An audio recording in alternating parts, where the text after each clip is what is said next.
PMSL are the Dream Killers. I'm giving that the Golden Eagles now ablaze. Get down! Close, making some magic happen. Two down, now three, going for the ace. Uh-oh, the nade! That looks good! Oh my God! But hey, Bisk is gone. He's got in fourth place, 0-2 now. What is going on?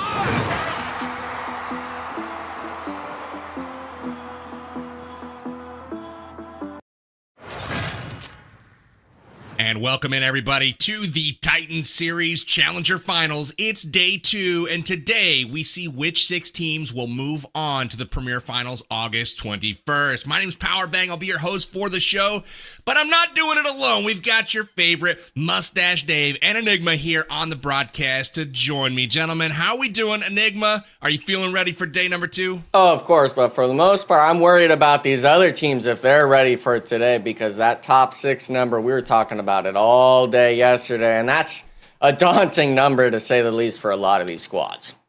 It is indeed. We've got 3 front runners. We'll go over those in just a few. But Dave, I gotta ask, man, what are we gonna see today? What are you feeling in your bones? Are we gonna see that sneak peek of the team that you're rooting for from yesterday at the close of the show? Oh man, so what am I feeling in my bones? I don't know. There's a lot of talk. You know, I've been chatting with a couple of these players, and they're all telling me the same thing. They're all saying, day 2, Mustache Dave, watch out for, and I'm not even kidding, watch out for Versatile. I said, Versatile. I mean, did you watch day number 1? But in you know, all jokes aside, I think this is a squad that they can really upset some dreams here today. Like Enigma said, top 6 is the goal. So Versatile, nothing to lose, fellas. Nothing. Before we jump into the action today, I want to remind you guys of the format of the tournament. This is the Titan Series Challenger Finals. There was a qualifier that went on over the past couple of weeks where 186 registered teams from North America battled it out to get to the top 10, which made it into these Challenger Finals. They're joined by 6 other teams who competed in the Premier Division qualifiers. The bottom 6 were relegated down to see if they could fight their way back into the Premier Finals, and those make up your 16 teams participating. All of them are battling for a place in the Premier Finals where they can earn up to $20,000 prize pool, or at least a share of that money, and then obviously our top teams will be moving on to the PMSL Americas. We've got 3 partner teams as well as 2 of our top qualified teams will show up for North America at PMSL Americas, where there is a $200,000 prize pool on the line. That is absolutely massive. So let's see where things stand after 1 day of play, the halfway point. This was an incredible day 1 with 3 teams really solidifying kind of a comfortable place on top of the standings. There's Rich Esports leading the overall right now with 75 points on the strength of their 2 chicken dinners in a row yesterday in games 4 and 5, and they almost won a 3rd in a row in game 6, so impressive from Rich Esports. We also had not so good games and Team Entity rounding out our top 3, but make sure you guys pay attention to that number 6 spot, currently occupied by BISON Esports. This is your cutoff. Teams need to make it into the top 6 in order to have a chance to move on to the Premier Finals, Dave. Yeah, it's going to be a close one here today. We got 6 more games, and it'll be the deciding factor on who makes it to that next round here. And BISON, Golden Eagles, these 2 teams specifically, we were showing some glimmers of light from them here yesterday. So I am looking forward to kind of seeing who can claim that, you know, the top spot here to move on to the next round here, or who can hold on to it right here, Enigma.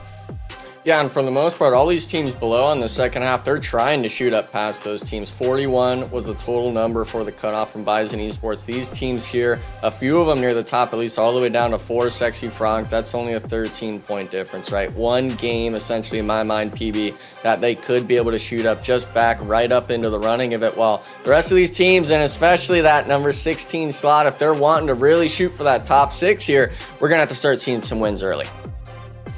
100%. An average, chicken dinner, approximately 20 points. You get the 10 for the rank points. You get another 10 for elims or so. So if a team pops off and wins a game, they're right back in things. Nothing is out of reach at this point. So we saw the top of our tables.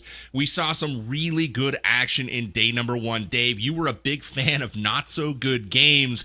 They really lit up the scoreboard yesterday. High elims all day long, and there was also Rich Esports that ultimately battled out ahead of them. Rich Esports winning 2 games in a row and also almost winning a third. This is a look at them in their action yesterday.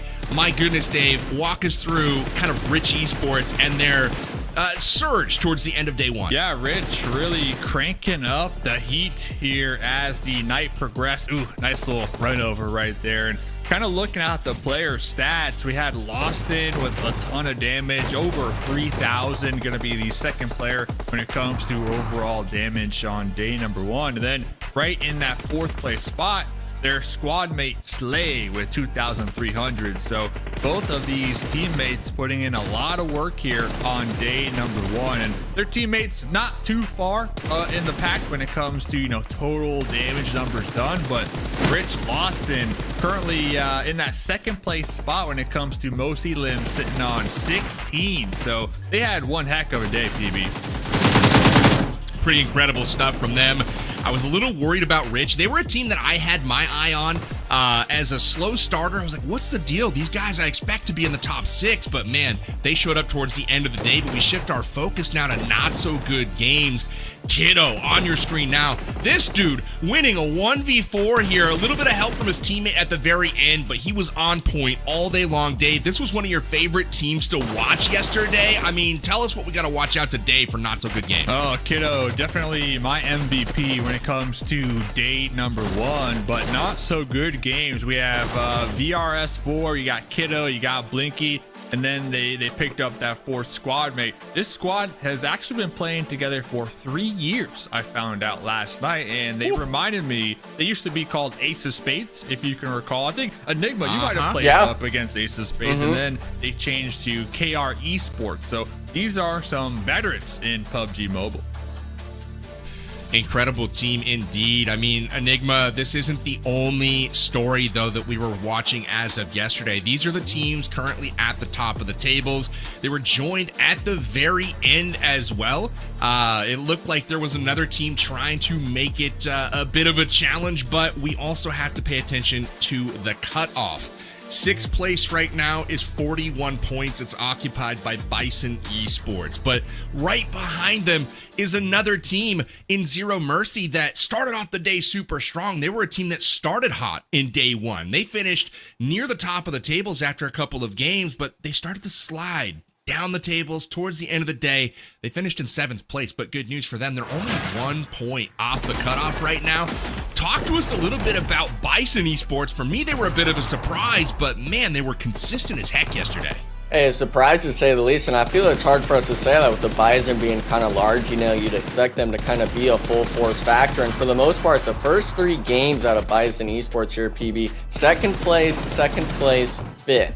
That first Erangel, we were a little skeptical about it, but those first 3 matches going back to back to back in the top 5 allowed them to secure so many placement points, as well as, of course, the eliminations we expect going throughout the match. But Team Zero Mercy, like you said, they came in, I believe, 2nd place out of the Challenger qualifier, so starting off with a lot of bonus points, but most of their point accumulation throughout all of day 1 was from a single win on the Erangel for the first match, and then that last Erangel getting a 2nd place, while the rest of the stat totals for them from those other remaining 4 matches, PB, basically 0, if not 1 or 2 points. So a difference in play style, at least that I can look at. Zero Mercy being a lot more of a top heavy 1 game, 2 games to move on, while BISON Esports showing a little bit more consistency in my eyes.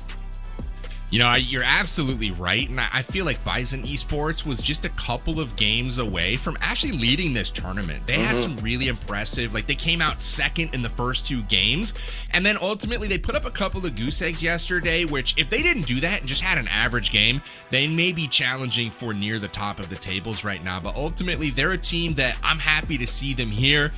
They've been a nice surprise, and I'm also going to be watching Zero Mercy to see if they can find their groove that they had from yesterday yesterday at the start of the day, if they can get that going again and get back into things. Obviously, things are incredibly close right now in the overall standings that we saw. I mean, we're talking just a couple of points separating 4th place all the way down through 8th place. So it's really anyone's game. And if I remind you guys in the chat watching once again, top 6 is all that matters today. No prize pool on the line for this stage of the tournament, but they will be competing for 20 grand and a shot to move on to PMSL America's fall in the next stage. So getting past this stage is critical. So let's see what they're going to be playing on in day 2 here as we complete the second half of our Challenger Finals. Again, our first map is going to be Sandhawk. This will be one of the last times you guys see this in competitive play, so savor it, enjoy it. We're going to be visiting the jungle for one of the final times here in our first game, and then we'll switch gears to play 3 Erangels and wrap up with 2 Miramars. Again, Dave, Sandhawk, man, we saw a little bit of a chaotic game yesterday. It went by fast, but what can we expect here for our first game today? Yeah, Sandhawk was wild. It was like, what, 18 minutes flat yesterday. It was pretty quick, and I think it was a nice little kickstart to our tournament here, our very short best of 12 here, you know, top 6 make it. But the Erangels, that's what I got my eye on, because we saw game number 2.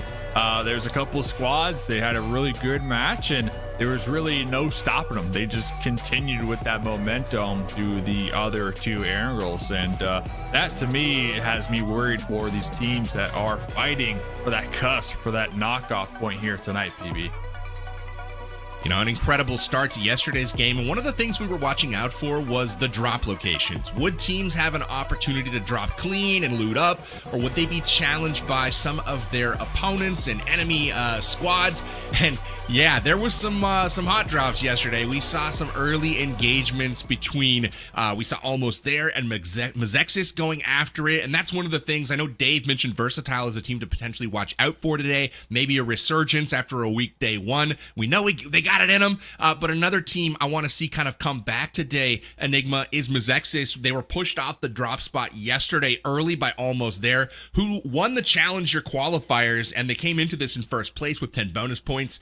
They pushed out MEZEXIS, who had dropped down from Premier, and MEZEXIS never recovered all day long. They struggled. They had some difficult games. What do they need to do today to turn things around? I feel they got to remind themselves that they're one of the top teams from Premier, right? Even though they got relegated down, you were there for a reason. You're a squad that we've seen for the last few years, it seems, from this MEZEXIS squad. For the most part, I want to see them come into today, not get bullied off of drop spots. Maybe the Sandhawk, they will get contested again. Maybe they could switch it up, because I believe we had at least a 3-way split in Paradise. So there's definitely some spots open on the map for a team like MEZEXIS to be able to call home for these last remaining 6 games. But I got to be tagging along with Mustache Dave here. Those 3 Erangels that we're going to see, I feel, are going to be the real key factor, because not only is it the momentum, it's the most played map coming here for the final day, but going into the Miramars, you want to make sure you're even set up for that top 6 without it being more of a, we have to win the last 2 games to qualify. You got to give yourself a fighting chance. Sandhawk, I understand, is the first map here today. You have a bit of breathing room, but all those other maps we have to play, you can't give up. That's a great point. You know, I want to see these teams fire off today, all cylinders, maybe leave caution to the wind, right? We had some strategies on day 1 that for more or less did not work out for some of these teams. I think you do something different. Mix it up, roll the dice, see what happens, and if you can spur yourself onto a little bit of momentum early. But Dave, what's on your mind? What's on your mind? All about that momentum. Tell me what you think. All about that momentum, no problems, right? You know what I'm saying? But going back to BISON Esports, you talked about them, chatting with the crew. They told me they're focused, they're motivated, and they're ready. And when I read that, I'm like, heck yeah, they are locked in. This is a squad.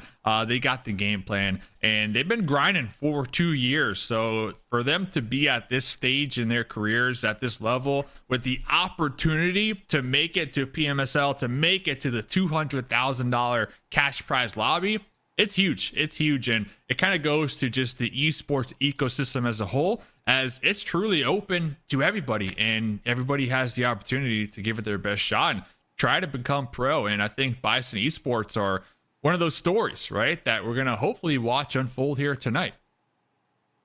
Well, I'm looking forward to it. I'm rooting for them. I think Bison's an incredible team from what we've seen so far. We'll see if they can string together some consistency here on day number 2. But day number 1 had some incredible stories, not just from the team perspective, but also an individual performance perspective as well. We saw some crazy plays from the likes of Kiddo, who was with not so good games. We saw Loston from Rich Esports.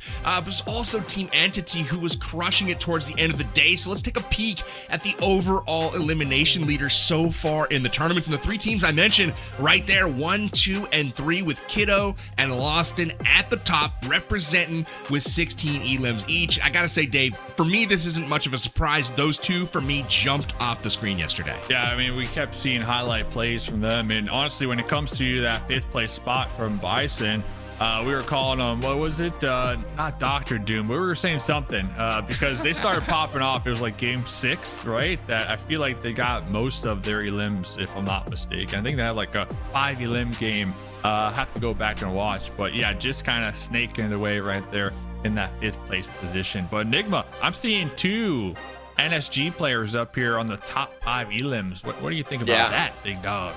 I think it's that Cinderella story you want to see. A squad that's going to be able to potentially perform coming through the Challenger qualifiers, bump through into that Premier Division finals, through the Challenger finals, and then potentially compete for that America's spot. So for you to be able to have 2 players up here, obviously, I believe Lost and Kiddo, essentially 100 damage less for them to be splitting between one being over the other, as well as the eliminations, of course, being right neck and neck. But having 2 players up here showing it's not just Kiddo that the squad's going to be relying on. It's also going to be Migsy being able to perform when it matters most. And for the most part, when it comes to at least, you know, my mindset being able to compete before, it always felt amazing having a teammate that you could rely on, at least winning 1v1s or those sort of gun exchanges throughout the rounds, because when you're feeling it maybe even a little slow or someone's mentally kind of just out of it, having someone that's able to say, knock one down, thirsted, this is the squad, let's push this, someone that's able to kind of stand up and vocalize themselves, it's something that is definitely worth its weight in gold. So for NSG as well to be the team that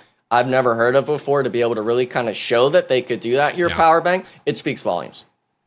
That's huge. Not so good games. Another team that's on my radar firmly today. Going to be tracking their action early as we're just getting ready to jump into Sandhawk. They're getting on the plane now, loading up, making sure those parachutes are strapped on correctly. But not only did NSG have top 2 in the top 5 for overall elims, they also had 2 in the top 5 for damage. But they were also joined by Rich Esports having 2 as well in the top 5. So those 2 squads right now, they are number 1 and number 2 overall. Their individual performances as well, really kind of sitting at the top of the table. So excited to see who's going to crack off early in this one. Is it going to be a slow start like we saw yesterday from Rich Esports? Will they be on it, carrying in the momentum of yesterday into the beginning of today? We're headed to Sandhawk, boys. The jungle is calling, and we are ready to go. Day 2 starts now. We've got 6 games to play. The top 6 will be moving on to the Premier Finals in just 2 days' time. Dave, Enigma, who are you predicting takes this first game? Dave, give me your prediction. Hey, we're going runes, baby. We are hot dropping runes. We didn't get it last night. We're getting it tonight, and I'm going to be putting my pin in almost there, Enigma. What about you? Ooh, almost there. I'm not sure about that one. I was feeling the MEZEXIS hype earlier on. We were talking about him. We wanted to throw him a bone. This is their chance. Sandhawk maybe switch up the drop and come into this game, hopefully, with those 10 placement points off the win. I'm going with Team Entity, fellas. They finished hot yesterday, climbing all the way to 3rd. They're just a few points out of 1st place right now. They're going to Camp Alpha. They're going to get a nice little zone. That's my prediction. I'm going specific with the zone, with the team. We'll see what happens here.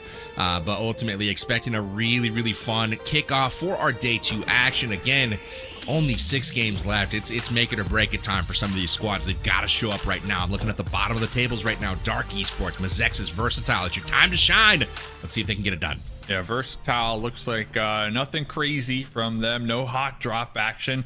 Unfortunate for us. I think if you're down there with 5 points and we got to close the gap here today, fellas, I'm not going to lie. I might be hot dropping, right? Because you got to really do or die. They're 36 points behind the potential to qualify, and that's not counting everybody else performing like we saw last night. But VRS4 going to be off here. Spotted Kitty, Lover, and Atlas. So Versatile might actually be in a engagement here very shortly.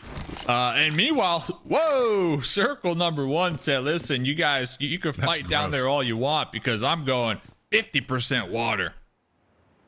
This is some Botate action for sure. You know, we saw a pretty challenged Camp Alpha drop. Numerous teams peeled off, and Entity made it all the way down south to Painan. So they have fallen away from the Camp Alpha. It's going to be BISON Esports up there at Camp Alpha that will have the benefit of that zone position on the western side of the circle. But we see teams like Not So Good Games right now. One of the most frag-hungry teams of yesterday. They were very aggressive, getting into it early. They got Kiddo leading the way. They have dropped on top of Versatile, who only managed to get a couple of elims all day long yesterday. Do you guys feel this is on purpose, Enigma? Is this a targeted hot drop here? For NSG, maybe. I'm not sure if they expected it to be Versatile of all squads, but definitely holding a spread like this and staying in the POI drop of Kampong, being on this eastern edge, you're definitely looking for it. And for NSG, unfortunately for Versatile, that is going to be the #1 squad, essentially, that they have to go against. But the saving grace for Versatile is this is game #1 of the day. It's not like these squads have really had any other tournament games here today. Maybe a bit of warm-up, but we all know how different it can be coming into the first match of these sorts of tournaments, especially with it being the final day of the Challenger Finals. Top 6, of course, maybe they feel a bit looser to play, but for Versatile, this is your chance to potentially get 3, if not all 4 eliminations on NSG, while the other squads that are here in the fight, actually, it's actually one of the Versatile players. He's not, I don't think he's actually even here in Camp. Yeah, I think he's dropped elsewhere as a solo. Not with them. Yeah, so this is a really bad situation right now for Versatile because they had the numbers early against VSG4, who was kind of stuck in the compound, but Kiddo has the flank right now. He's starting to loot up a bit more. He had a good angle on the flank, but then you guys saw Miggsy roll up to the top of that hill with a really good off angle as well. So again, Versatile starting to feel the pinch a little bit. We take a peek elsewhere where it's Fizz getting an early knock. He's going to get the finish here in all likelihood on Golden Eagles. Not what Golden Eagles was hoping for, Dave, to start things off. Maybe Fizz doesn't know where he is or where he's traveled to and is looking to play it a little bit cautiously because he is by himself. But hopefully he gets the bleed out here and is able to pick up that first elim. You know, I don't know if Versatile picking up the first elim of the day was going to be on my bingo card, but here we are. Yeah, Fizz out here just big game and honestly trying to get as many points as possible. And it looks like Quiet Chaos, we were complimenting them yesterday. It looks like one of these Cinders catching them off guard and getting a quick little dub right there. But Fizz is going to be spotted. Looks like the Golden Eagle is coming back for revenge. They did not appreciate the knock over here. And Fizz, remember, by themselves, and pretty much nothing to his name. No utility, nothing. Golden Eagles was by themselves for an hour, and Fizz just didn't finish him. Golden Eagles is going to get the pickup here. Oh, wow, that's crazy. I thought Fizz was going to be able to, Versatile was going to be able to get the elim here, and it does not look like that's going to happen. Golden Eagles, and he's stuck in reverse, apparently. So what in the clown show is happening right now? Play the music. Cue the music, Enigma. What is going on? And they still got him. They still got him. The reverse strat. They still got him.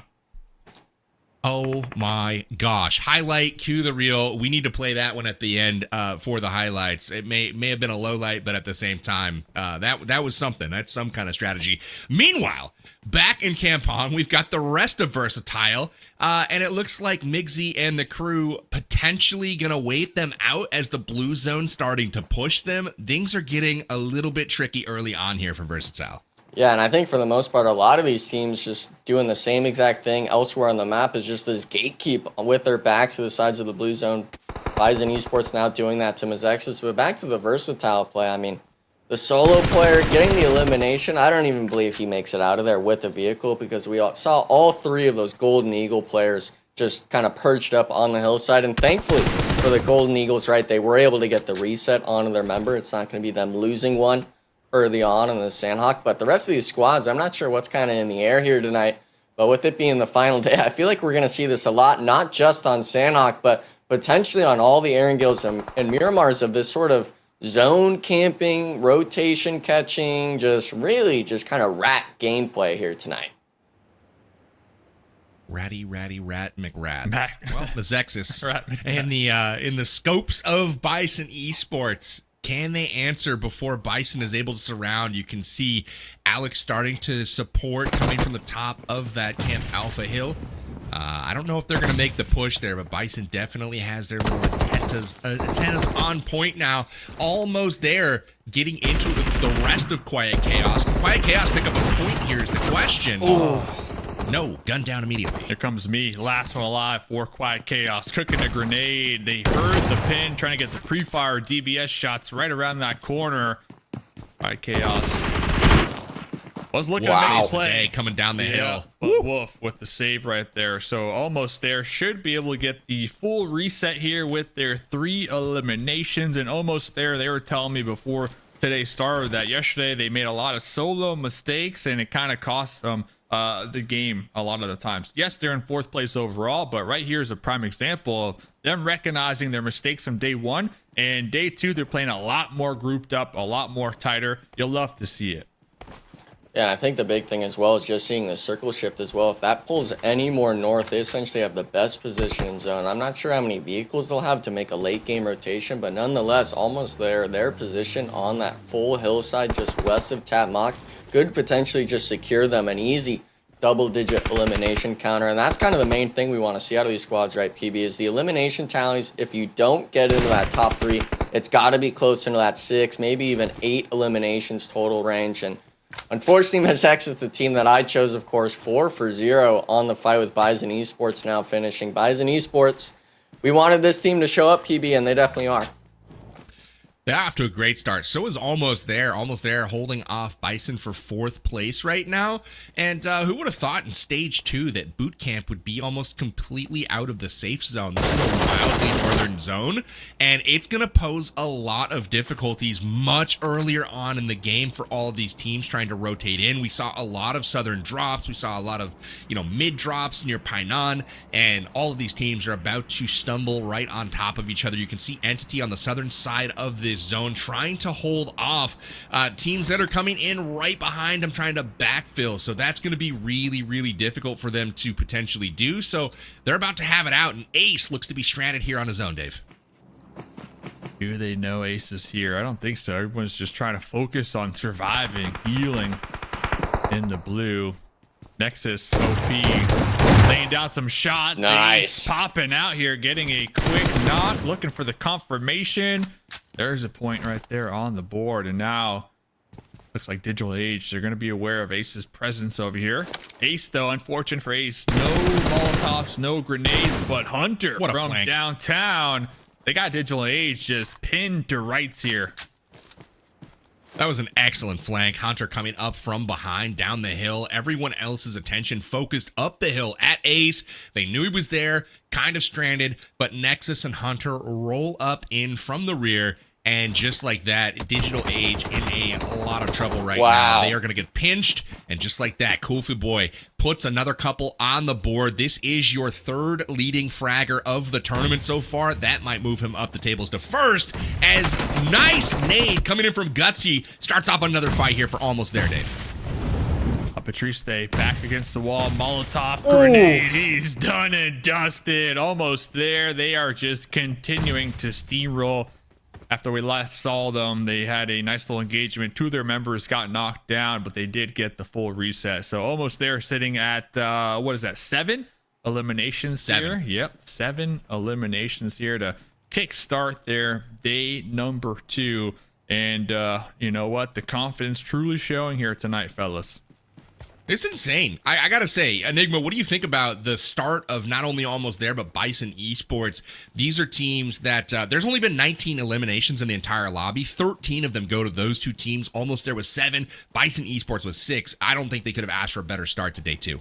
Yeah, and from the most part, it really comes down to just not even the zones, but how they chose to play those first 2 circle shifts. Almost there, leaving the compound open for NOOBS Esports to kind of have that lull of safety, seeing there's nothing there going on, no movement, let's full slam. And unfortunately to them, almost there just immediately getting 2 players knocked and eliminated, allowing that push up from onto poppy tree stand, stuff like that. So that's really the difference I feel we're seeing here tonight. PB, you brought it up yesterday at the end of day number 1, the fact of VOD review and these teams. I wanted to see these sort of more set plays, and I feel a lot of these squads are showing up here tonight, especially for the Sandhawk, where you are able to make such early sort of camping positions work and really reaping the rewards of their thoughtfulness.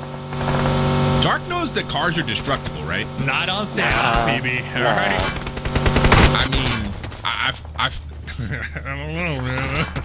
Feeling a little sketchy. Oh no. He's insured. And he goes down to the exploding car. Who would have thought? Oh no. Anyway, well, here we are. We're cruising towards stage 3. The zone has hard shifted further south, so the teams get a bit of reprieve from the constant push north. And now we've got Rich Esports making an appearance on screen for the first time today. We'll see how the momentum looks for them. They're going at it with 4 sexy frogs, but the frogs have the numbers right now. So they've got Kunjan pinned in the building. Where is the support right now? Look at the mini-map. There's just sexy frogs all over the place and nothing to be seen from Rich Esports. Yeah, Sexy Frog is going to be acquiring 2 elimination points here, and not only that, but Paradise also themselves here. Like you said, Rich Esports, the duo that is still alive, going to be out there in the distance, outside the play zone looking in here. So unfortunate for Rich Esports considering they're our first place team, but it is Sandhawk, so we'll see what they can accomplish here on the Erangel coming up next.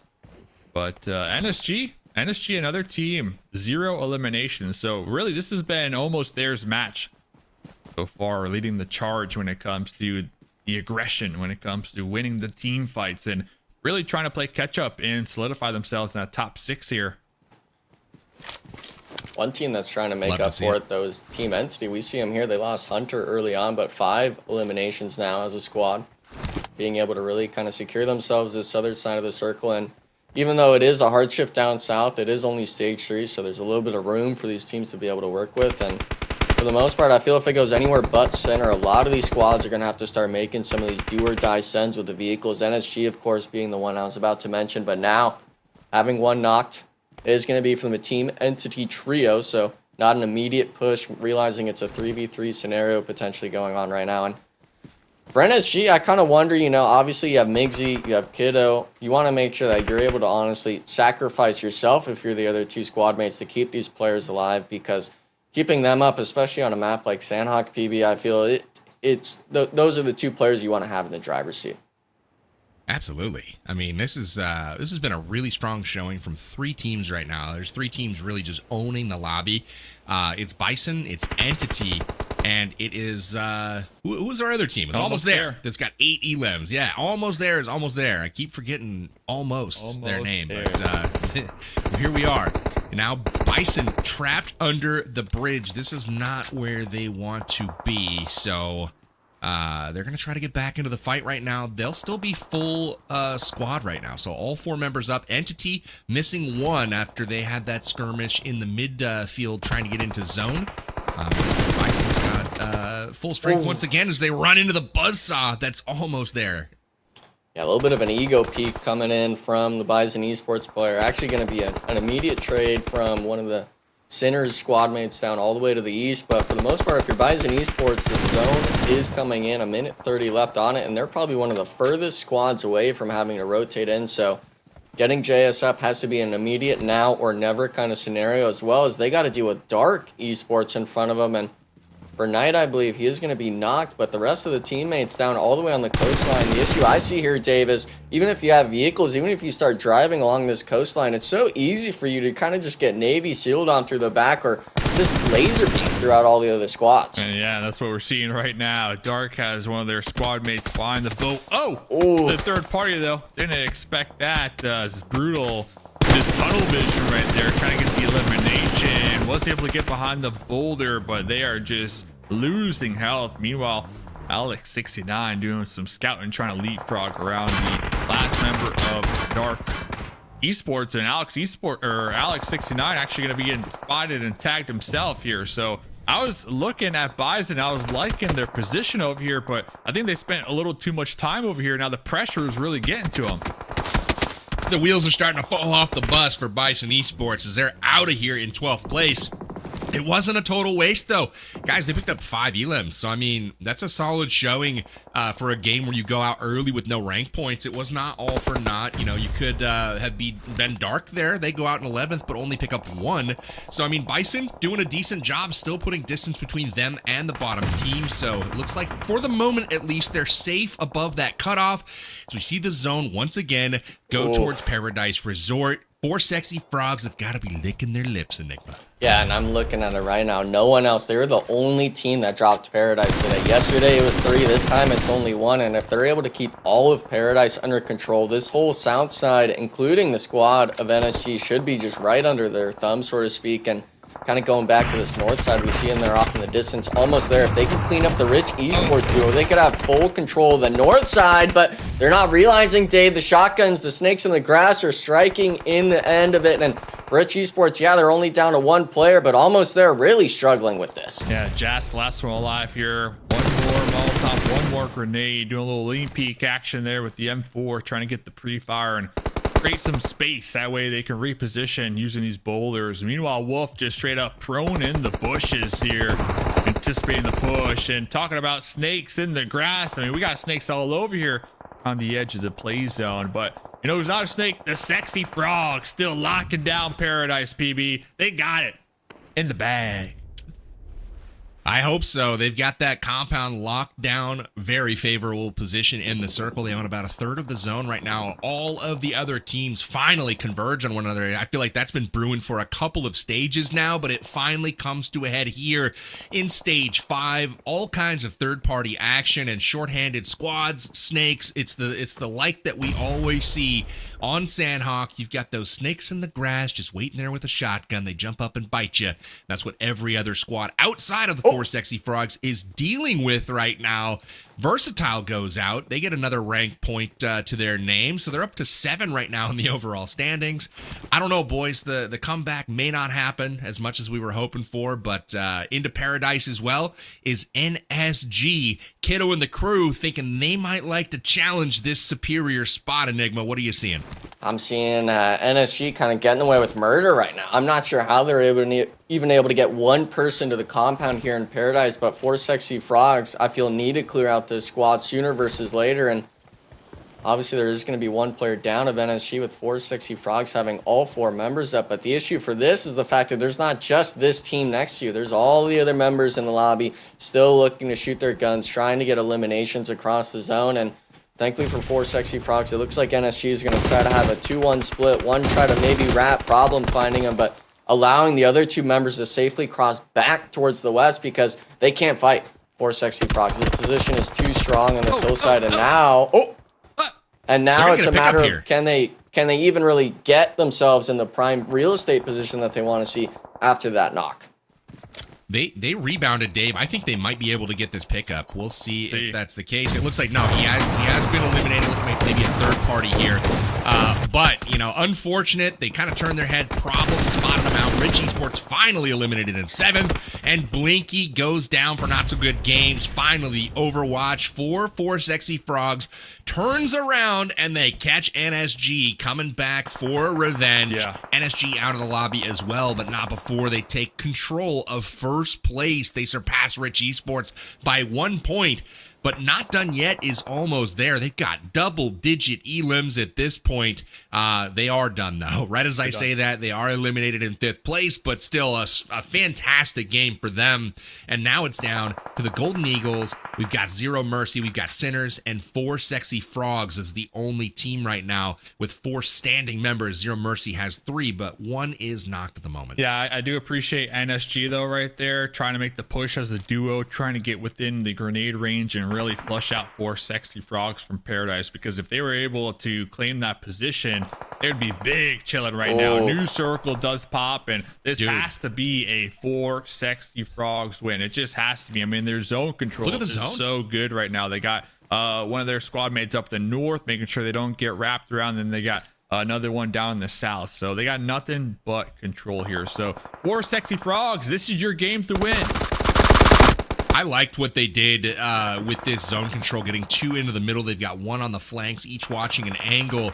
I felt like they'd made a big mistake allowing NSG. Enigma pointed it out. That how did they sneak into Paradise? They let them in, but I don't know what NSG was thinking. They could have pushed straight through. They decided to back off, backfired on them as the one member that was left behind for 4 Sexy Frogs able to take them out. And now it's 4 Sexy Frogs with the high ground, pushing out.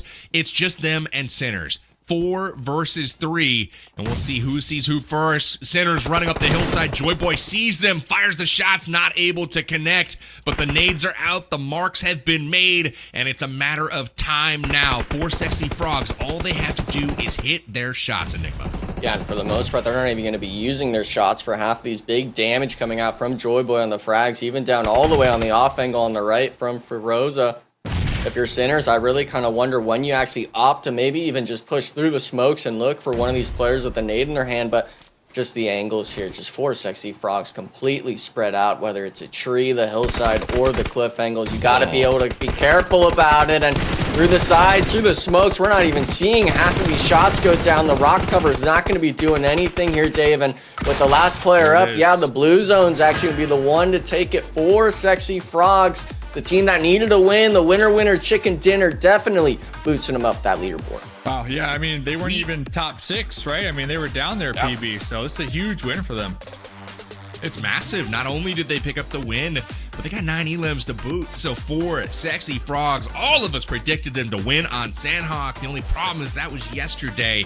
Today, no one gave it a second thought, but here they are, proving that we were right to put our faith in the 4 Sexy Frogs. I'm liking what I'm seeing because that was one of the midfield teams that really needed to turn it on to say, hey, we're here. We want one of those top 6 spots. And I think with the 9 elims and the chicken dinner, 19 points might just be enough to put them in range. What do you think, Dave? I think so. And then you had Coco Snow too with 4 of those eliminations. So even if they're not within like the top 6 after this game, they're going to be like a smidge away, but they also have the confidence now that they might have been lacking on day number 1. So the fact to come into the first game of the evening and really have a strong showing, that to me is what you want to see in a team looking to qualify, you know, be top 6. And talk about teams looking to really stamp their approval on the lobby. Almost there, another squad. We're going to see them here a lot in the highlight package. 10 eliminations going their way. Almost 2,000 damage here this game, Enigma. Yeah, and the damage numbers, Sandhawk especially being one of those where you kind of fight around the map and it's really these scrappy third-party fights you take, but with almost there getting so many eliminations, it allowed these other teams to be able to kind of just whittle them down one by one. We saw Rich Esports almost winning the 1v1 there at the end, but just seeing all these squads, all these middle-of-the-pack teams here, PB, I feel really being able to show up and have a few eliminations under their belt, ultimately allowing the 4 Sexy Frogs who dropped in Paradise, of course, being able to secure themselves that winner chicken dinner. Incredible game from the 4 Sexy Frogs. They got Paradise, they got Zone. They were able to capitalize on it, hold off those that tried to storm their fortress. They were able to hold off NSG, and they were also able to hold off everyone else in the lobby. But there were several other teams that picked up massive points in this particular game. The match standings are gonna be spicy for sure. We saw BISON Esports pop off. We saw Almost There pop off. Team Entity had a nice game. You know, even if you're on that second column, like Team Entity and BISON, that doesn't mean you can't put some nice points in the column. So 4 Sexy Frogs putting up 19 for the match. But man, all of the top 5, Dave, in double digits as well. Double digits. By the way, 4 Sexy Frogs, if you're in chat, I don't see the frog in the logo. I'm a stickler for logos. I don't see the what's frog. that? Where is the frog? It's a green chicken. I mean, it looks like a green chicken with the ghost Scream mask on. I don't know, but Scream mask, yeah. I see it. But let's check out the overall. Let's see how many slots the 4 Sexy Frogs. Okay. Wow. Just 4. short. Yeah, they went up 4 slots though. I mean, that was a massive game here, PB. Look at the distance separating 5th through 8th right now. 3 points separating 4 different teams, and the cutoff is 1 point right now away. So teams in 7th and 8th are just 1 point out from qualifying. Man, this means that every single elimination matters from this point forward. And man, wouldn't these teams give an arm and a leg to have just 1 or 2 more bonus points at this point. Yeah. But they can't collect any more of those. But Zero Mercy at this point is thinking, man, aren't we glad we finished second in the Challenger qualifiers? We could bring in those 8 bonus points. But Not So Good Games takes over the lead. They're in the #1 spot. Rich Esports, after a bit of a slow start, just like yesterday, will be in second. Team Entity still in third place, albeit a bit closer. We take a peek at the second page. Bison slipping down 3 spots despite some decent elims. So the midfield is a mess right now, Enigma. What do you make of the second page? Second page, Bison Esports, really just the team that was the cutoff, getting dropped after just one Sandhawk game all the way down to the lower half is not something you enjoy seeing. And for the most part, obviously, they see how they end up after every single match here today. NOOBS Esports as well, potentially being that next team in the cutoff. But these other squads, you got to have a performance like 4 Sexy Frogs to just be back up there in the running. It's not going to be just one game here tonight with 5 left for you to be able to secure yourself a top 6. It's got to be one game to just start playing catch up now. So my eyes are going to be on these teams, whether it's Quiet Chaos, whether it's NOOBS Esports, even Bison now. Can you get a win? Can you get a top 2 with double-digit elimination points to put yourself back up towards that even 4th place position? Because those top 3, PB, they were close, but everything else afterwards is up for grabs. You're absolutely right. You know, one of the teams that I was looking at from that list is Quiet Chaos. They slipped a spot down to, I think 10th on that second page. I feel a little bad for them because they got mowed down faster than any duo I have seen, with Karan from Sinners getting 2 of them basically a collateral as they drove by. Just pop, just like that. They're down to a shorthanded 2-man. Felt bad for Quiet Chaos. We'll see if they can rebound in game number 2. We're shifting our focus to Erangel next, guys. Let's load up that plane, and while we wait, we'll take a quick break. We'll be back in just a moment with game 2.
And we're back. It is Erangel, our favorite tried and true map of esports. It's PUBG Mobile's Titan Series Challenger Finals. We're kicking off with our second game of day 2.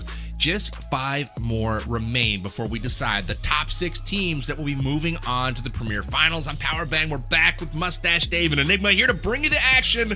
And I'm so excited to also bring you an Amazon gift card. Get your fingers ready. Enter that code over the PUBG Mobile redeem page, and just like that, you might get yourself a nice little gift card. So here we go. We'll get some instructions for redemption in chat, and yeah, we're flying through, baby. Let's go. Enigma, prediction. Who's taking this one, game 2? Game 2, almost there. 10 elims last game. They got to just clean it up and get into that first place spot, baby. All right. Okay. Dave, who do you got? I respect it. All right, so game 2, we got 3 Erangels coming up next, so I'm looking for a squad to really get a good win here and to snowball the next 2 Erangels. So I'm gonna stick with BISON. BISON Esports, we saw they got slapped in the face, like pow, and they got bumped down 3 slots on the overall leaderboard, but they still walked away game 1 5 eliminations, and on Sandhawk 5 eliminations to me is pretty decent. So BISON Esports, they told me they're focused, they're motivated, and they are ready to prove themselves up against these teams in the lobby. So let's see if they get that winner chicken dinner here, game number 2. Liddy, I'm going with Entity once again. I feel like they've got something in them today. I feel like there's a fire burning. They're in Gatka right now. We'll see where this circle goes. I'm hoping for another military zone, boys. I don't know about yesterday. Was super fun to watch with that crazy southern circle. No one's down there right now. We'll see if anybody goes down to military base. We also saw some interesting fights there in early game. Full 4-on-4s that ended up with a solo alive shortly there to be eliminated thereafter. But that's okay. Here we go. We've got a little East Coast zone going on. Dark Esports has got to like that. They need to take advantage, though. Take our attention over to BISON Esports, looting up at the crates in South George. They're due for a big game, according to Dave. So he's going back to back with the BISON. They need to have it. They're right there on the cusp. They need to get it done. How's chat feeling, by the way? Yesterday, nothing but versatile spam in the chat. Are we still feeling versatile? I know Bellis Fox was in the chat like screaming for versatile. So they are currently sitting on 7 points, and if they really don't make some moves happen, they're really not going to be in the conversation for much longer here. MEZEXIS, Dark Esports, a couple other squads at the bottom of the barrel who are really looking for that comeback day number 2 mechanic. So we'll have to see what these teams can accomplish. But talk about accomplishing some big moves early on. Digital Age, the only team going to be rotating down here in military base, so it's going to be wide and clear. They're going to be able to loot every single building to their heart's content, and then most likely rotate on that eastern bridge, and hopefully for Digital Age not be wiped out immediately by a squad camping like 4 Sexy Frogs or MEZEXIS. So maybe they'll opt for like a boat tape possibly here, Enigma. Yeah, maybe. I think as well it was just more so they didn't even get a chance to play any of the Erangels, with them being half the matches we played yesterday. So today, obviously, definitely taking it a lot slower, making sure no one's going to be driving into them. But a boatation's a little bit of a stretch. They could maybe wait, staying on the southern side of the bridge, and if it pulls kind of all the way up northeast, then I could picture a boatation out of a squad. But the hard part with the boatate that always kind of just sucks is you can make it to the shore usually, right? And then the problem is after that. What are you going to be able to do rotating afterwards? Unless you have the hovercraft, maybe you get lucky and get more than one.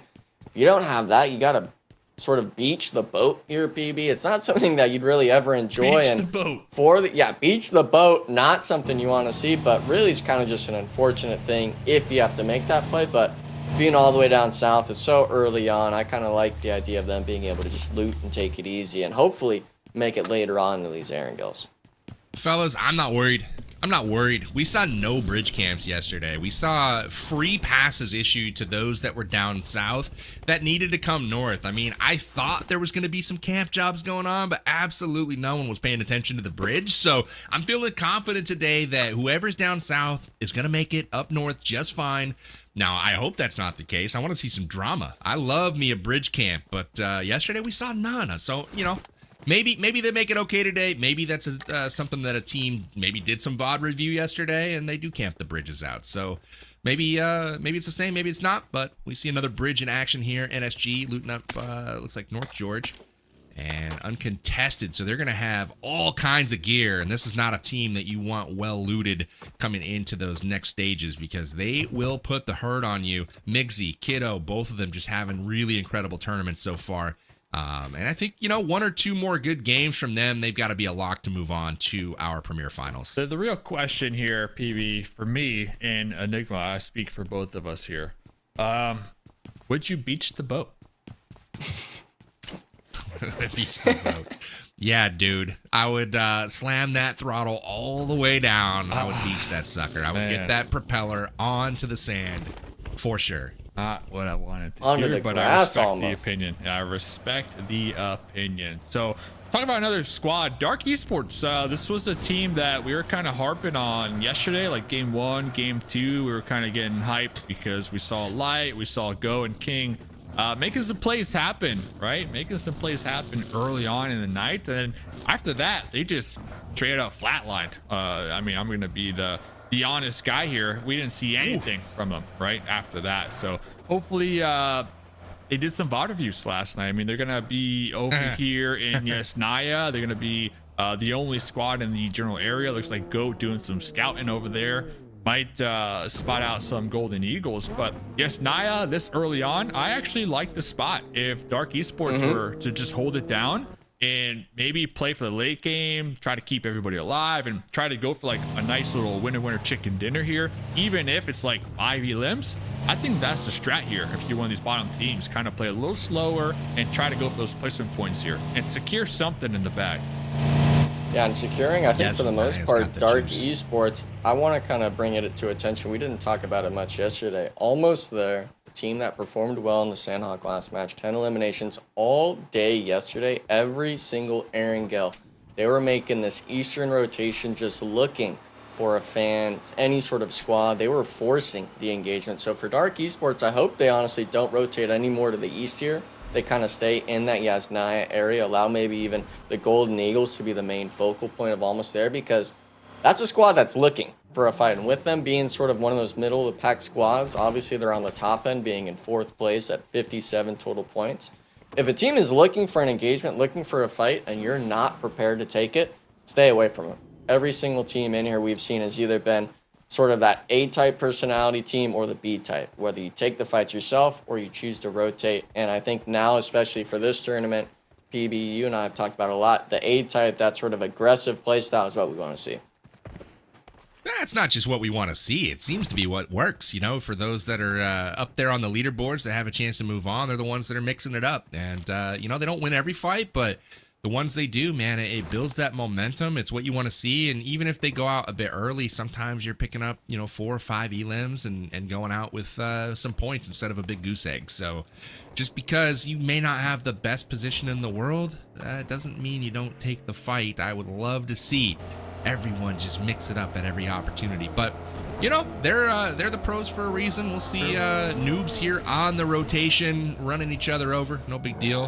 As we move on to the next zone, we'll see where it goes. I hope we see something drastic here. I want to see like a southern shift all the way down to the bridge. Oh, we did get a bit of a camp we were here at the talking bridge. about this. It's at the compound.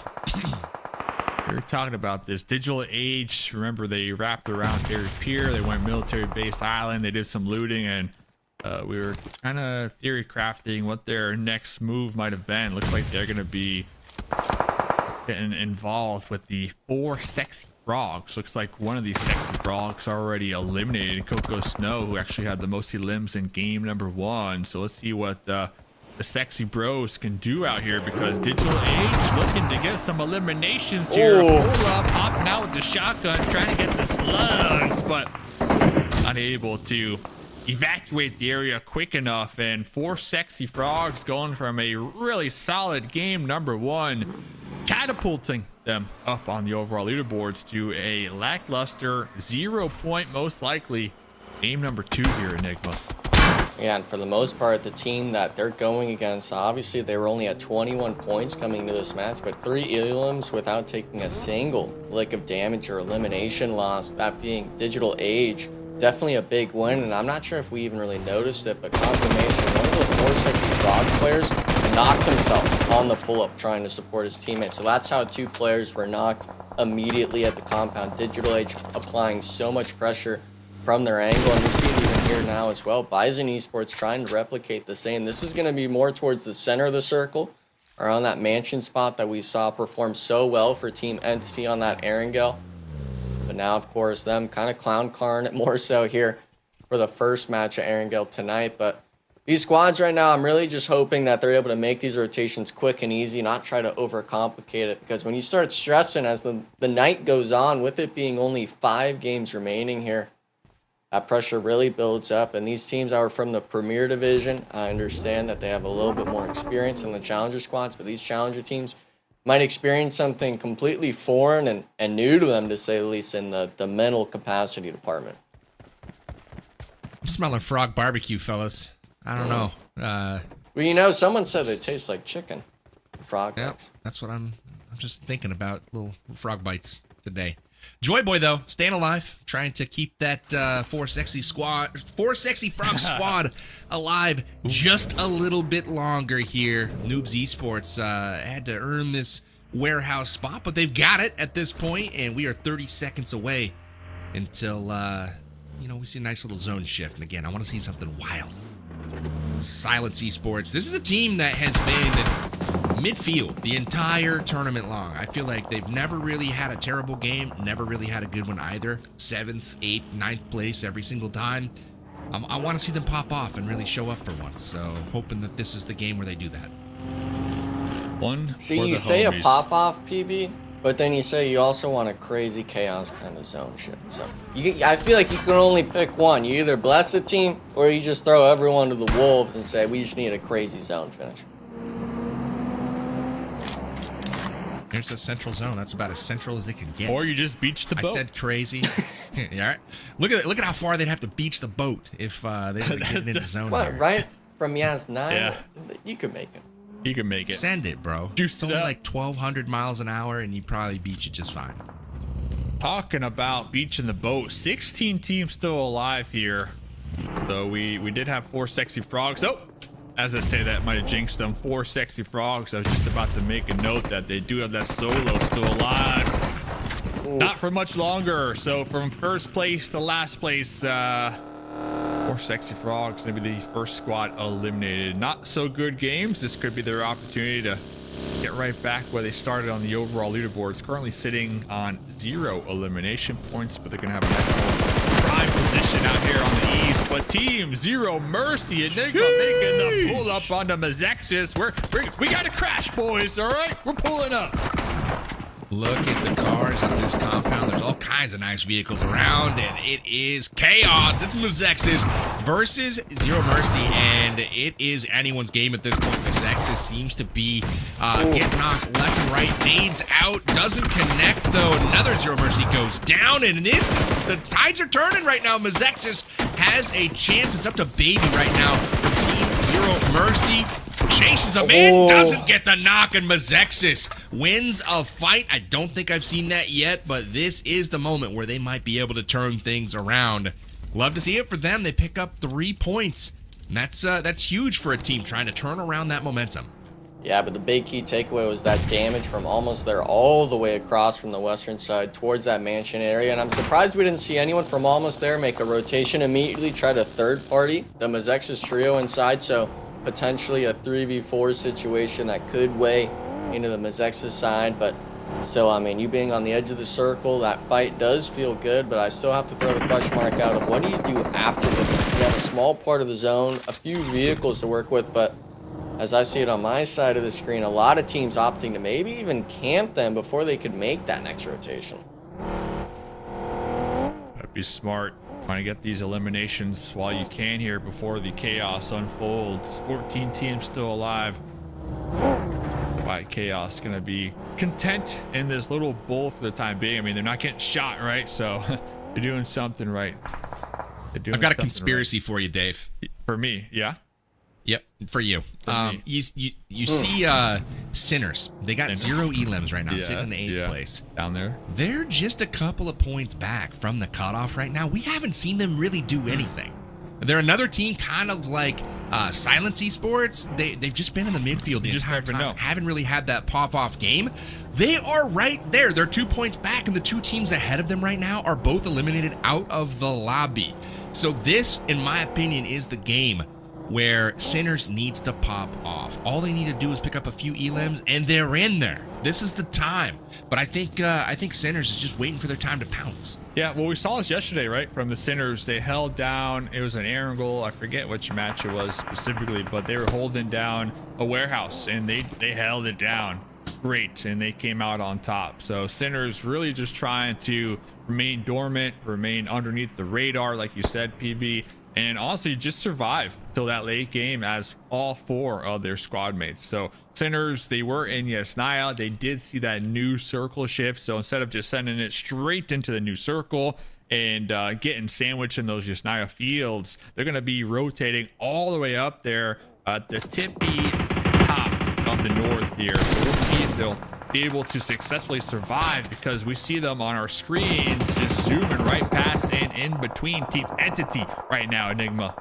Yeah, not only that, it's going to be MEZEXIS making a rotation alongside them, as well as NSG and Versatile trying to take shots down. So really essentially just 4 squads looking to take shots at you. It looks like another team was able to find the third-party angle, but the pull-up, we see it now. NSG, they get 1 knock, 1 immediately triggered as well from the third party, but the pump shotgun's going to connect, not going to knock him. Miggsy now the only one remaining here, PB, and he's not even going to be able to last. NSG, the #1 squad, they're out. Look at the health on Sinners. He's got like 1 HP, and he's able to get back into the fight. Holy cow, how clutch. They pick up 2 points and even it up with Zero Mercy, who I believe has a win at their disposal. So they are sitting in 6th right now. Sinners just needs 1 more elim to take over 6th place, and it looks like they're going to get a full reset here. So that's incredible for them.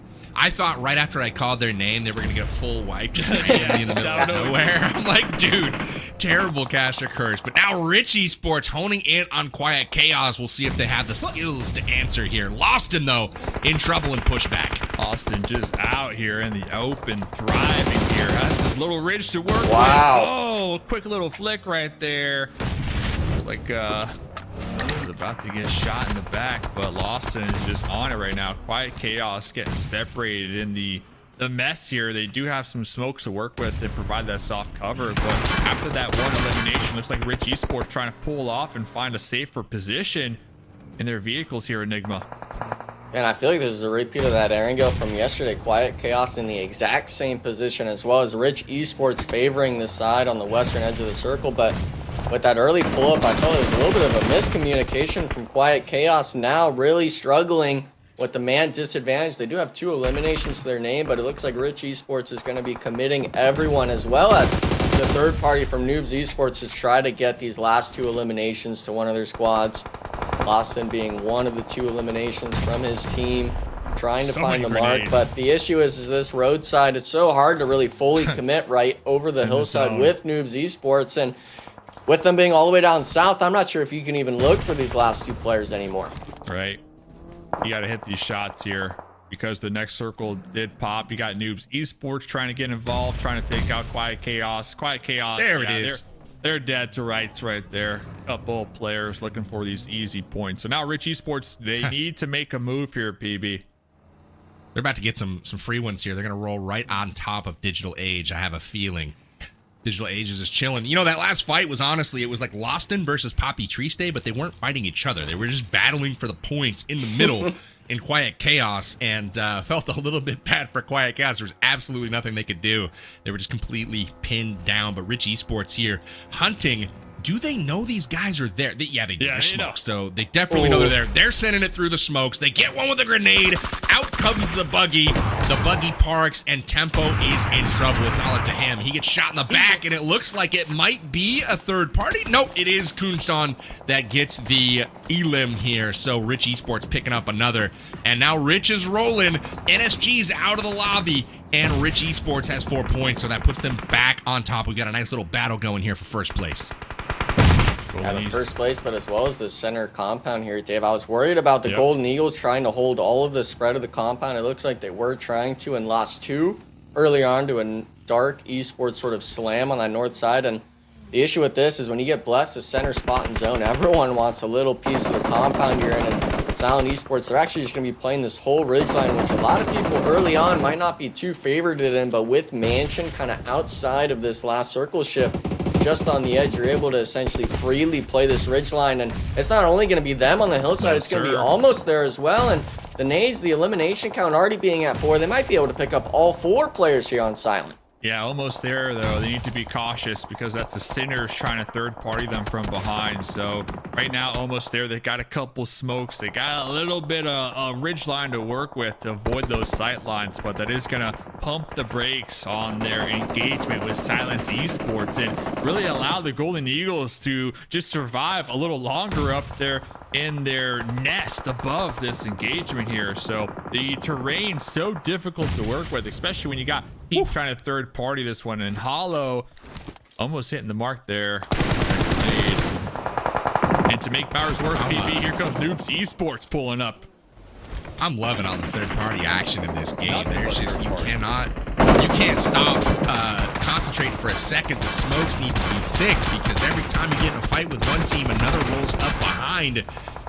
Looks like Silence is just in serious trouble here. I don't really see him getting out of this spot, man. Just too much firepower breathing down the top of them. Luckily for them, NOOBS Esports rolled up. That is going to push back the folks on top of them.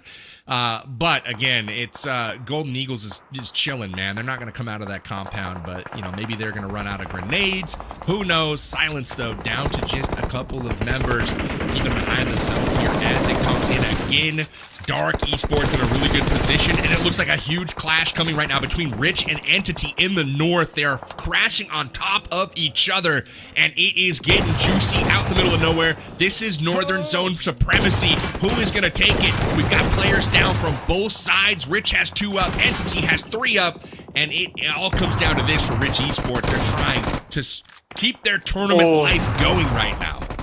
Yeah, Slay unfortunately losing the 1v1 against Hunter as well as now just Ace. Yeah, he's going to have to turn around, leaving to Kujon in the 1v1. And Team Entity, they lose the 1 on the north side. And Sinners, they came in perfectly for the third party. 11 eliminations now, 1 player knocked. And Dave, if you ever wanted a chance to kind of really shoot up the leaderboard here, they're doing just that. 61 total points from the battle tracker, and that's not even including the placement points after this.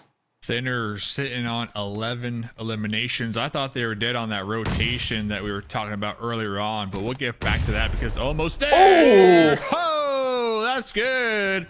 Fearful catching that one like a glove, leaving just 1 more Golden Eagles member alive here. What is gonna happen though? Does almost there. Do they make the push? So it looks like Silence on the opposite end also trying to get a little more terrain for themselves here. Almost there, not really pulling the trigger quite yet. It's a 3-way standoff right here. Everybody trying to get a piece of the Golden Eagles. Literal king of the hill going on right now, Dave. It is a hill. Golden Eagles is currently on it. We've got a few other teams trying to work their way up. But how about the Sinners, man? They came into this match in 8th place, and they're already up to 4th, and it doesn't look like they're slowing down. They're eyeing the top 3 right now, but this is exactly what that team needed. I said they didn't have a pop-off game yet, but you can now chalk this one into that column. They're up to double digits in elims, and I don't think they're done right now. Almost there. Heads to the mountaintops, and they're going to be putting some pressure on Dark. They want this spot, and I feel like they've got the skills to take it. We'll see if they're able to do just that. They're a bit short-handed, but Dark is feeling the pressure, and you can't count out all of the third parties as well. Dark goes down to the molly, beautifully done, and now we're going to see the assault squad come in with Wolf coming up the hill, Knight peeking over as well. They do get some support, but it's up to GOAT to try to hold things off. They do get the knock, and the third party comes in. This is what we were talking about. Gutsy is the only one left now for Almost There. He has to go into the building and try to make something happen here. Oh, too many windows up there, too. I mean, that is just a sketch building to try to survive. There's so many windows, pretty much 360 here. Gutsy is going to be able to pull out. Going to be getting this revive onto Wolf right behind the garage. And honestly, Silence, they've been so calm, so collected here. And all these engagements not really looking to make a maneuver here. So we'll have to get back to them because Enigma, you know, the team that is on fire, it is the Sinners here sitting on 12 eliminations. Make that 13. Yeah, and they're trying to make it 14 as well. Just the solo now from Almost There. And for the most part, I thought Sinners was going to be staying all the way across the field where the circle shift popped. But seeing everyone kind of take these casualties, they're looking for the eliminations, not just the knocks being left there on the ground. Another elimination, make it 14. And for the most part, we're talking a 4v4, v2 situation. The Golden Eagles allowing everyone to rotate around them underneath the hilltop. Silent trying to take the engagement now into Sinners, and for Sinners, I feel every engagement they're going to take your PB. They're going to be winning it, but Scarface butchering it a little bit, trying to get the safety. Silent Esports, you got to get the knock. How is Silence still alive? This team has been in the absolute meat grinder for the last 10 minutes. Shots coming in from every angle. They somehow persevered. Here they are, and not only they're here, but they have all 4 players up. That is absolutely insane. They get the revive on Jazzy, and they're going to go at Sinners once again. They put the flanking maneuvers on, and this is where I felt like yesterday, Silence fell a little bit short. They had the savvy to get into the zone during the mid game. They were able to secure 7th or 8th spot, but they just moved a bit slow. They didn't rotate to the positions that they needed, but we're seeing some heads up plays here in the late game finally from them. Wow. And they are on the prowl. So it comes down to this. It's Sinners versus Silence. One of these teams will finally break out. They've been our 2 bona fide mid-tier teams, and it's going to be one of them. I'd like to see Sinners here because they have the elims to go along with it. They're up to 16 right now, an absolute monster game. They could put 20 on the board. We might see our first 30-point game here. Yeah, and 16, that was the record from yesterday when it comes to elimination. So they definitely have the potential to break that right now. Jazzy looks for the wide off angle though. Position is going to be compromised, but that attention, that tunnel vision is going to allow the other Sinners members to pull up for free. Hello, that's a DBS right there. Silence Esports getting picked apart from multiple angles right now, Enigma.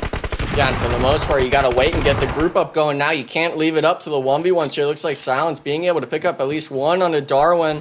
Still 1 HP, and that damage, that sort of weathering they're having to deal with the last few circle shifts. None of these players have any med kits, so they're all one shot. The shotgun shot swing from Sinners, and let's chalk it up, baby. 30 points, 20 eliminations for a team PB. Sinners Esports, they're shooting up the leaderboard damn quick.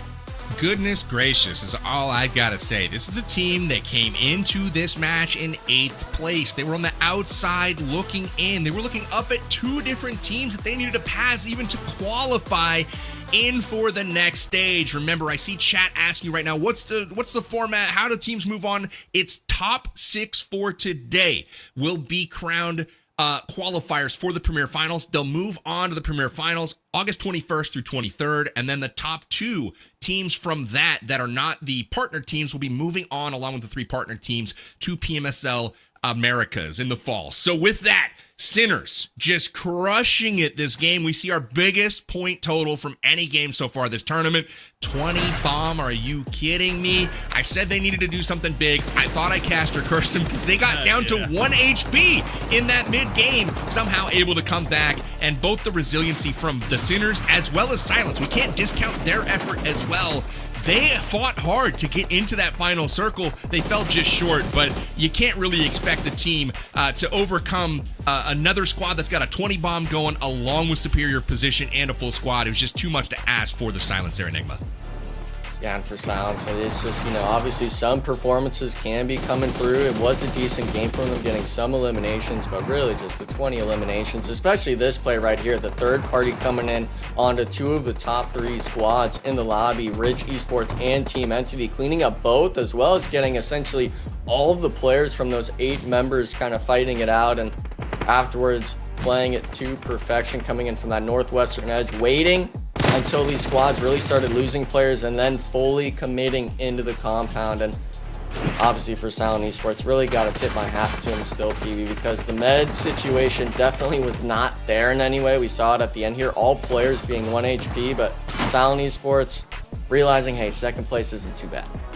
Remember when Golden Eagles was beating them back down the hill, and then Noobs Esports rolled up behind them? Silence Esports should have never even been in that position, yet they made it there. Big props to them, but the real story of this game number 2 of our second day, is Sinners Esports. They put up 20 eliminations. We haven't seen that yet in the Titan series, but here we are, Sinners getting it done on the back of 2,600 damage. Absolutely massive game from them. I didn't expect it. They'd been the definition of mid so far in this tournament, Dave, but here we are. They have shown up in a big way. They're challenging for the top 3 at this point, and I'm so excited to see what the point totals look like after this game. Here it is, 30. Massive point sponge for Sinners at the top with 30. Almost there, though. Your pick, I believe, picking up 10, and another strong frag performance from them. They didn't quite have the rank points to go along with it, but not a bad showing for Almost There as well, Dave. Yeah, Almost There, still showing up here, getting these consistent points for the overall leaderboards. But going back to Sinners Esports, like, yeah, their fragging power was off the charts here with their 20 eliminations. But for me, the game-winning play wasn't a team fight. It was that rotation. They were in Yasnaya. The next circle shifted away from Yasnaya.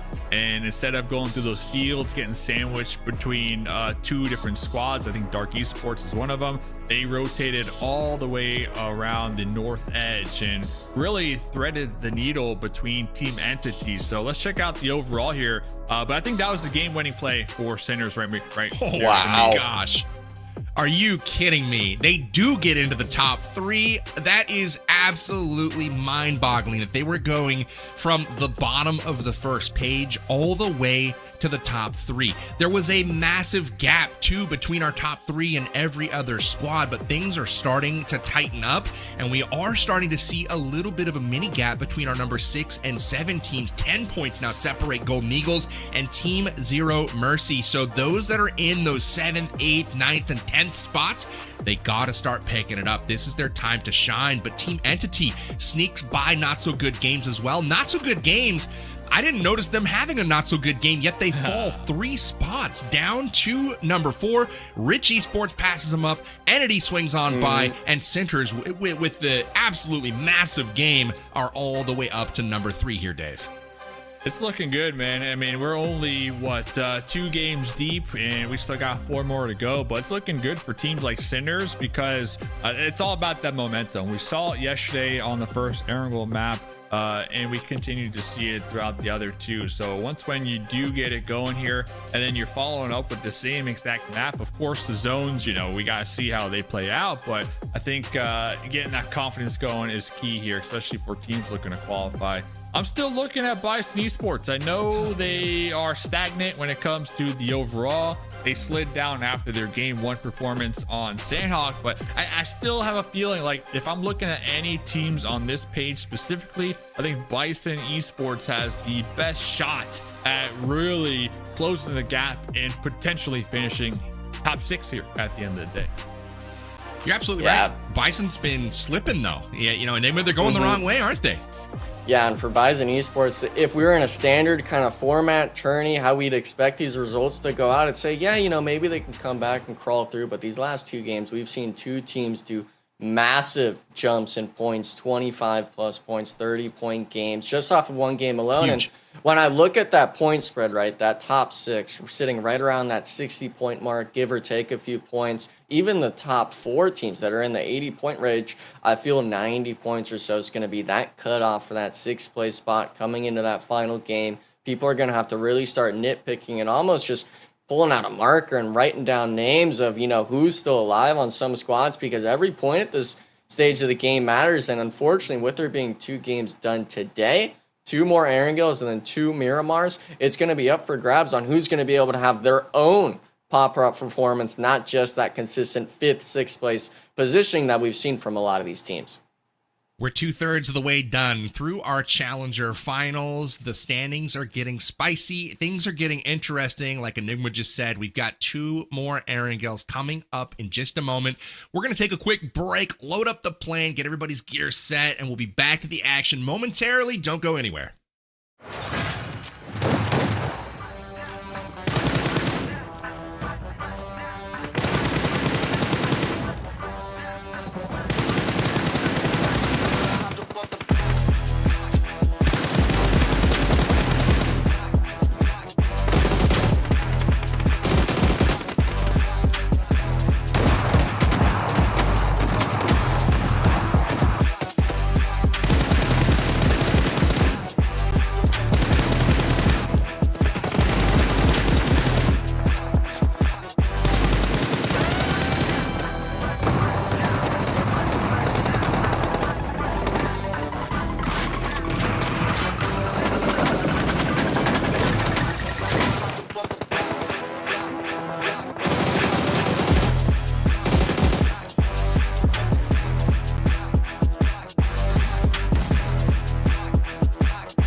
Hey, welcome back. We have our third game of the day queued up and ready to roll, and things are getting interesting. Remember, the top 6 from today will be moving on to the Premier Finals that happen just in 2 days' time, and the top 6 is not set in stone by any means. If anyone showed us, it was the Sinners, and with a 30-point performance, they're all the way up to number 3 after being all the way down in 8th place going into last game. I'm Powerbang, back with Mustache Dave and Enigma, getting ready to bring you the action. And gentlemen, I want to start theory crafting a little bit, right? We've seen these teams perform. We've seen kind of some average points be earned. So if we could throw up the overall standings once again, I want to kind of project some cutoff points potentially that we might be looking at for teams to reach. Right, number 6 is the key, 62 points, and if you look at the average over 8 games I think we've played so far, that's about 7 3/4 points. Extrapolate that out over another 4 games, we're looking at like 91-ish, 93-ish being the cutoff. That's a lot of points. That's more than even first place has right now. So is that in the ballpark? What are you guys feeling as far as like what teams will need to earn in order to punch their ticket to the Premier Finals on August 21st? I think you got to reach the triple-digit mark if you want to feel safe. That average point you just brought up being in the 90s range after just 12 games, that's something I felt we haven't really even talked about before in any Titan series, meaning that all these teams just around the top side here, right, even all the way down past into maybe in the 9th, 10th range of just the average points, you have a number in mind. Every other team has been meeting that requirement as well. So even if you're rich esports team entity, we understand that maybe you can have a bit more breathing room from the likes of maybe almost there the Golden Eagles, but every other team, the beauty for it, if you're in the 7th or 8th place, and Dave, I kind of want to get your thoughts on it. When you have that sort of bullseye on that team in front of you, that target on their back, and you're the one chasing after it, it's a lot easier to reach a point total rather than trying to hold on to a spot in these tournaments. Yeah, and I'm liking what you're both laying down here. And we're looking at the topic here, top 6 Golden Eagles. They got a 10-point little cushion right now between them and Team Zero Mercy or Sexy Frogs, and I don't think they're safe yet. Obviously, we still got 4 more games to go. 4 teams to feel safe, yeah, definitely. 100 points, you're gonna be pretty comfortable for that top 6. But when it comes to that cutoff, I think PB, you said like what, 91? I'm looking at, I think it was like 93.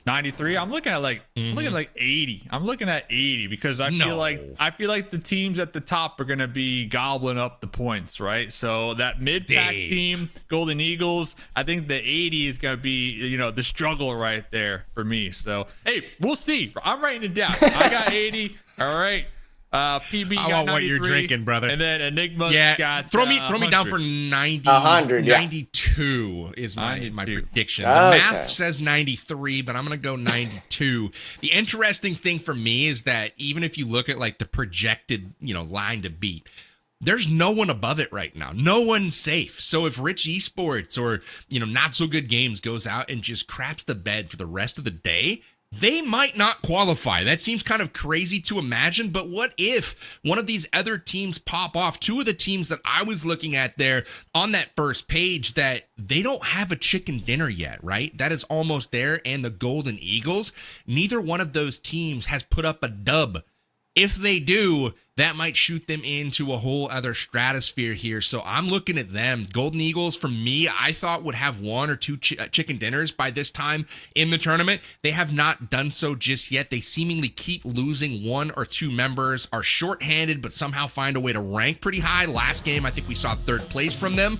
It's not happening so far for the Golden Eagles yet. They are still in the qualification zone for the next stage. Good news, though, for chat. Got another Amazon gift card. You guys can go to Amazon to redeem that code right there for some free money. So enjoy that and keep your eyes peeled for more of those codes as the tournament progresses. Big thanks to PUBG Mobile and the production team for making that happen. Dave, coming to you, though, for a quick prediction going into Erangel. Who do you got taking this one? I like the Golden Eagles pick. We saw them survive in the late game, and they were just getting, bombarded by multiple squads in that Eagles nest. So Golden Eagles can definitely use a winner chicken dinner, but it's hard to doubt the momentum you know. So if I had to like finally make a selection, I'm gonna stick with the Sinners Esports on a team that I've been having on my radar here tonight. But after coming off of a winner chicken dinner and 20 eliminations, it's hard to doubt them here, Enigma. Yeah, and for the Sinners, the dirt ball, I'm going to take it back with that one. The dirt ball factor with them, 30 eliminations, does definitely put the burners on, so to speak. But my issue, of course, is that overheat factor. We've seen it too much, especially with these more inexperienced teams. Obviously, the Sinners being one of our challenger squads. But for my pick, at least, I'm looking on this right tally board. I want to see another team just make some crazy jump in placements up the leaderboard. That 11th place squad, Quiet Chaos, they're really that cutoff team of who I could see if they get a successful winner chicken dinner here, PB, they could shoot up for it. And I'm hoping that the zone favors them here. I want to see some chaos, baby. I want to see some random stuff happen, because if you look at those leaderboards right there, we got 4 teams that are pretty close to each other. What is this zone? My God, this is so toxic. But every other team that's down south, I mean, look at the military island right now. This is as packed as we've seen it, and everyone's going to have to go up. I predicted a Severny Circle, I think, yesterday for Game 3 on Erangel. It's a day late, dollar short, but here we are. Severny Circle potentially for our second game on Erangel today. You know who's liking this, though? That's almost there as they go all the way up to Kameshki. They're going to have their pick of the circle up on that northern side, so look for them to potentially rotate through Stalber and own that northern edge of the zone. They need it, man. Almost there, sitting in 5th place right now, 67 points. A chicken dinner would put them in prime position to move up in the standings. We've got a little chaos happening already. Porsche has, it looks like, is that Rich Esports in the crosshairs? Yeah. That Jazz down and out early. Rich on top of the standings right now is going to lose one early. They're coming to his rescue. They might be able to get to them if they have a vehicle. There is a monster truck in play, but they might be too little too late to get him back into the fight. Oh, man, that's not even the end of it. Dark Esports, this is that congestion on the other side of the river here.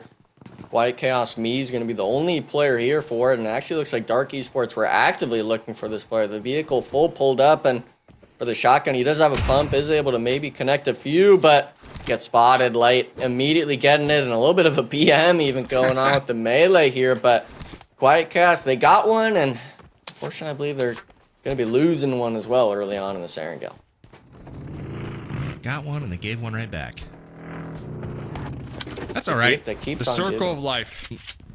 That's the way it goes. You know, there's a food chain. And unfortunately for Quiet Chaos, they were the smaller fish in this scenario. Dark Esports is happy to be the big fish in this scenario. They've got a nice little position at the moment. They're going to loot up, hopefully roll out, maybe take over that northwestern portion of the zone. Things are getting spicy, though, at the top of the tables. Rich Esports has left the door open for others like Entity, perhaps even Sinners, or not so good games to maybe pass them up in this game. With only 3 members at their disposal right now, they're going to have to do some big things here if they want to stay in the lead.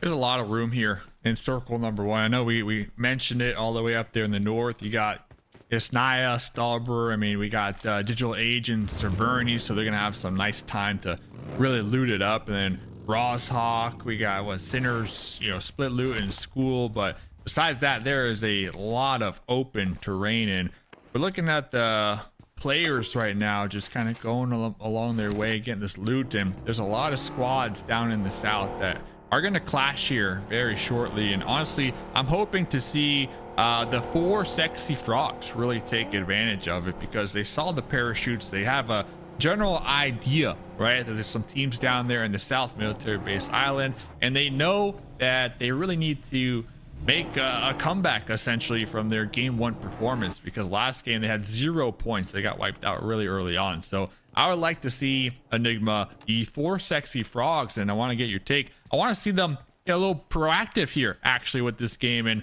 not really go for like the safer play when it goes to like getting the loot and then centering up early on. I would love to see the 4 sexy frogs to really be proactive, and maybe even like bridge camp. I know we were talking about bridge camps and we haven't seen much of it here, but I feel like a play like that would really set them apart when it comes to the overall leaderboards. Of course, it has to be successful, But the point is they need to put themselves in these situations where they can really explode and get a massive amount of points here, in my opinion.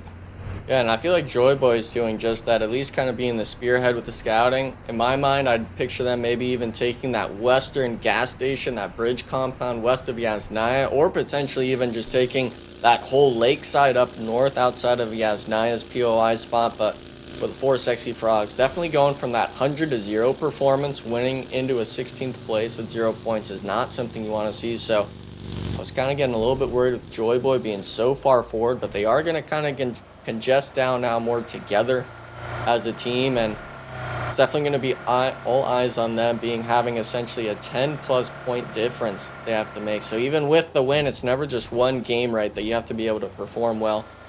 You have to be able to come in through the rest of the tournament, because it's not just one day. Skin. It's not. What? Yeah, I've never seen this before. What? What is that? Is that this is from the Attack on Titan collab, Dave. So one of the Titans, if you've ever watched that anime show, that's one of the collabs. The main things. PUBG Oh, Mobile, they're I mean, amazing. they got the collabs in the bag. Well, PB, So what's many your collabs. favorite then? He's got a voice. favorite in the game. one. That's Yeah, my favorite favorite one. one. Well, that's Got my the favorite voice voice, pack. but what about the favorite collab? Okay, we all know he's gonna say his own voice. He loves hearing No. himself. He just logs in every day just to hear himself. I see what he does. He talks. No, absolutely not. No, Oh. I would not do that. But at the end of the day, I think my favorite collab has got to be probably the Godzilla King Kong one. When they did That was a good one. the first one out, it was pretty cool seeing those mythical creatures rolling around on the battlegrounds, and then obviously the cool crates and stuff that came with it, like my Car 98 crate that I got. So I like that collab. That was a pretty cool one to me. That was cool. They had a whole like cut scene in the game too, where like King Kong and Godzilla were fighting, and you were like right there in the thick of it. So pretty cool stuff, but not cool stuff. Digital Age Tempo, another game where we're just witnessing Tempo on the receiving end of the sights here. Almost there though. Hopefully they can group up and make sure that Wolf doesn't get thirsted here this early on. But PB, you were gonna say something about Digital Age on that? No, I don't know what you call I was that. not. I was. What would you call that? What were They've you had thinking some- of?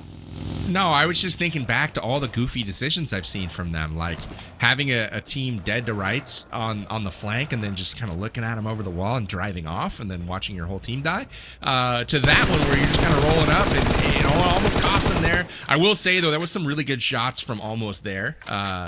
These guys have been really I wish I could shoot like that, see a car and then just a one burst and it's a headshot knock out of the car. I mean, pretty incredible stuff. And, we saw almost there looting Kameshki and rolling up north. And look at the zone position that they have just a bit southeast of Severny right now. Really solid position. They just pushed off Digital Age from that spot. They're able to get their player back in the fight, and they're probably going to be able to get a center zone position. But once again, we see Golden Eagles roll in from the east, and by roll, I don't mean what They're Mixie's doing rolling. right now. That is an interesting driving strat here from Not So Good Games. But no, Golden Eagles, I'm just going to say, they've been quiet in almost every game. Not a lot of elims to really show for their performance, but they're still sitting in 6th place, and it's honestly off the back of really, really solid zone positioning. They're sitting here with 0 elims once again. They have the best position in zone right now, and they own the biggest swath of real estate right now. So I'm going to keep my eyes on Golden Eagles here. They're one of the teams in the top 6 with 0 chicken dinner. So I want to see if they can actually get some momentum going, get those guns warmed up, and see if they can pick one up. But hey, this fight is not done. It's Digital Age versus Almost There. Once again, this compound's too small for 2 teams, Enigma. Yeah, and for the most part, it's really both teams making the same exact rotation at the same time. But if you're almost there seeing Digital Age be the squad to rotate, you might as well look to follow them. And I believe that's exactly what they did to try to take this engagement. You have the 1 elimination already under your belt. As long as you're able to keep track of where they rotated to like this, definitely just a 4v3 scenario. And we did see Rich Esports kind of make a rotation along this western side through Rosshawk Bridge, but they opted to kind of rotate more north. So this is going to be just a straight up 4v3 fight. And with Almost There, they have the larger majority of the compound, the safer majority of the compound, to say the least in my mind, with it having that sort of off-angle 2-story that we see Wolf perched up next to. But It's always an issue here, Dave. The DBS meta being so supreme lately. If you allow any 1v1s to come through, you're going to be allowing these situations to go right through your fingers. The thing is, we're looking at almost there. They know this is a 4v3 because they got the knock onto Tempo moments ago, right? So they know they have the numbers advantage. The thing is, if they're going to make a play, I feel like they should make it sooner rather than later because teams are going to start to rotate in this area. And we can see on the mini map, actually, in the top right hand corner, there's actually Sinners in the vicinity. So I would hate for almost there to start to get those grenades, start to get those knocks, and start to make the push. Next thing you know, a team is casually driving by. All they got to do is pop out and take a couple shots because you're going to be on the outskirts right there. So I'm actually surprised, just kind of taking into consideration what we've been seeing from almost there all night long and their aggressive play style. I'm surprised that they decided to pump the brakes essentially here on this pull up that they initiated. They pulled up, but on the other side, check it out. It's Entity rolling up as well. So this is about to get interesting at this compound here, Enigma. Yeah, and for Team Entity, that's a team that has that full western ridgeline, actually the full circle shift down. I was going to say, if they get either knock onto the compound, they could very well just start angling out from that water side and the ridgeline they hold. But with such a strong pull to the west here, I feel they might honestly try to regroup and play this whole southern field side because a lot of these teams seeing the circle shift are not really in too comfortable of a spot to be playing a position. Sinners, they opted to take the sniper tower here, and with Reach Esports as well as almost there taking shots, this is nowhere near a safe haven for them to play, and them having one player down, another already eliminated as well. Just a duo, essentially. You've got to be able to rotate here early, immediately, and yeah, I think you honestly just got to leave him here, Dave. Having two players is not what you want after such a strong win. The most points out of any winner chicken dinner so far in the tourney, but it's got to be the right call. Yeah, they're getting out of here. They're getting out of here before they lose more. Scarface already done. Sending it. Trying to keep this vehicle alive here. Another one of their players, like you mentioned, knocked in the process. So the same story that we saw from the 4 Sexy Frogs. They get one winner chicken dinner. Next game, they come in with the goose egg, right? So hopefully that's not going to be the case for the Sinners, but it's already kind of looking that way here, fellas, if I'm being honest. So we'll have to see how that impacts their overall leaderboards. But talking about the 4 Sexy Frogs, they're going to be just north of Yesnaya.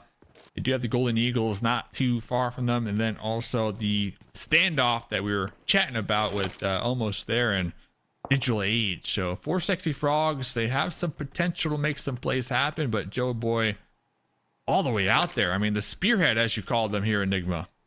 Yeah, on the ridgeline, he's got a good angle, a little bit of a foothold maybe to make a rotation up onto the Golden Eagles if need be. But with it being so early on in the match, so we're talking it's only stage 3 currently.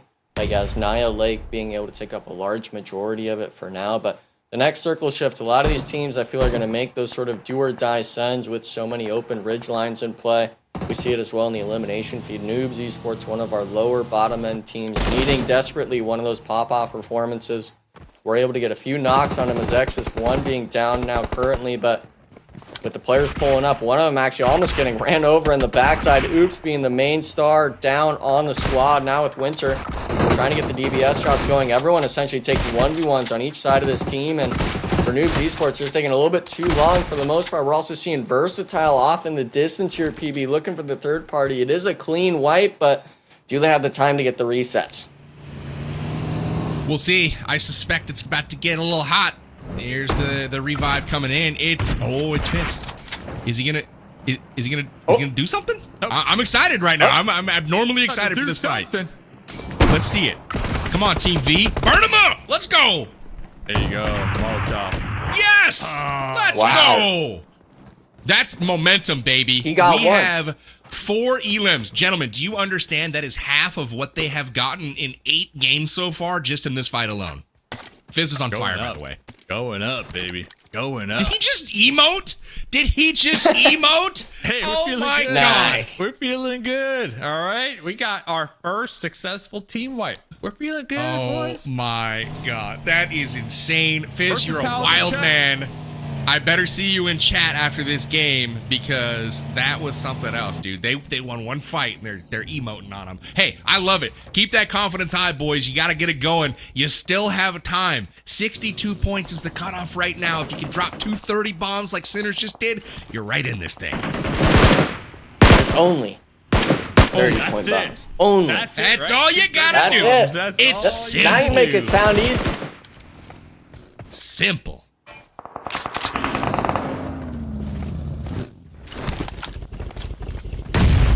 See it though. 4 sexy frogs. They've forced into the fight now. I was wondering what Joy Boy's position was going to lead to. It's going to be into the fight with the Golden Eagles on the hillside. Nades coming through, and with Rosa trying to be in the front. Not the right weaponry. The UMP is not going to get a lick of damage down. And while that's going on here, another off angle going on. Joy Boy trying to salvage the situation, but with so many angles that the Golden Eagles have over top one another, it's really just a matter of if 4 sexy frogs can maybe even disengage from this fight. Unfortunately, gonna have to replicate a Sinners rotation almost of leaving the player down and out, go for the rotation into the circle. But the issue I see here, even just looking at it from this angle here, how do you even make a rotation from this hillside here, Dave? Do you even make it into the circle, or do you look for the fight?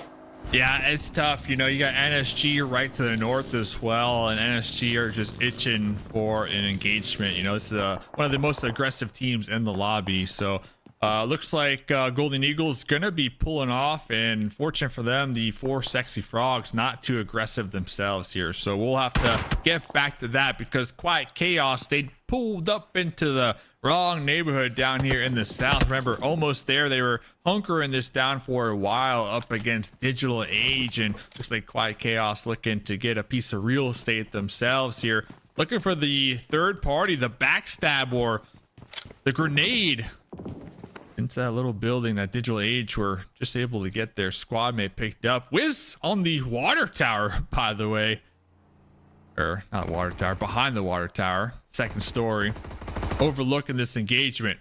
Really not much room for Wiz to move here. I can't believe they're still alive. Honestly, I thought those teams would fight a long time ago and actually finish the job, but still up. Digital Age still kicking.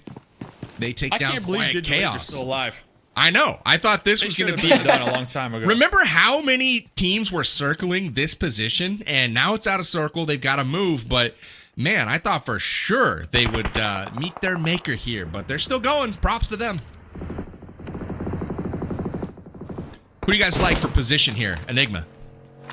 Team Entity. They've got that whole western ridge line. They could maybe even wait out for Digital Age to make the rotation in. It's actually going to be in the almost there, so they're trying to take the shots, but circle shift coming in. I believe a lot of this circle, even towards the west, towards Zero Mercy, all of it's going to be this open hillside for either team to kind of be able to just rain shots down onto. Digital Age we're able to full send it into the very bottom of it. Not sure if that's the best position for them, but everywhere else on this mountaintop, all these squads really opting to make an early rotation, looking for an early engagement almost onto it. And for the 4 sexy frogs, they were actually able to get Problem back up early on. I thought they were going to be just a 2-man here, Dave, but being a trio, giving them enough confidence to at least look for an early engagement before this next circle shift. Yeah, they're still putting in work here. Ooh, that would have been the play. Molotov right there, getting the alternate eagle, trying to avoid the jazzy grenade here. So 4 sexy frogs doing a good job at flushing out the last member of the Sinners. But going back to PB's question, I'm feeling, and I'm not even joking, I'm feeling Team Versatile. I knew it. As long as Vis doesn't overextend and get picked off out on his own, I think they have a good opportunity here to really capitalize on their position. And not to mention, they're feeling good. I mean, they got a squad wipe. They got 5 eliminations going their way. Their only true opponent, in my opinion, right now is Team Zero Mercy. They're sitting on 60 limbs as well. So it is going to be a challenge, but if Team Versatile can make sure to secure that west side, they might be looking at a winner chicken dinner. But it actually looks like they're going to be wrapping around onto NSG right now here, Enigma, as Kiddo is knocked out. They're swarming. Here they come. Oh man, and for Atlas, unfortunately had such a beautiful off angle, but immediately getting put down by VRS. Luckily the teammates through the smokes are going to be able to find the shots down and connect it. And for NSG now being down to just a solo, one of our top performing squads from yesterday's performance, PB, coming into today, with it being Versatile, of all teams, taking the 4v4 engagement onto NSG. You might be cooking with this pick here, I'm going to be honest.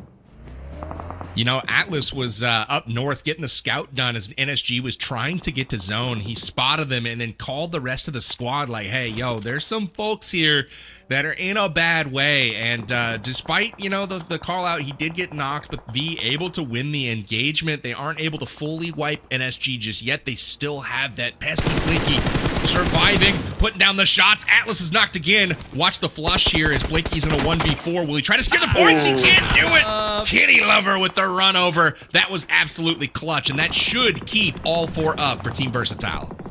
Versatile just steamrolling the edge, just sweeping it up right now. Now their true test is going to be Team Zero Mercy out there, but they have some room to breathe as they're going to be able to regroup and heal up and get some additional loot here. Team Versatile, is this the comeback story that everybody's been talking about in chat? Is this the Team Versatile, the underdogs that all the players were mentioning in the pre-show? Well, let's find out here, fellas. This could be their game. Go zone, go zone. Is it going to go north? Okay. It does. Hey, this is a good zone for Team V. They've got, I mean, they have to move into it and take position, but they've got every ability to do that. But they might be looking for another fight here first against Rich Esports, perhaps trying to take them out on rotation. They can hear the shots. They see the feed. They're in trouble. They roll up on top, and they are going to take the fight. Fizz has somehow found his weapon and gets another point in the column for Team V, and it looks like he's found Lawson as well. Here comes, turned his back at the last second. Fizz, what's going on? I thought he was onto him, and he just turned around just a little bit too late there. And are they gonna get the revive? Oh, They might get the revive here. No way. Oh, I think they Nope, are. it's and not it gonna looks be in time. Oh, So no, I close. think he's got it. He's on him right there, but the zone is definitely enough of a distance him. away. The reset, though, and my question mark with 11 eliminations, by the way, as this trio now, you got to make it all the way back up north. The rotation was good, but you got to be working onto this next circle shift. And with Team Entity now kind of really just laying down the law on the south side, I'm not sure if they're going to be able to make an easy rotation anymore. I agree. Dave, though, do you like the play? They picked up another 3 points there. I mean, They're maybe they looking don't for get the points. chicken. Yeah, they don't get the chicken anymore. I mean, I can't say that yet. They may could. still get the They chicken. could. Entity is in a good spot, and they have all 4 members up. V loses 1, but they've got to rotate back up. They are doing that, but now they've lost position to Zero Mercy. We have with Baby in the middle of zone, but Fizz has got him kind of pinned down a little bit. He's got to hit the shots. Unable to do so. Baby holds the spot for now, but maybe the move getting those 3 points, maybe it was worth it, Dave.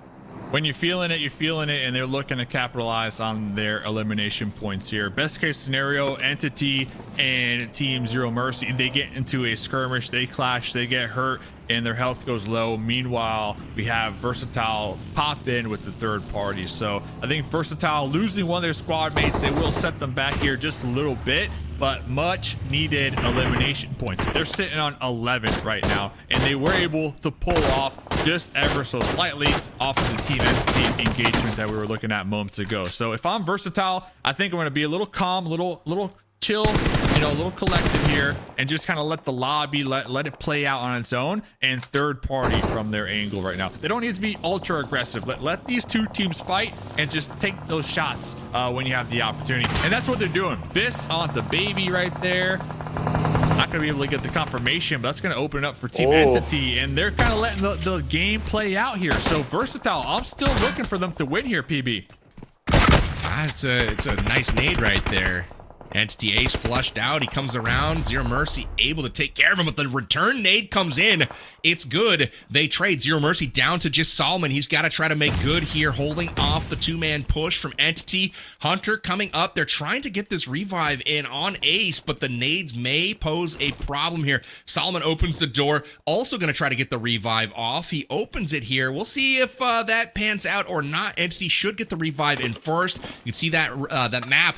Entity Nexus and looks like just Nexus rolling in on the bottom, but V takes the zone, and they are a 3-man. They've got the strongest squad, they've got the best position, and they're riding momentum. Can they add more elims to the total enigma? That is the question.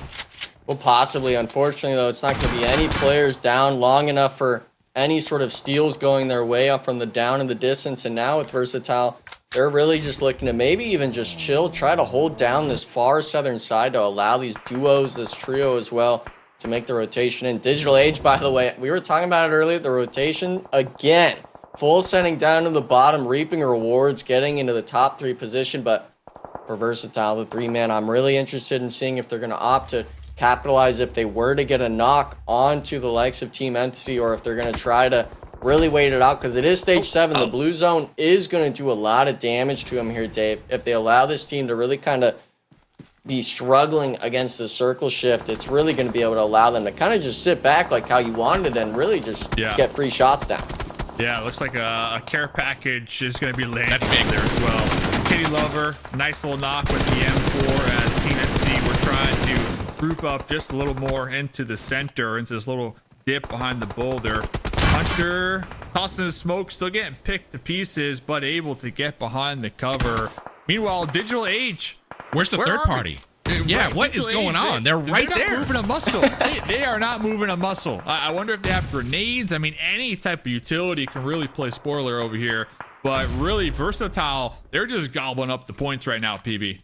Absolutely. There's that nade. It's going to be good. No, he just misses. Fizz, where you at with the grenades, brother? That was a good one coming in. Here's a follow-up. Will he get the knocks? Looks like Kitty Lover looking down the barrel. Kitty Lover, I got to give huge shout-outs to Kitty Lover. A different player this game. The aggression has been on point. The aim on point. Another nade in, just a bit long. Hunter will survive. Molotov's burning him up. The third party finally comes in. Rico taking down Hunter from Entity, but Nate getting the finish. You love to see it. So it's now down to 2 teams. V versus Digital Age. Somehow Digital Age has survived, but they are lined up, and Kitty Lover looking to get the finish here. Who's taking it, Enigma? It's got to be Versatile. As much as I hate saying it, that sour taste left in my mouth after saying they're going to be the winners of this match. Seeing the 3 gear and the P90, knowing how dominant of a weapon it is, it could be doing wonders. And unfortunately for Digital Age, yeah, they have to make a move at some point. They got to leave that dip spot, but it was only just the one player there, Dave. I think you just got to eliminate to the zone at this point. Yeah, that's a win all day. Kitty Lover with the P90, the M4. They got the last player from Digital Age dead to rights. Here comes a couple grenades to get another cherry on top, trying to make it 15 eliminations for Team Versatile with their first winner. I mean, this game alone, PB, quadruple their points overall that they were able to acquire up until this point.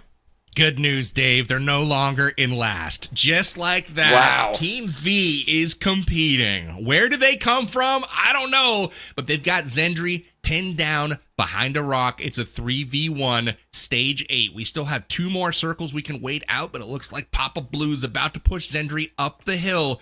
Kitty Lover seemingly out of meds up there, maybe healing right now. We will see.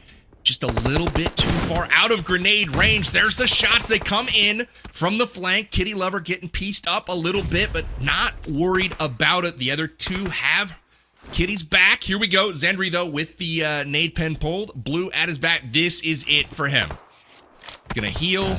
Will he go out to blue zone? It looks like that is gonna be the move. Play zone takes him down, and just like that, Team Versatile getting their first winner chicken dinner.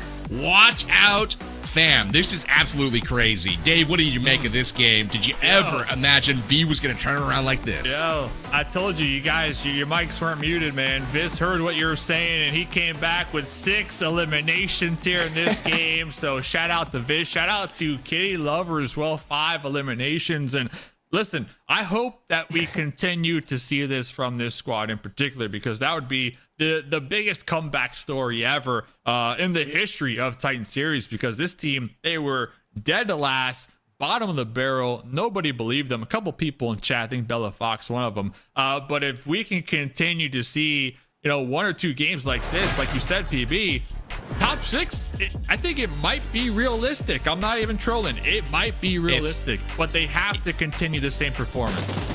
It's certainly possible. Mathematically, they're in it. Remember I told you that the cutoff was 62 last game with Golden Eagles.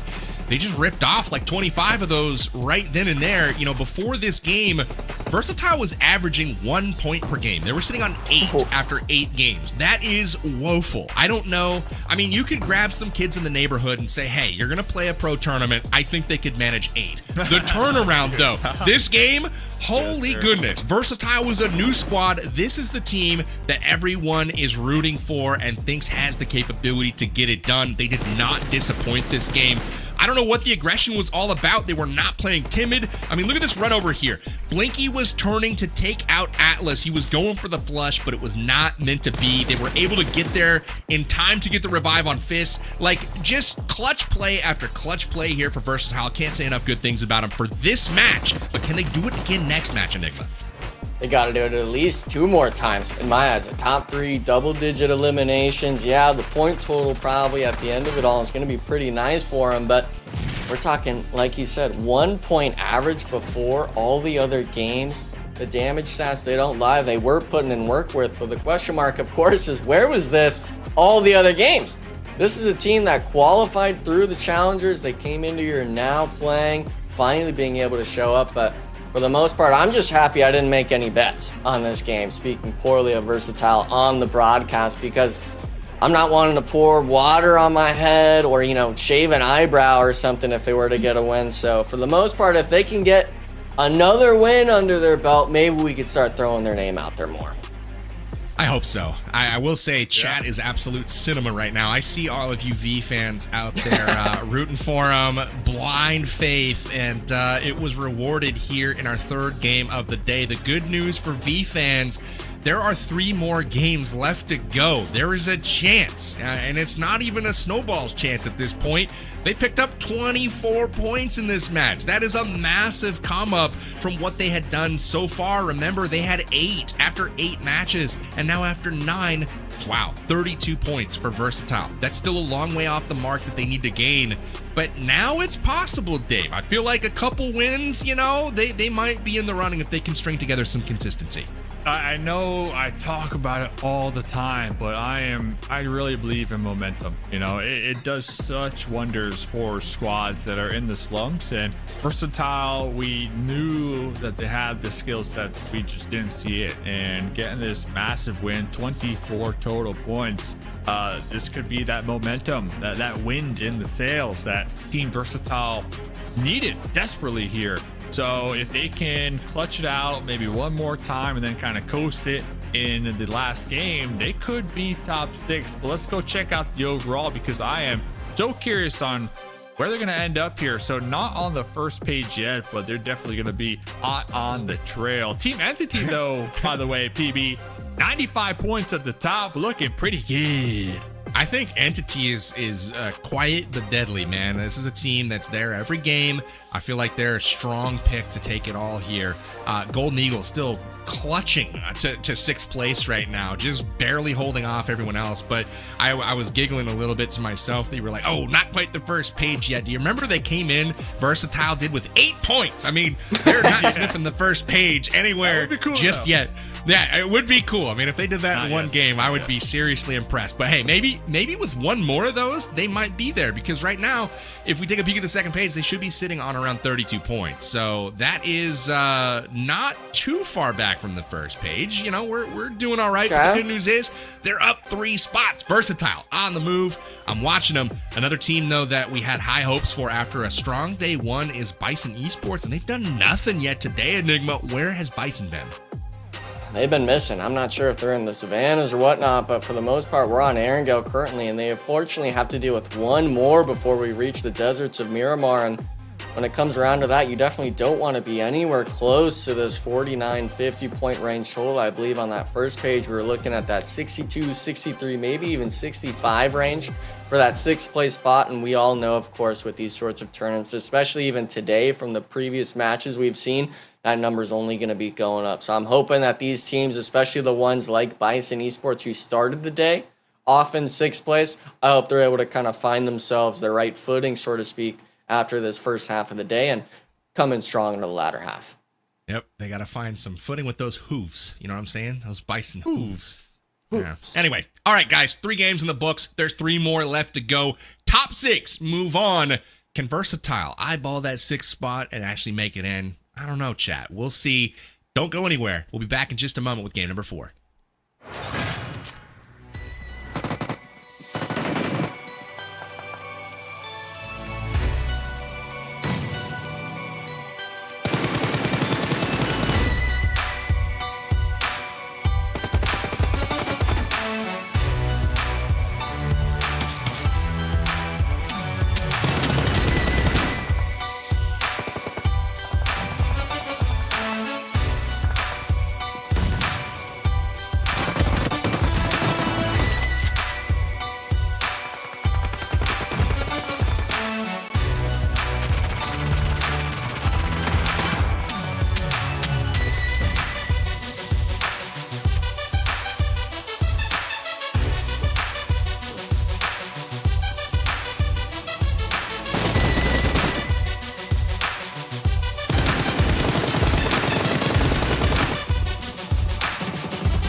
Three matches down and just 3 to go. We're here live with the PUBG Mobile Titan Series Challenger Finals, and it's the top 6 that will be moving on to the Premier Finals in just 2 days' time. And while we get ready for this next game on Erangel, get yourself a little Amazon gift card. Be the first to redeem the code and get yourself some sweet loot. But I'm back. It's Powerbang. We're here with Mustache Dave and Enigma, and it is our final game of Erangel for the Challenger Finals. Gentlemen, it has been an exciting tournament so far. We've seen some wild games today, most recently Versatile, previously Sinners. What the heck is going to happen in this one? Dave, give me your prediction. My predictions. It's hard to go against the Flying V for PMSL. I see Clint in the chat, Dab Please in the chat, Bella Fox in the chat. Everybody is rooting for this squad now, Enigma, and I get it, man. I get it. All of yesterday, I didn't see it. But after this game, if they can continue to really pull through, clutch it out, and you know, just carry on with that momentum on this final aerial map of the Challenger Finals, I can see V. I'm not talking like first place, second place. Remember, the goal is top 6. That's the goal. And the Golden Eagles right now, we see they're sitting at 64. Team Zero Mercy 62. So if Team Versatile can have another insane game, they could do it, Enigma. They could do it. They'd be back, and I'm seeing in the chat as well, everyone blowing up, by the way, from that winner chicken dinner from Team B. But for the most part, another concern I have is for one of our partnered players, of course, Valak, promising an islet if Versatile qualifies through to the Premier Division. So we've all got our own things, I guess, up for grabs. It's not me this time on stream. It's going to be one of the other players actually putting something up. But at least for my pick, we got to get to it. I'm not joining the Versatile hype. I'm a certified Versatile hater, to say the least. But for at least my pick, for my pick at least, we're going with the 4 Sexy Frogs. I liked them first day. They underperformed. They've underperformed a little bit today. Still grasping on close enough. They got to get a win here. I like it. I like it a lot. For my pick, I'm going to go with Entity. I've picked them 3 times today. I feel like the 4th has got to be the Charms, right? This has got to be the move. So, Entity, you're going to get a win. Oh, opening up the action is Zero Mercy. Man, MEZEXIS cannot catch a break. I feel like they're just getting chopped up at the beginning of every game, and here we go again, Dave. It's not looking good, but maybe they know where Solomon's at and they can get an opening knock here. See, Team Zero Mercy, one of these teams that right there on the cutoff here, right behind the Golden Eagles. Not many points needed to overthrow the Golden Eagles, so big team fight here to start this match for Team Zero Mercy. Baby on the off angle behind the heat rack, trying to get a grenade. Not going to be hitting the mark, but yeah, totally agree with you. Powerbang MEZEXIS, a staple in the PUBG Mobile competitive community, and we really haven't been seeing much from this squad here in particular, at least in the Challenger Finals. But let's see what Team Zero Mercy can clutch out here right now. This is a huge team fight for them. They cannot lose it, Enigma. If they lose it, that's going to set them back on the overalls, baby. Ooh. Nice game awareness right there. Popping out with the UMP, getting a elimination point. Yeah, but unfortunately, that was the 1v1 getting a little too close for comfort, seeing the pump shots go right around the window. But luckily for Zero Mercy, they understand exactly which team it's going to be here. MEZEXIS now having the 1 player down, shots through the window. They were able to get all 4 eliminations under the belt, along with not taking a single casualty. And I think this is the part of the tournament where we're going to start seeing teams actively look for these bottom slot rosters. MEZEXIS, Dark Esports, maybe even Silent, being a team that you try to take the 4v4 early on, because that point spread, like you said, one solid game from any of these teams, basically all the way down to what you're making it out to be, Dave. Versatile, being able to shoot up towards that 6th place position. Every elimination is going to matter. And wow, I mean, BISON, they had a rough start here today, Powerbang, but now thankfully at least being able to get, hopefully, the 1 elimination out of the Golden Eagles. Let's see it. Golden Eagles again getting pieced up a little bit. I feel like they get to the late game every game with 2 players, and it's just not enough for them. But you know, the solid start here from Zero Mercy has finally moved them ahead of the Golden Eagles. So the Golden Eagles need to get it done. They're on the outside looking in right now, currently in 7th place. And remember, top 6 are the teams that move on to the Premier Finals happening on August 21st. And right now, Golden Eagles need to gain some points. So again, down 1 member for a knock, but it looks like they might be able to get him back up. BISON Esports, though, they need to pick it up as well. Looks like he was able to find him, thankfully. It's not going to be a repeat of Versatile from Sandhawk, but With that being said, the zone shift is all the way up to that northwest side towards North George here, Dave. And with this being around Prison Mansion area, both teams actually opting to kind of do a little bit of a spread loot drop. I'm interested in seeing if BISON Esports maybe even tries to make a rotation happen into the Golden Eagles, something like what we've seen from Almost there and some of our other higher performing squads. But we know just how dire it can be, right? Taking the 1v1s, the initiation fights that if you don't land the shots, everyone's been so quick and active, to say the least, about getting those return knocks going, that if you kind of let the pressure get to you here tonight, especially with this being the last Erangel going into Miramar, it's just 2 games after this, you got to be on your head on the swivel. Gotta be on it. And the team that has been on it here so far in the first 6 minutes, Team Zero Mercy. This could be bad. The demise of Versatile. This doing some scouting here. This really far from their squad. So we're looking at Versatile.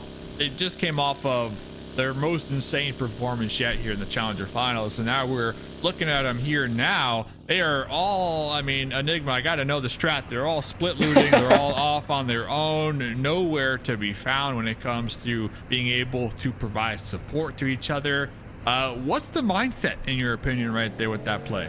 It's got to be look for the eliminations. Think that someone's getting a little lackluster on rotation. Maybe someone's straggling behind, but if you're kind of the vehicle people are shooting at, it's a little counterintuitive to be that sort of solo player off. But for the most part, I mean, it looks like they were trying to get a camp towards possibly Ferry Pier, try to see if a team rotates towards this western side. I'm thinking of Quiet Chaos right now currently doing that, along with, of course, the 4 Sexy Frogs we saw. But back to this north side, it's actually going to be 3 teams up here, PB. The Golden Eagles, Dark Esports, as well as BISON Esports, all kind of right neck and neck, shoulders apart from one another.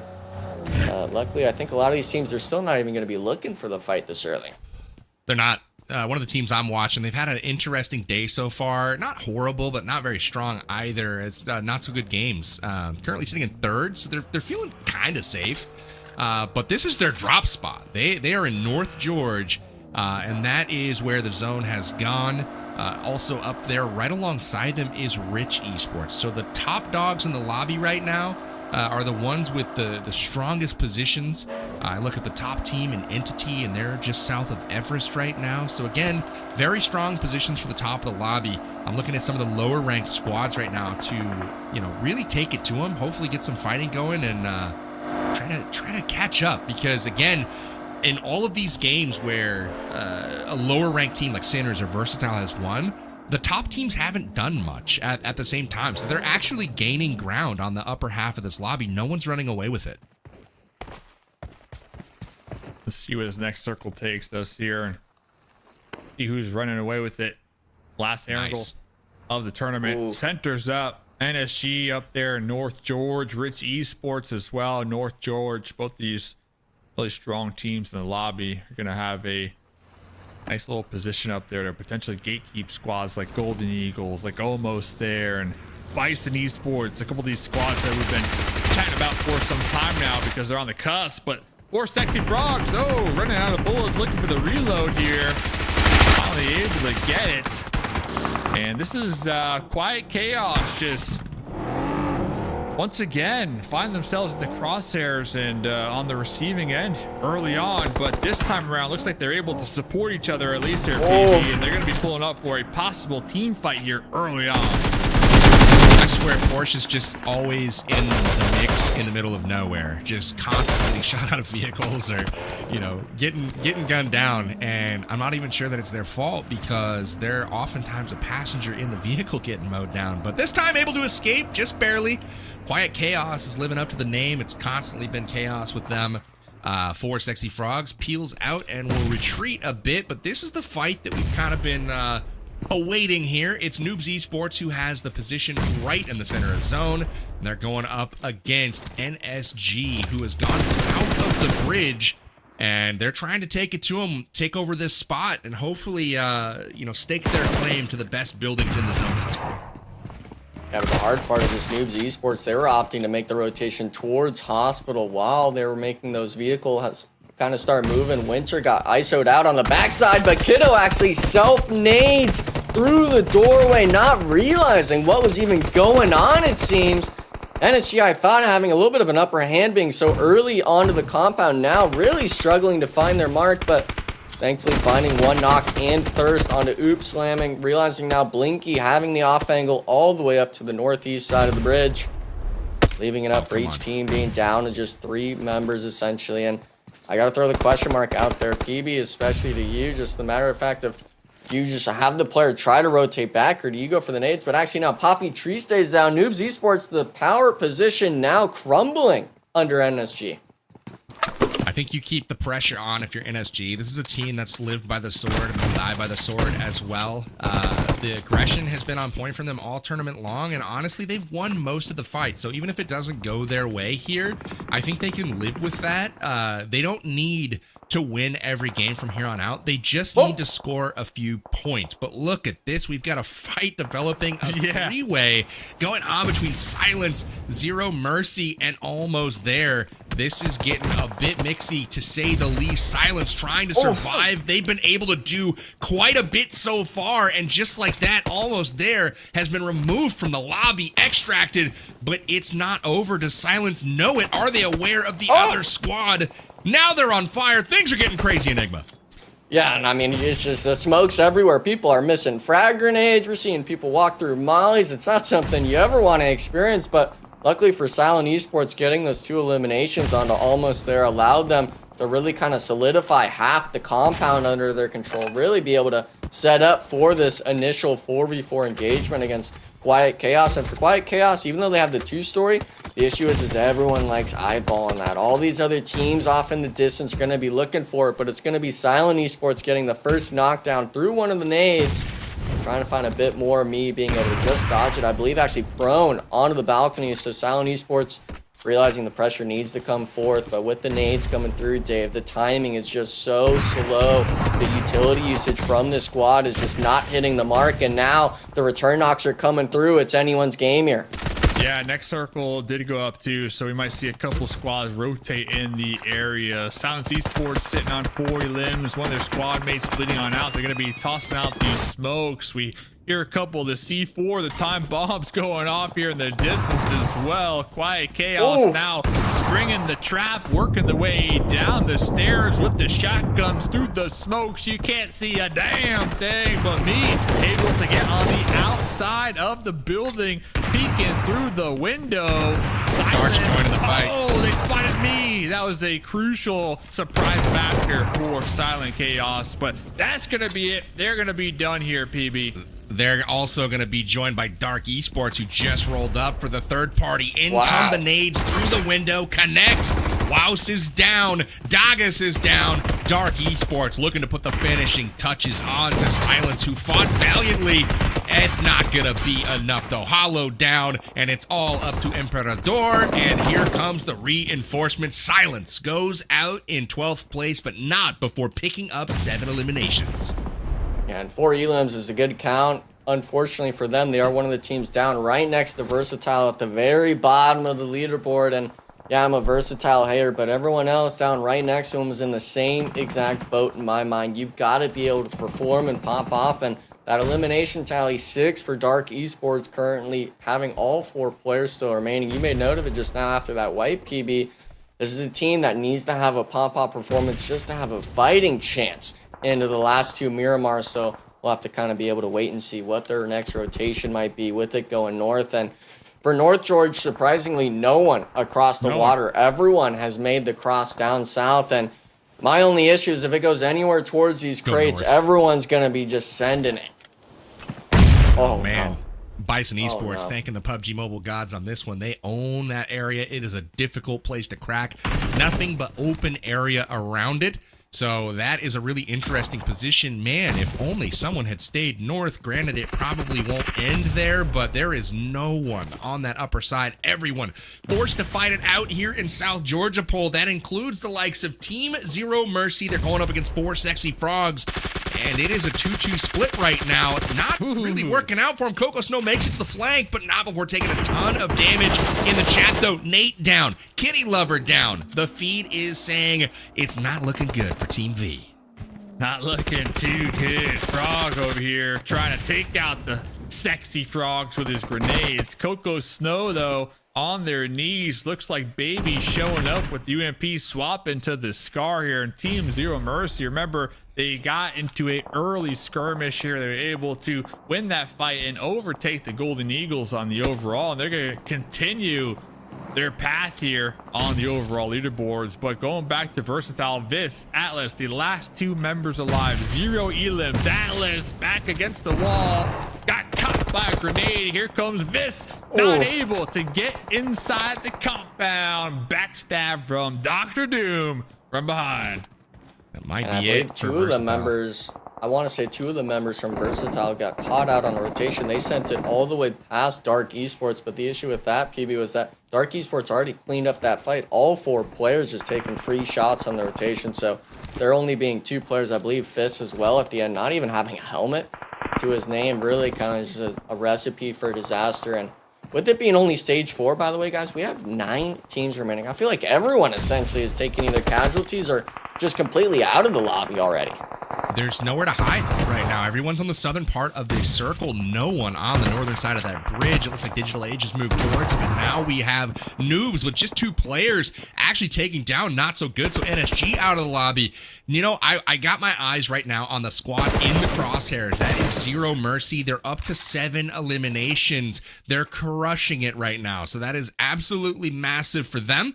And I will say that 69 points is a nice score to be on. That's a good little cushion there over the Golden Eagles. They got to keep going. They need these points in order to try to qualify for that next stage, Dave. Only time will tell. 2 more Miramar games to go. Golden Eagles down 2 members, but the team that is really trying to strengthen their gap for the top 6, Team Zero Mercy right now. Dark Light, I'm gonna count them out, fellas. All right, I'm not counting out Versatile, but I'm counting out Dark Light. All right, I haven't seen nothing from Dark Light, honestly, in this tournament. There's like one really good game, but that was about it. They got 9 elims right now. They got 9 elims, but are they gonna get a 30-point game, right? If they get a 30-point game like we saw from Versatile, then maybe. But right now, they're pulling up. Go already low in the health department. That crash right there. I want to clarify something. You're saying Dark Light as in the team, right? Not just Dark Light. You're not singling out Light here on the team. Singling out that one player. Oh, that one player. Yo, dog, you suck. Wow. Get him out of here.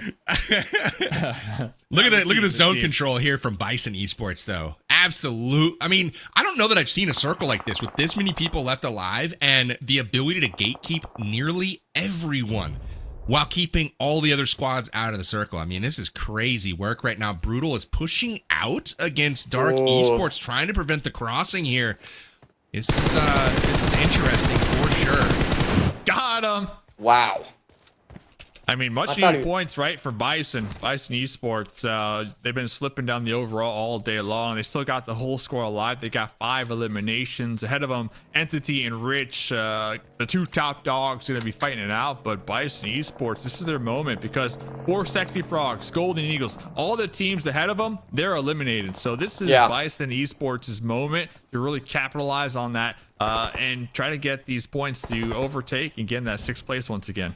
Yeah, in my mindset when it comes to Bison Esports, going out for a play like this, full sprinting out in the open, they understand no one is on the north side towards North George. Everyone is down south or the west into those apartment buildings. So I'm Bison Esports. I would have maybe even sent another player out here if you're going to be actively looking for this gatekeep on the Dark Esports. But I do see as well off into the distance, one of the players climbing up the mountaintop away, trying to get an overhead angle onto Bison Esports. So definitely a nice call from each squad, making individual plays to really kind of play that sort of mind games against one another, that chess match that we like to think about throughout some of these moments in the tournaments. And for both those teams, one of them desperately needing to shoot up towards that 30-point game that PB's downing, towards that Bison Esports match of getting back into the top 6 after losing it get-go from the first match here today of day 2 of the finals. And for the most part, of course, all these other teams, and I got to make note of it as well, Powerbang. Noobs Esports have this South George position allowing every team essentially to rotate in front of them. The difference is night and day for these teams that are desperately wanting that 6th place. You're absolutely right. Noobs has been there for a while. They've been shorthanded. They're stuck on the outside of the zone. What can I say? They're going to get pushed here shortly. They've got position, but there is a rich esports squad standing in the way at full strength, so that's going to be challenging. Down below, though, here at South George, the crates have been center zone for quite some time. Next circle closing in 44 seconds. Attila on the top of the tower here for BISON Esports. Really good vision advantage for the entire zone. And then we've got Entity that's worked their way into the warehouses. They're making a move right now for the crates as well, so looking to be another squad in center zone, and they have pushed just one crate away from the rest of the squad on BISON. Attila's going to fall back and say, hey guys, we've got some company. He's going to join up with the rest of the squad. Here's the map. You can see Rich on the mountaintop on the left side of the zone. You got Dark in the north, and then just a big pickle mess in the middle of this. This is all kinds of spread here from BISON. I like their angles here, but it's going to be difficult to support if one of them get knocked.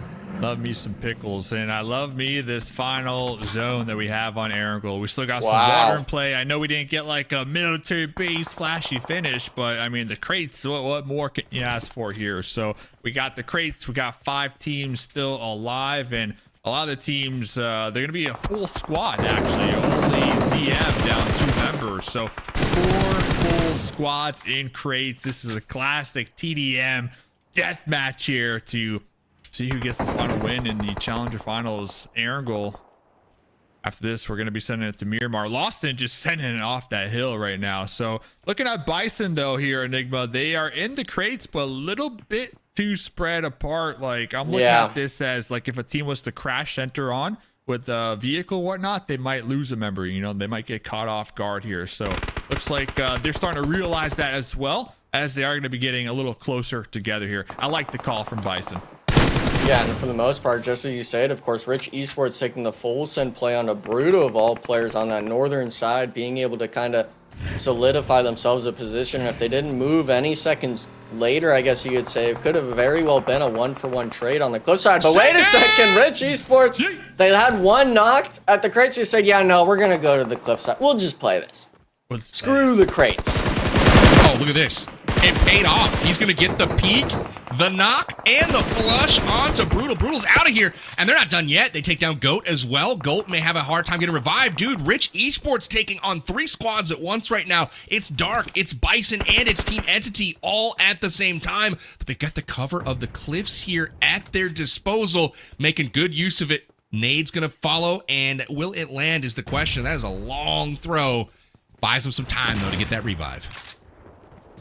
Revive needed as well. We're talking 15 total players remaining, 5 squads actually. Only 1 team having 4 members up. That's going to be the Dark Esports 4-man with, by the way, of course, we see it on the right, 12 total eliminations. So all these teams, they've got a little blood splattered on themselves, right? 5, 9, 3, 4. A lot of these teams being able to put up some really good numbers so far, but with it being the top 5 range, Dave, the placements after this go up massively, especially when we get in that top 3 range. Every placement matters, and this crate positioning that you were mentioning a lot earlier on, at least with BISON's position, I struggle to really kind of figure out how they're going to be able to keep back all these other teams, right? Because the crates only have so many angles you can peek from. You're going to struggle with really being able to keep someone back and be able to take a real 4v3 engagement.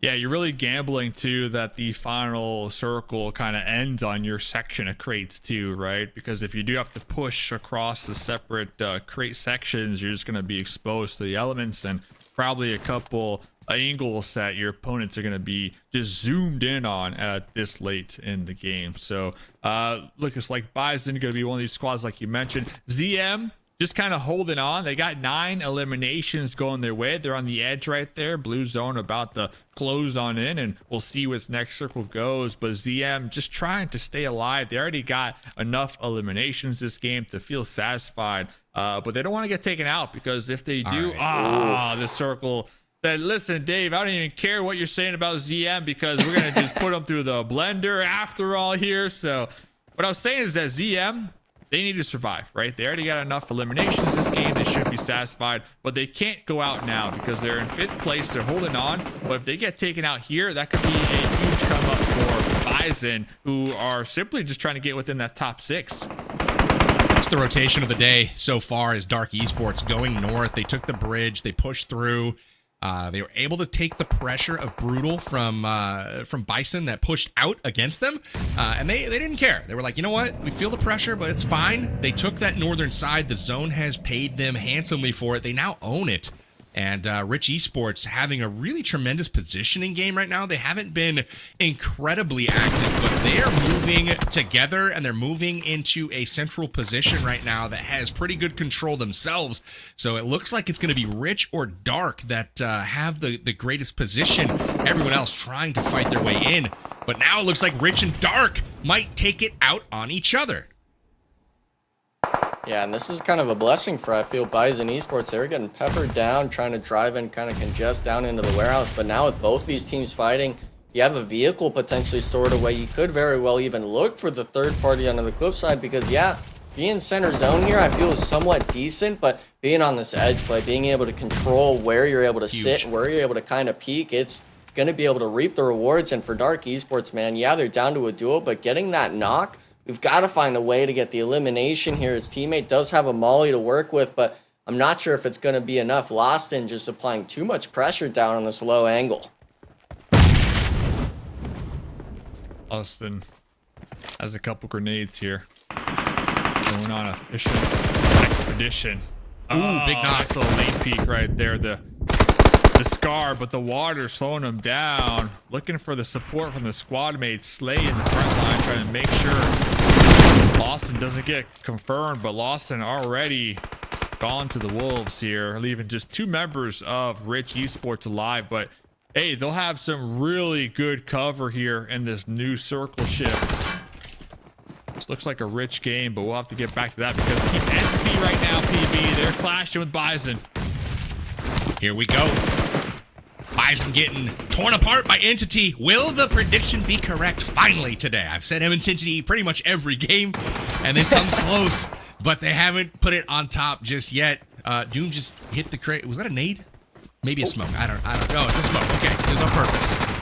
Oh, hey, good shots. Connects. Both teams piece each other up a little bit here. We got a 2v2v1. Things are tense. 5 players remain. 3 teams still alive. Will it be Entity or will it be Rich Esports? Rich also could really use this game. This will punch their ticket to the next round in all likelihood. Same with Entity. Both these teams looking real solid, but BISON absolutely needs this game if they want any chance of coming back. It's all up to these 3, though. Man, Rich Esports with a clutch push onto Dark there to take that position from them. Enigma, I thought Dark had it with that zone position, but Rich says, nah, we'll take that, and we'll also get this high ground as well.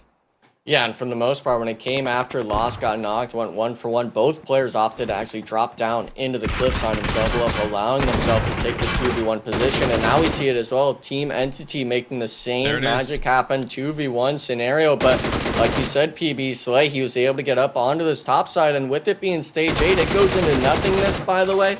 Right behind them, right where they had that fight with Dark Esports. So Team Entity, no matter how bad the position might be from Rich Esports, all they have to do is wait. And wait a second, actually looks like Jazz. He's not even going to be waiting here, Dave. He's looking for the eliminations here and now. They're looking for it, man. They're looking for the points here, and I really like the positioning from Slay up there because, like you said, it centers up, and I'm pretty sure it goes right on top of Slay. So Jazz in the front lines, looking for that ricochet with the grenades, looking for that fadeaway, cooking it. And wow. Days had a feeling, but the support from Slay above will be putting a stop to that push. Now it's a 2v1. Nexus DBS back against the wall. Health no extremely low. A couple bandages here, and now here comes Papa Blue to apply the pressure, PB. He's got to try to take out that top man. This is too much heat coming from above Slay with just the insurmountable high ground position.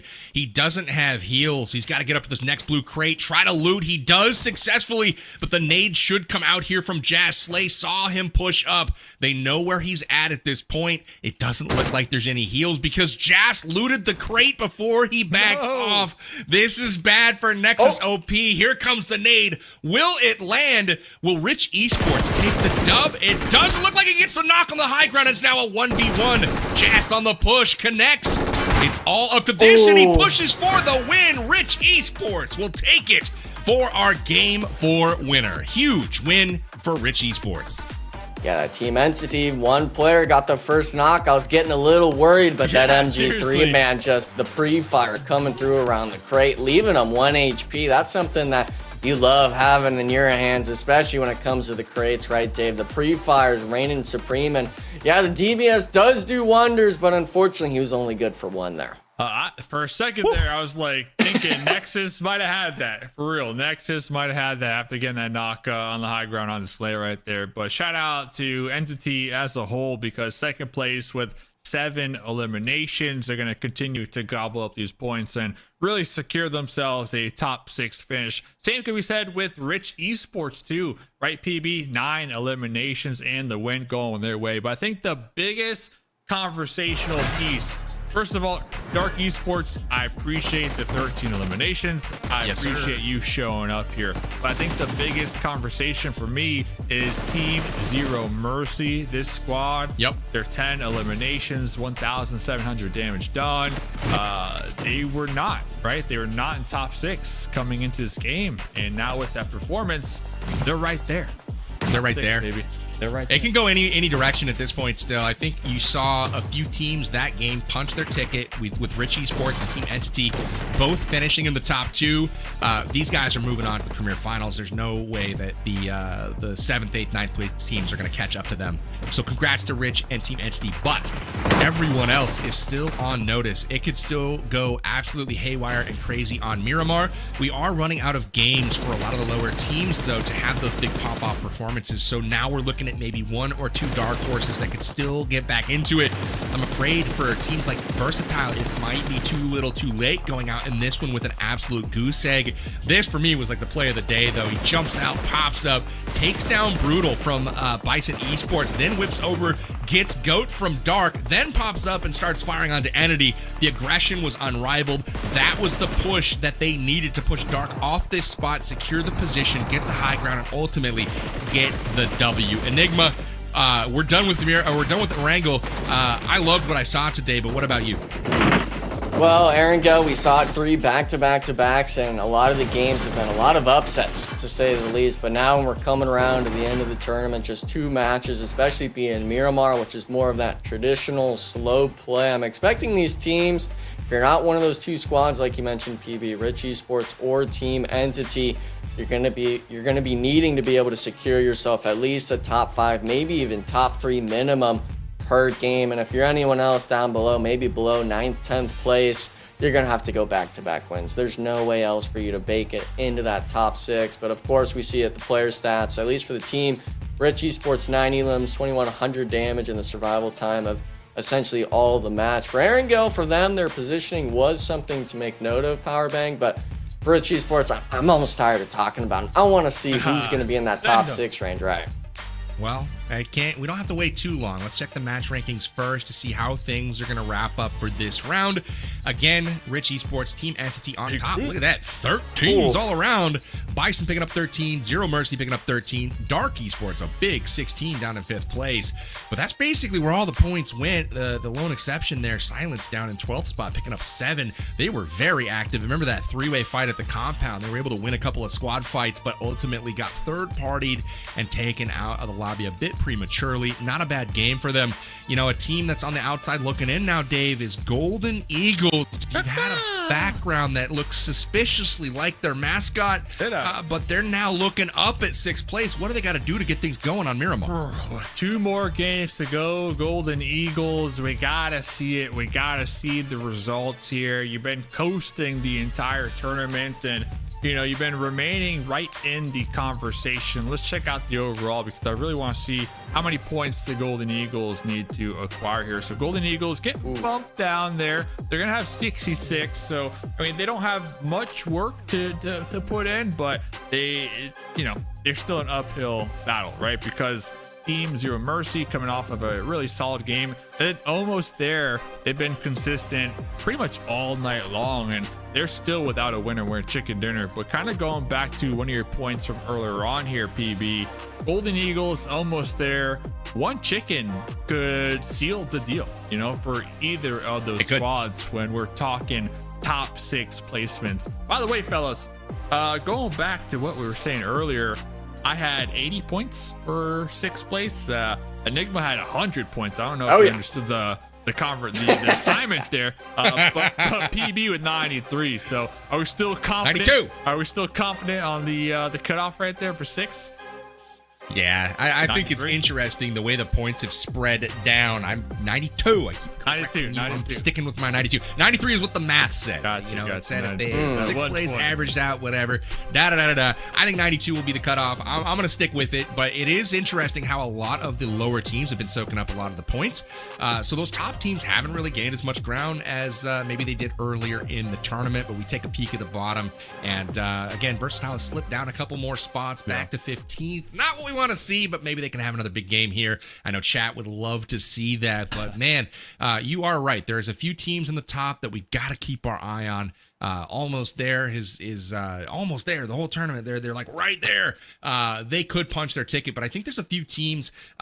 If they have a good game next game on Miramar, they're punching their ticket. One of those is Sinners. Surprisingly enough, they weren't even in the conversation coming into today, but that 30-point game still has them comfortably in 4th place. There's a 10-point margin between them and the cutoff right now.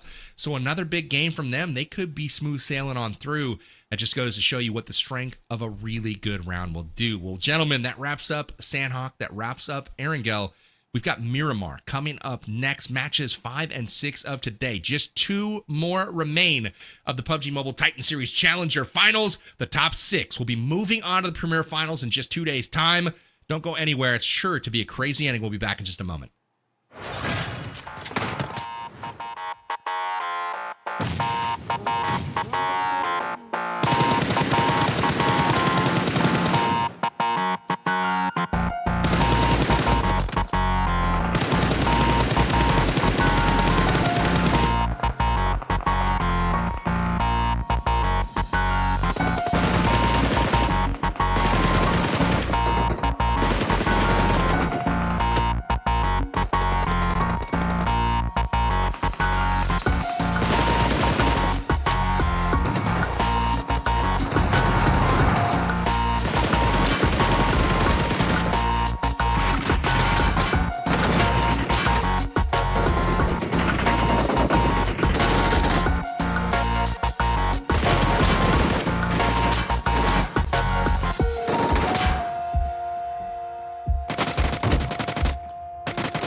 Welcome back. It's time for Miramar, my favorite map. We're going to the desert, and it has been nothing but exciting so far. Erangel has been wrapped. We saw 3 crazy games, 2 really unlikely champs in Sinners and Versatile. Then following up with our first 3-peat winner in Rich Esports. So again, getting back to the norm, it seems. But as we head to the final couple of maps, it's still wide open. Anybody could put together 2 really strong wins and get into the finals. You know, if you're one of those teams that has a little bit to go, some ground to gain, Dave, what are you thinking right now? What is the pep talk that you're having your team in the locker room? Pep talk is, listen, team, we ain't never going to give up. All right. We got 2 more games to go. Miramar, let's lock it in. Listen, and I'm like, you know, they're all in the same room and they're holding each other. And the coach is like, listen, 2 more games. All right. You want to make it to the $20,000 lobby? No. You want to make it to the $200,000 lobby? Oh, little slap right there. Get your head in the game. You know, make sure your fan is right there on the phone, keeping it nice and cool. Make sure you're juiced up, maxed out, and ready to go. 2 more games to go. This is the lobby where dreams are made here, PB. This is a lobby where you might want to be a competitive esports player. This is where it happens, right? So 2 more games to go. I don't care if you did dog water the last couple matches. Lock it in. Forget about the last games. Lock it in here, Enigma. All right, we're trying to make dreams come true out here. All right, I got some bills to pay. All right, lock it in.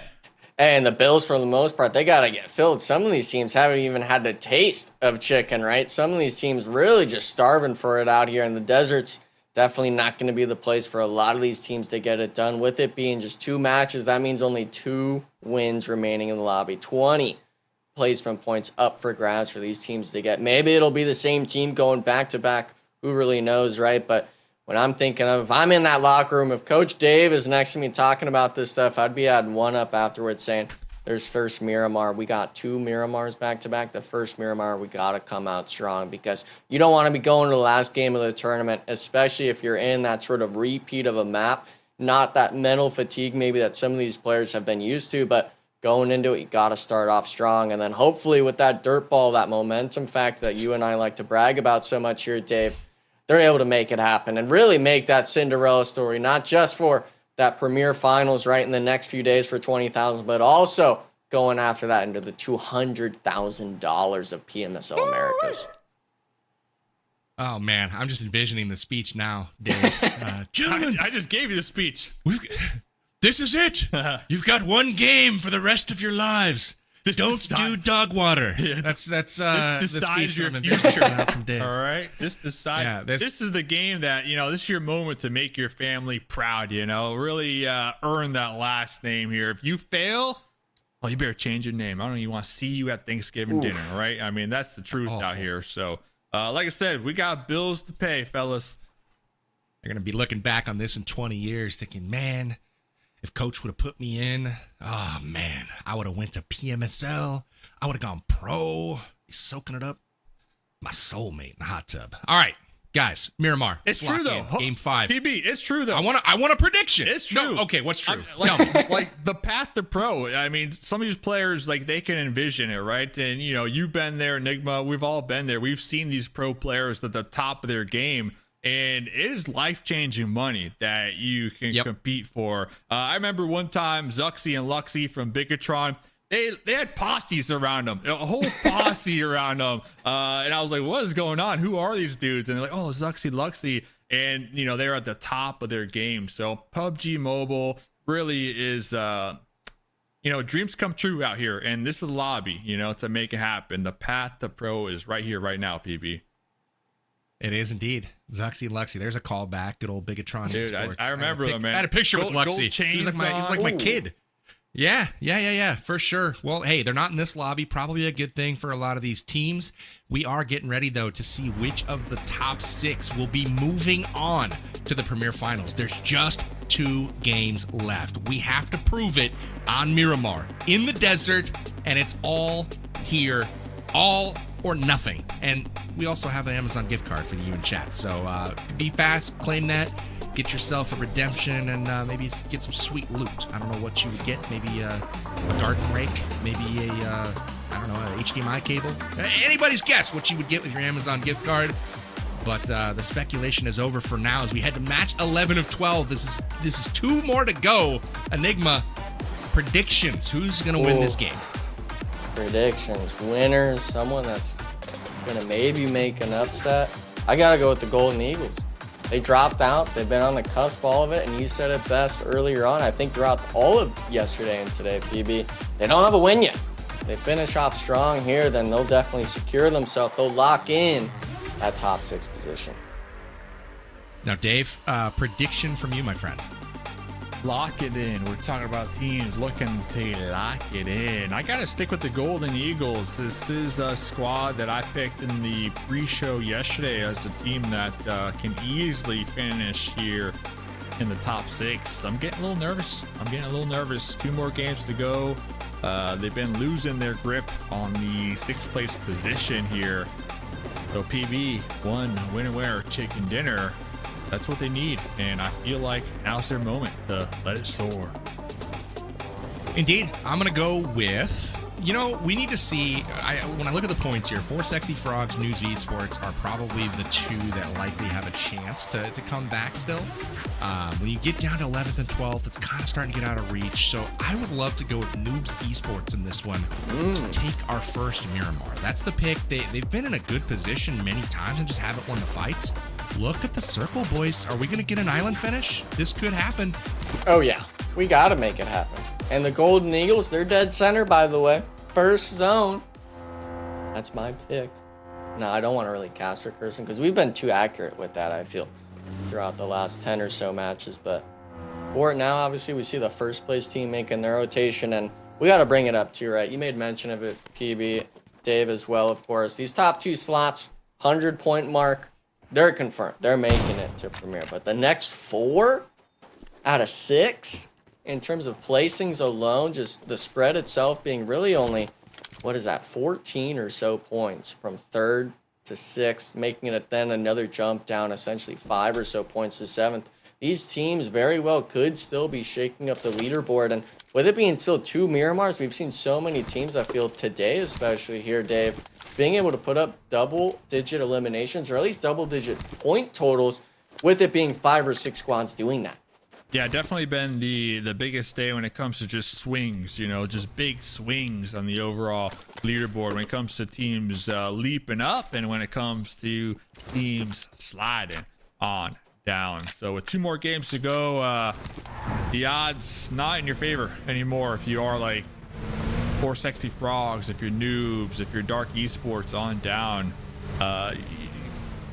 One massive game, you could be in the conversation for the final game, but I mean, we keep saying that, right? And eventually the one massive game, it's game 12, so there's not really that much opportunity left here. So if I'm one of these bottom teams, I'm looking for not one massive game, but 2 consistent games to end the night. And also kind of hoping and praying that like Rich, Entity, and Not So Good kind of soak up a lot of the other points, right? Kind of allowing you to silently sneak your way up in that top 6.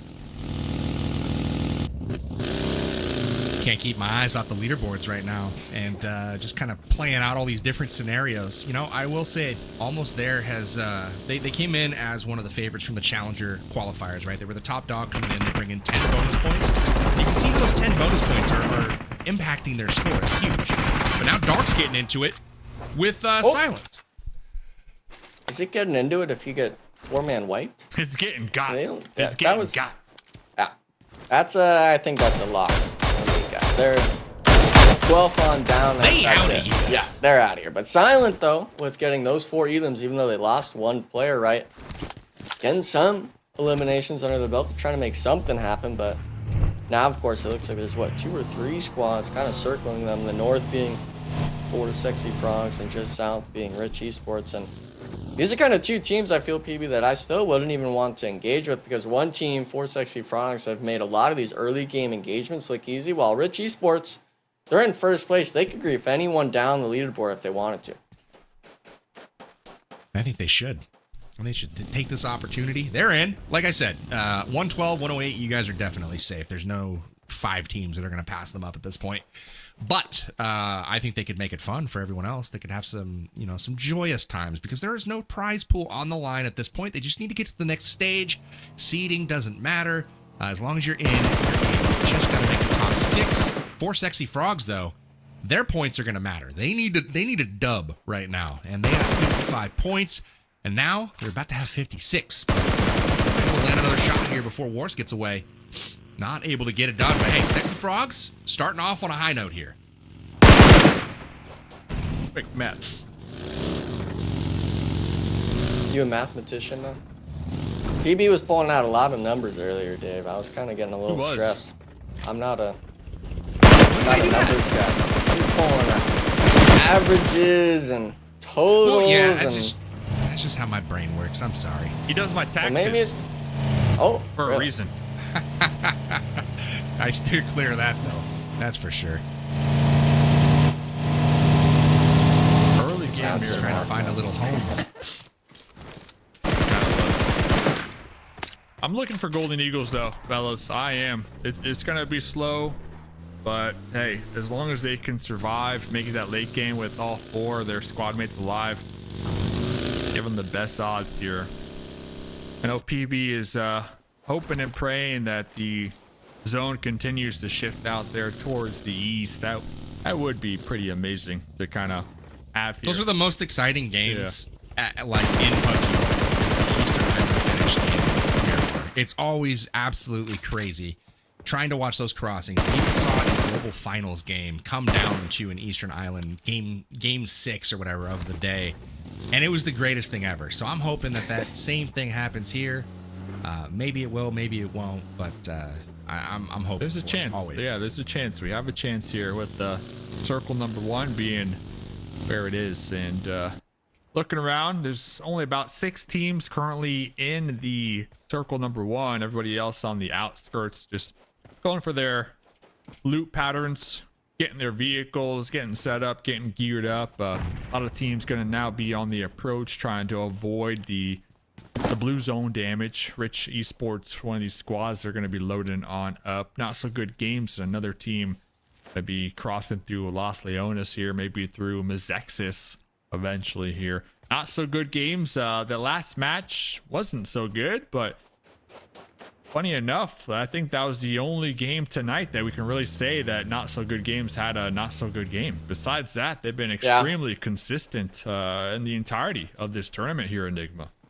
Yeah, and for the most part, they've been, first and second place up until that last match throughout all of the games, it seems. So all of day 1 into essentially all of day 2 almost now, sitting at that 85-point mark. They need to obviously maybe get a few points if they want to stay near that top 3, kind of show that bronze medal. That's not worth anything, but for the most part, obviously trying to just make sure they're still in form come the Premier Finals, right? Because there are going to be 6 total teams from this lobby moving forward into that Premier Division Finals. And then, of course, like PB, you mentioned it, that $20,000 on the line. 2 slots up for grabs. If it's not the partner teams, it goes to the next. These players are definitely fighting for a lot on the line. And it starts here in the circle shift. Not the island. No islands. I'm sad, but hey, we're still getting a dope zone. Lots of people in it. Almost there. Has good position. So does Zero Mercy. They both need to get something going here to lock in their spot. Looking at Team Versatile coming from the north as well. It's a race to the northern edge of the zone. It's wide open right now. But I called NOOBS Esports, and they're driving the ice cream truck into zone here. They're led by Oops, and that's been a standout player for sure. We'll see if he can get it going here for the squad. This has been the player as well, I think, if I remember yesterday, Dave. You can correct me if I'm wrong, but Oops being the main kind of runner-up for that team, especially on Miramar. We were kind of questioning the team play, the synergy, but he was getting a lot of, he was getting a lot of damage going on for at least the squad alone. And with it being, I guess, the last day, of course, they are down tremendously on the leaderboard, being currently in 10th place. But Miramar, both back-to-backs. It's not like we're alternating in any way here tonight for these teams. 2 Miramar games. It's definitely a possibility, to say the least. And I was all about that one super strong game, but now that I'm thinking about it more and more, Dave, I like your idea of just two consistent games. 2 Miramars, it's the same map. You might as well try to have the same result. That's why they got me here, you know, to help you both think about things, you know, about like beaching the boat and rotations and, you know, what we were looking for here. And kind of going back to thinking about stuff. Sinners Esports definitely agree with PB and his point he was making earlier on. Like, this team was not on my radar at all. We saw maybe one good game from them yesterday where they were really calm and they showed up in the late game because they held down the warehouse for, you know, the entirety of the match, but they didn't really have that many elims. But this game, they're really not this game, but tonight they had a massive winner chicken dinner, and well, that put them in this 4th place here. So right now, popping over to the Sinners up against MEZEXIS. Benny on the low ground, last one alive. Gotta be making this push after all with the shotgun in hand. Nothing to lose here. Let's see what we can get done up against the Sinners. Not much. Not much. Little crossfire action right there. Sinners not opting to risk that at all. Not allowing the isolated 1v1s. Going to be using their numbers to their advantage here, PB. I'm just getting sad, man. I thought MEZEXIS was going to do better, and I feel like they're out first or second every game. Losing another fight there. Benny was not being subtle either. He was just like, hey, here's a nade. Here I am. Here's another nade. Another nade. Another nade. Couldn't land any of them. And we saw the patience there from the other side. And it paid off. They were able to pick up another squad wipe. So center zone right now. See where the circle's going to close. We got just a few more seconds. And then it will be landing somewhere. Look at that. High ground, compound, and center zone. Sinners maybe punching their ticket here if they can play defense.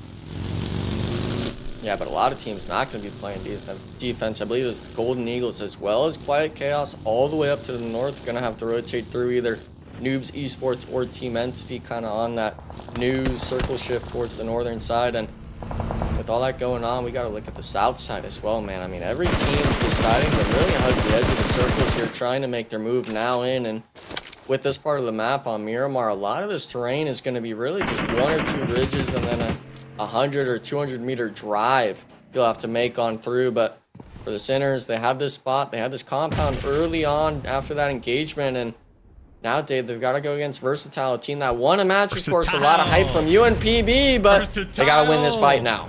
Nate with the shotgun jumping out the window. Kitty Lover bleeding on out. So time is not on the Versatile's side here. Sinners gonna continue their steamroll here on the Miramar map. Nate tossing a Molotov through the window. Health really low. Tons of bandages, 34 to be exact. Nate trying to hit one of them bad boys, but also trying to avoid the Molotov, trying to avoid the shotgun shells. Not able to do so, and there goes Nate from Versatile down and out to the hands of the Sinners. I'm dying watching this. He's just wasted 5 shots trying to wipe him and missed all 5. That was fantastic, Bular. Hey, I will say, though, the one that mattered was the one that got the knock. That was super clean. Just couldn't find the flush there. But Sinners actually looking kind of scary. They're up to 3rd place. They pass NSG once again. 5 elims already in their pocket. They're looking solid. I think just a couple more points, and they're going to be pretty safe to go through to the next round. So really nice job to the Sinners so far. Sinners, not even going to stop there. The Golden Eagle is going to be the next squad to go down. It actually looks like Fearful was able to get that sort of med kit reset off, but the rest of Quiet Chaos able to fully congest down onto the solo of the Golden Eagle. So bit of resets coming through. Not sure how many players are really going to be up for some of these people to be able to kind of understand what's going on in this engagement. This is actually going to be all the way up north, still not even close to the next circle shift, about 500 meters out. And I have to wonder, Dave, with these sort of teams for Golden Eagles, yeah, you're on the cusp right there, just 4 points back of almost there. Maybe they don't even recognize it's that close yet going on throughout the match here tonight. But with these other teams in front of you, like Noobs, like Entity, are you really wanting to take that fight off in circle? Well, it looks like they're going to be straight up sending it, right? I mean, they don't have much of an option. Digital Age right ahead of them. You got the Noobs Esports squad that we were kind of gassing them up here a little bit as a team who their best maps were Miramar, at least looking at them last night. So Golden Eagles Fear going to be getting caught out there in the blue, actually. That's unfortunate. So that's going to be setting the Golden Eagles back a couple pegs. Popping over here to Hunter, man on fire hammer over here. Not going down. Gonna be straight sending it with the UMP, but finally someone puts him in the dirt right there. Not confirmed yet though. Squad mates trying to pull up here, PB, to support. They're gonna save him. They're gonna save him. They send the vehicle rolling. Oh, is it going down the hill? Oh, what a play! Are you kidding me? I thought it Oh, got man. over for a second. It was close, That was though. crazy. Oh, look at the flank though from Tempo on the far off angle there. Gets the knock and finish. Digital Age surviving just barely. And just like that, Entity out of the lobby. So Rich is going to keep first place, at least for the moment. Still got my eyes on Noobs Esports. They got 2 elims, all 4 members up. Good zone position, and they need to get busy here. Dave, or you mentioned they had a solid Miramar performance yesterday. Yeah. That's why I picked them here. I think that they need to get it done and get their first chicken dinner. It's a good pick. It's a good pick, and it's about time, right? 2 more games to go. There's not a lot more picking to go. Top 6 is the goal. Replay, though. Hold up. We got you at the replay. Papa Triste from Noobs Esports. Beautiful spray down right there. This is up against the Golden Eagles, a team desperately trying to get within that top 6 here, trying to hold on to their tournament with only 1 more game to go. Almost there, still alive. ZM still alive right ahead of them. So if you are a Golden Eagles fan, you are hoping that both of those squads get wiped out very soon here, PB. I agree. Golden Eagles going out. It's that's heartbreaking because they are 4 points out of qualification right now. They need every point they can get, and that means, you know, especially if Almost There is able to have a big game, Golden Eagles is going to have to hit a home run in Game 6 today, and that could be challenging given that they have been consistent but never popping off really in any game. So Golden Eagles is in a bit of trouble right now. We'll see how it works out for them next game. Yeah, but now this Eastern side, this is going to be all the way off on the edge of the circle, essentially. Almost there, trying to take the engagement with Zero Mercy. And both teams, they've got a good total, at least with Golden Eagles, like you said, being eliminated early on this match.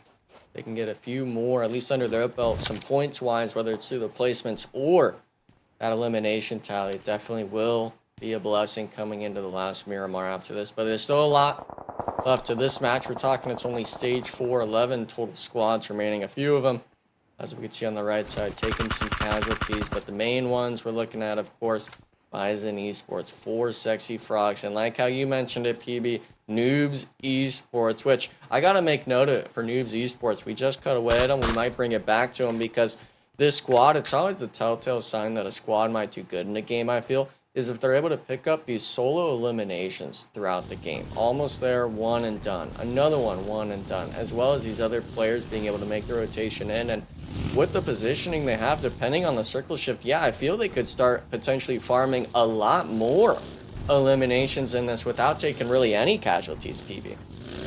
No, I think you're right. They've got great position here. They own a lot of this upper part of the circle, and I think Porsche is due to get gunned out of the car. It's about that time in the game when Porsche is going to be driving by.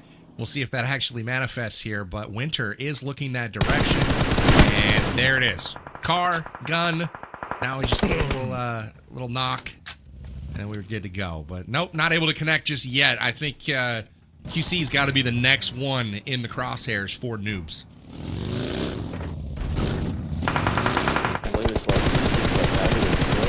Not too sure how they lost those 2 members earlier on, but them being able to potentially maybe last at least 1 more circle shift, being all the way up north. I don't think Noobs Esports is going to really rotate up to the north side, but my issue as well, I'm glad we just swapped to it, Dave, is that this fight has still not really fully commenced between Zero Mercy and Almost There, and Gutsy, he's not even going to get one.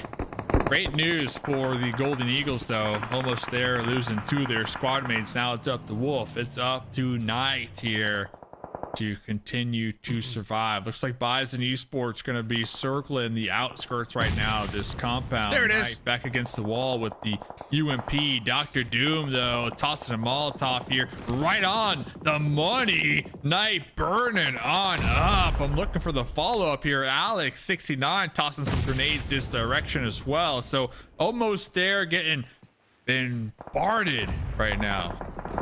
Bombarded by the these utilities from the BISON Esports crew here, PB. Yep. Porsche finally got taken down by noobs over on the far side there, so that did happen. Of course. We are taking a peek, though. Rich Esports is really struggling on the top. They've got 3 players knocked at the moment, so they're in dire straits as well. Almost versus BISON is a big fight, and I will say, you kind of called it, Dave, with ZM and Almost there kind of going at it. That is a massive fight as far as the implications on the leaderboard goes. Because if ZM wins it and, you know, they're able to stay, whoever loses that fight is in danger of getting passed up by whoever is sitting in 7th or 8th place. 7th or 8th, but that's not even that's not the magic number, PB. We're talking 6th. That's got to be where you finish after it's all said and done. And almost there. They were able to push back BISON Esports a little bit, I think, from the third-party shots from Zero Mercy, but the issue is I feel like we've seen this in every Titan series. There's always a zone that ends around this warehouse here, and somehow the team pushing inside, so it would be BISON Esports in this instance, somehow clear out Almost there, and that'd be a really big upset here because BISON Esports, that 8th place team, wanting to shoot up their leaderboard, and they got to do it with more than just one placement. They got to go up twice, and now, Dave, the push is happening. They're trying to get the knocks. Knight on the second story with the UMP, putting a stop to the push here through the smokes, but here's the footsteps. Attila, Doom with the AKM, gonna be thirsted. Attila doubling back with the DBS here. Now 2 members of Almost there on the high ground using this crate for cover.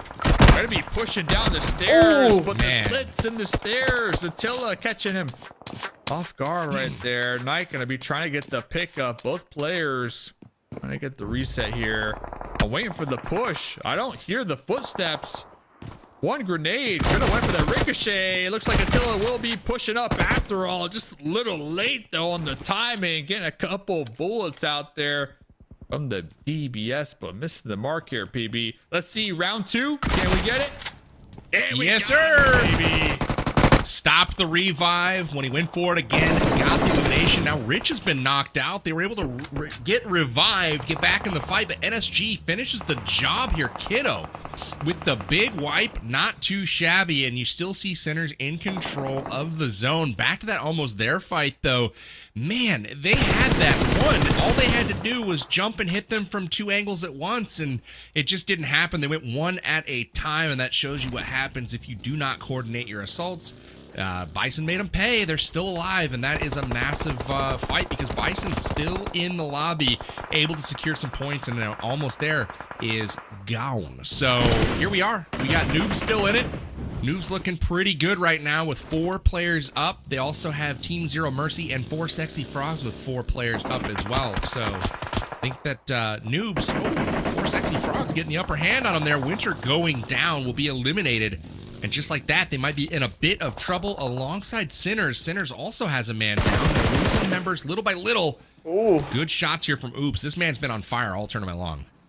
Yeah, but I want to make note, Winter has 6 of the 8 eliminations, unfortunately being the player that was knocked and thirsted out of the 4 Sexy Frogs. So hopefully the rest of the squad, like you said, are able to kind of keep their names alive and in the elimination feed like we want to see it, because every point matters. They've caught up to 9th place off of this game alone, with the elimination tally currently being at 8 still. And with all these other squads, the only team that's really sitting comfortably, at least in terms of a manpower position here, is going to be the 4 Sexy Frogs. Everyone else, either a duo, a solo, or the trio of Noobs Esports. So the positioning, that sort of timing that we're able to see from a lot of these squads when it comes to these early engagements, finally now having that domino, that butterfly effect throughout the match. And I really do wonder, you know, where it happens, where you've been able to kind of end up in this zone here, Dave, how you're really going to be able to kind of maximize the point potential for the rest of the match. Yeah, it's really a strong game for the 4 Sexy Frogs and Noob Esports if they want to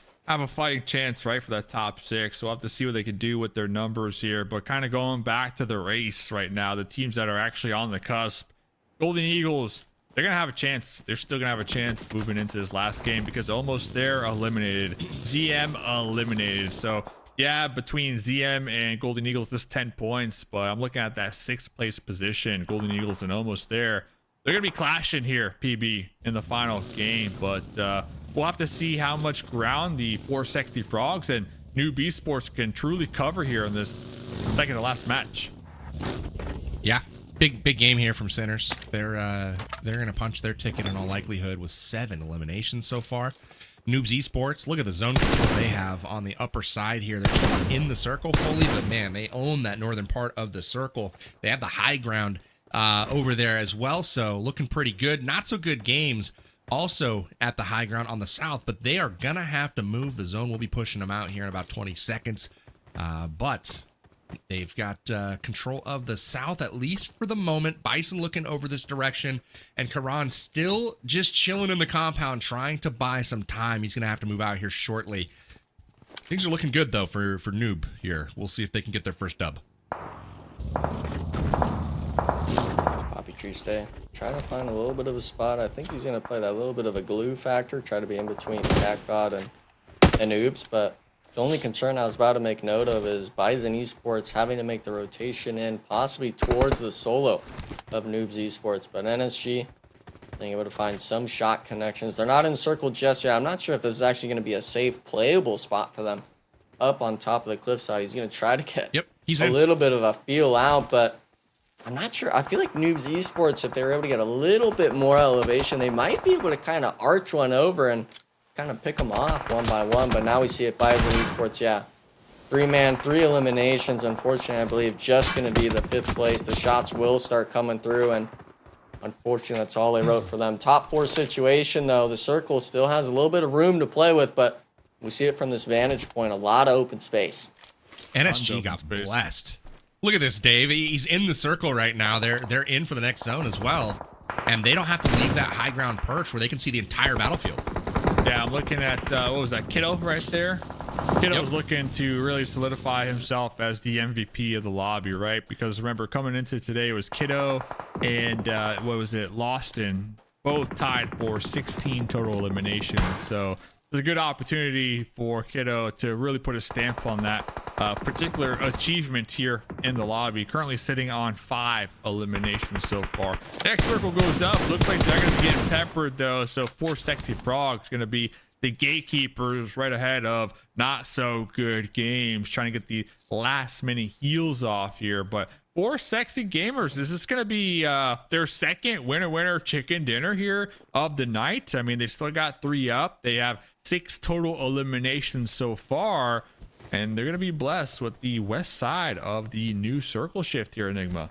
And I feel it's just a repeat of what I mentioned right at the start before this game, is the fact that there's been a lot of teams, especially today, where it's been new names popping up on that match results feed at the end of it all, where it's 10, 15 point totals, multiple teams in the double point range after the placements, after the eliminations get tallied up. And this is kind of a repeat of it. 2 squads that PB and I were both wanting to see be able to perform, both being into the top 4 range, and obviously one of our top performing squads, NSG, being already in that range with 9 eliminations to their name. I do believe it might be the end, unfortunately, for them, for Kiddo, kind of forced into this open 1v1 fight against Noobs Esports, but his blessing might be coming right now. 4 Sexy Frogs, I'm seeing it to the side, power bang, they're starting to make a move.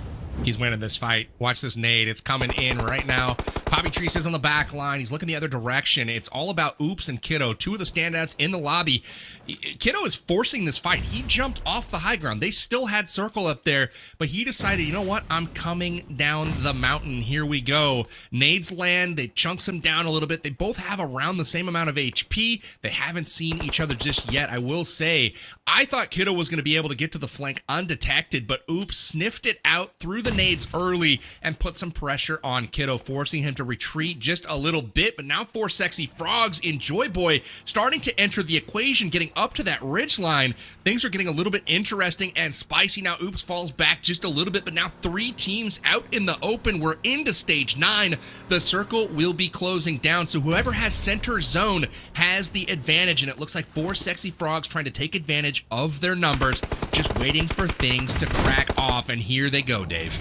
Yeah, they got the numbers, they got the vehicles. There goes Kiddo. So 4 Sexy Frogs down to just 3, but they got the advantage here. They got the plateau. Looks like Coco Snow doing some scouting over there. Problem, though, does catch a grenade. Oops, looking to pop up, looking to clutch it out right now. Papa Tree stay on his knees. Oops, jumping in the air, avoiding the run over, but the number is just too strong as 4 Sexy Frogs will be getting another winner chicken dinner here on day number 2 of the Challenger Finals.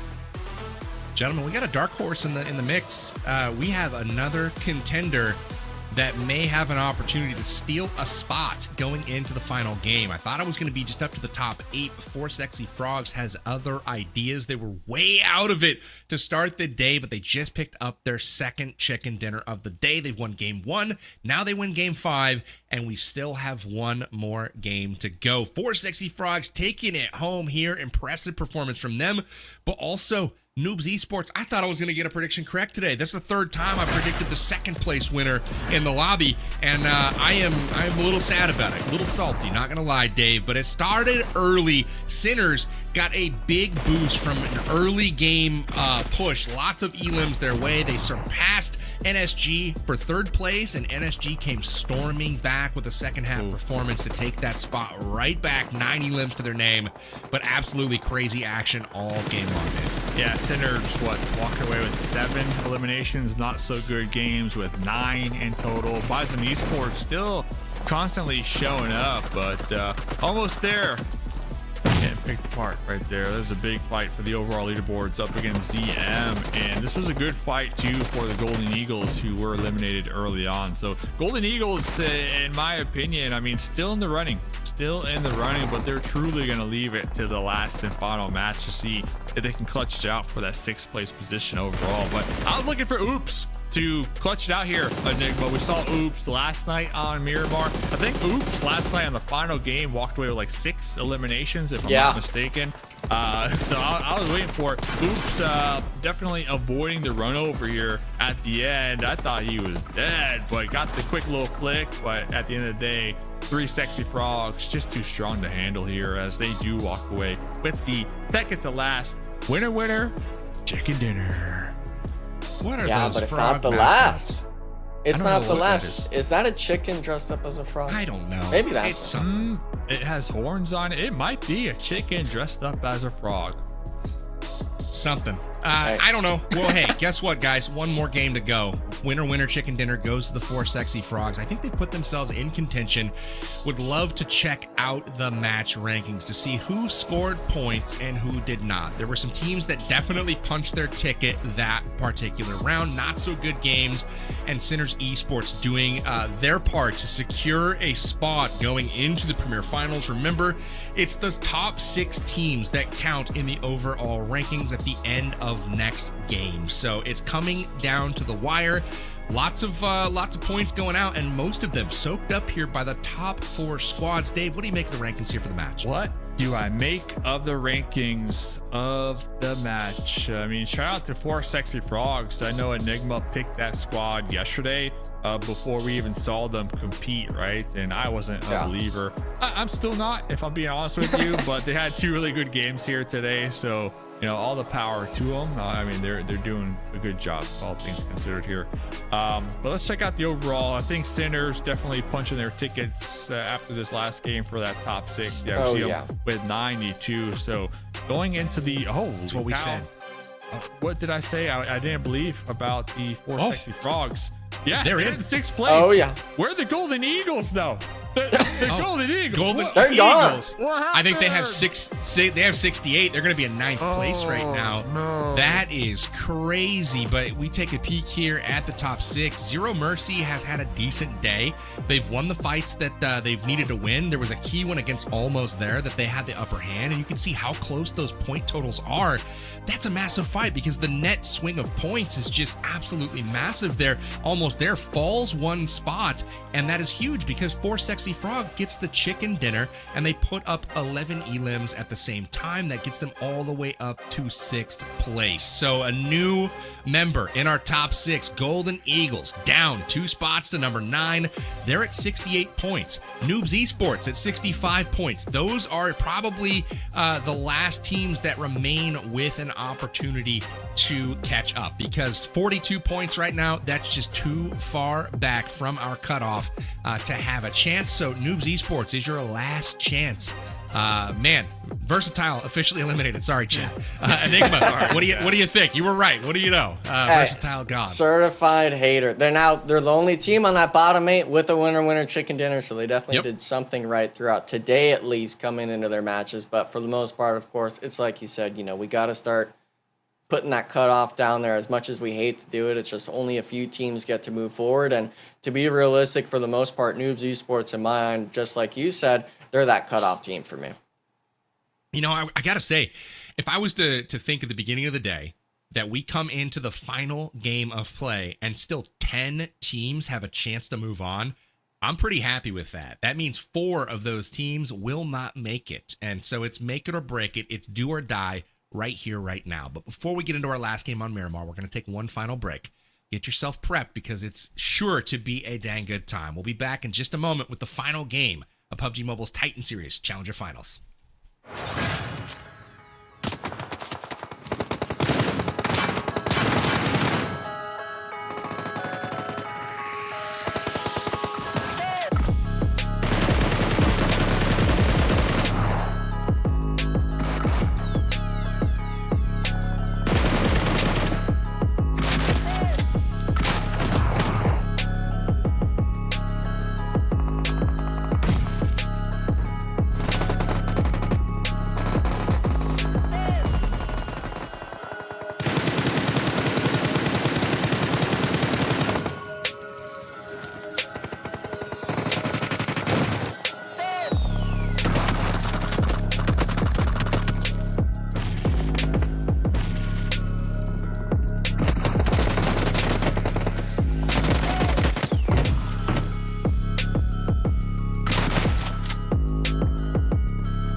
We're back, and it's all down to this. It's the final match of the Titan Series Challenger Finals, and the top 6 teams after this game will be moving on to the Premier Finals on August 21st.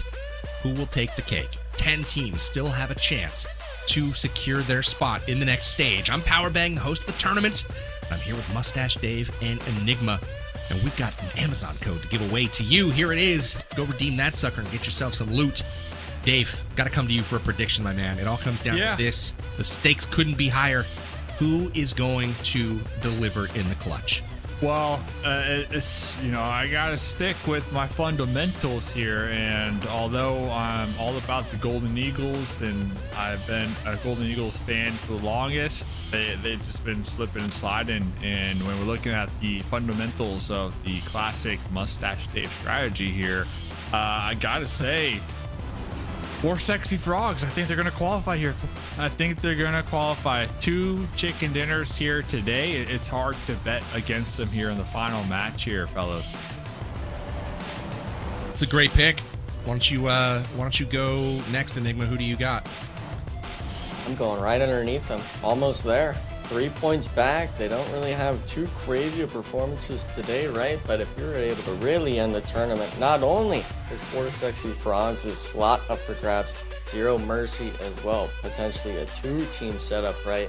Depending on how these last few zones go, this last match even goes for that overall leaderboard. And we're almost there. It's just, I've seen enough out of them. I just want them to close out strong.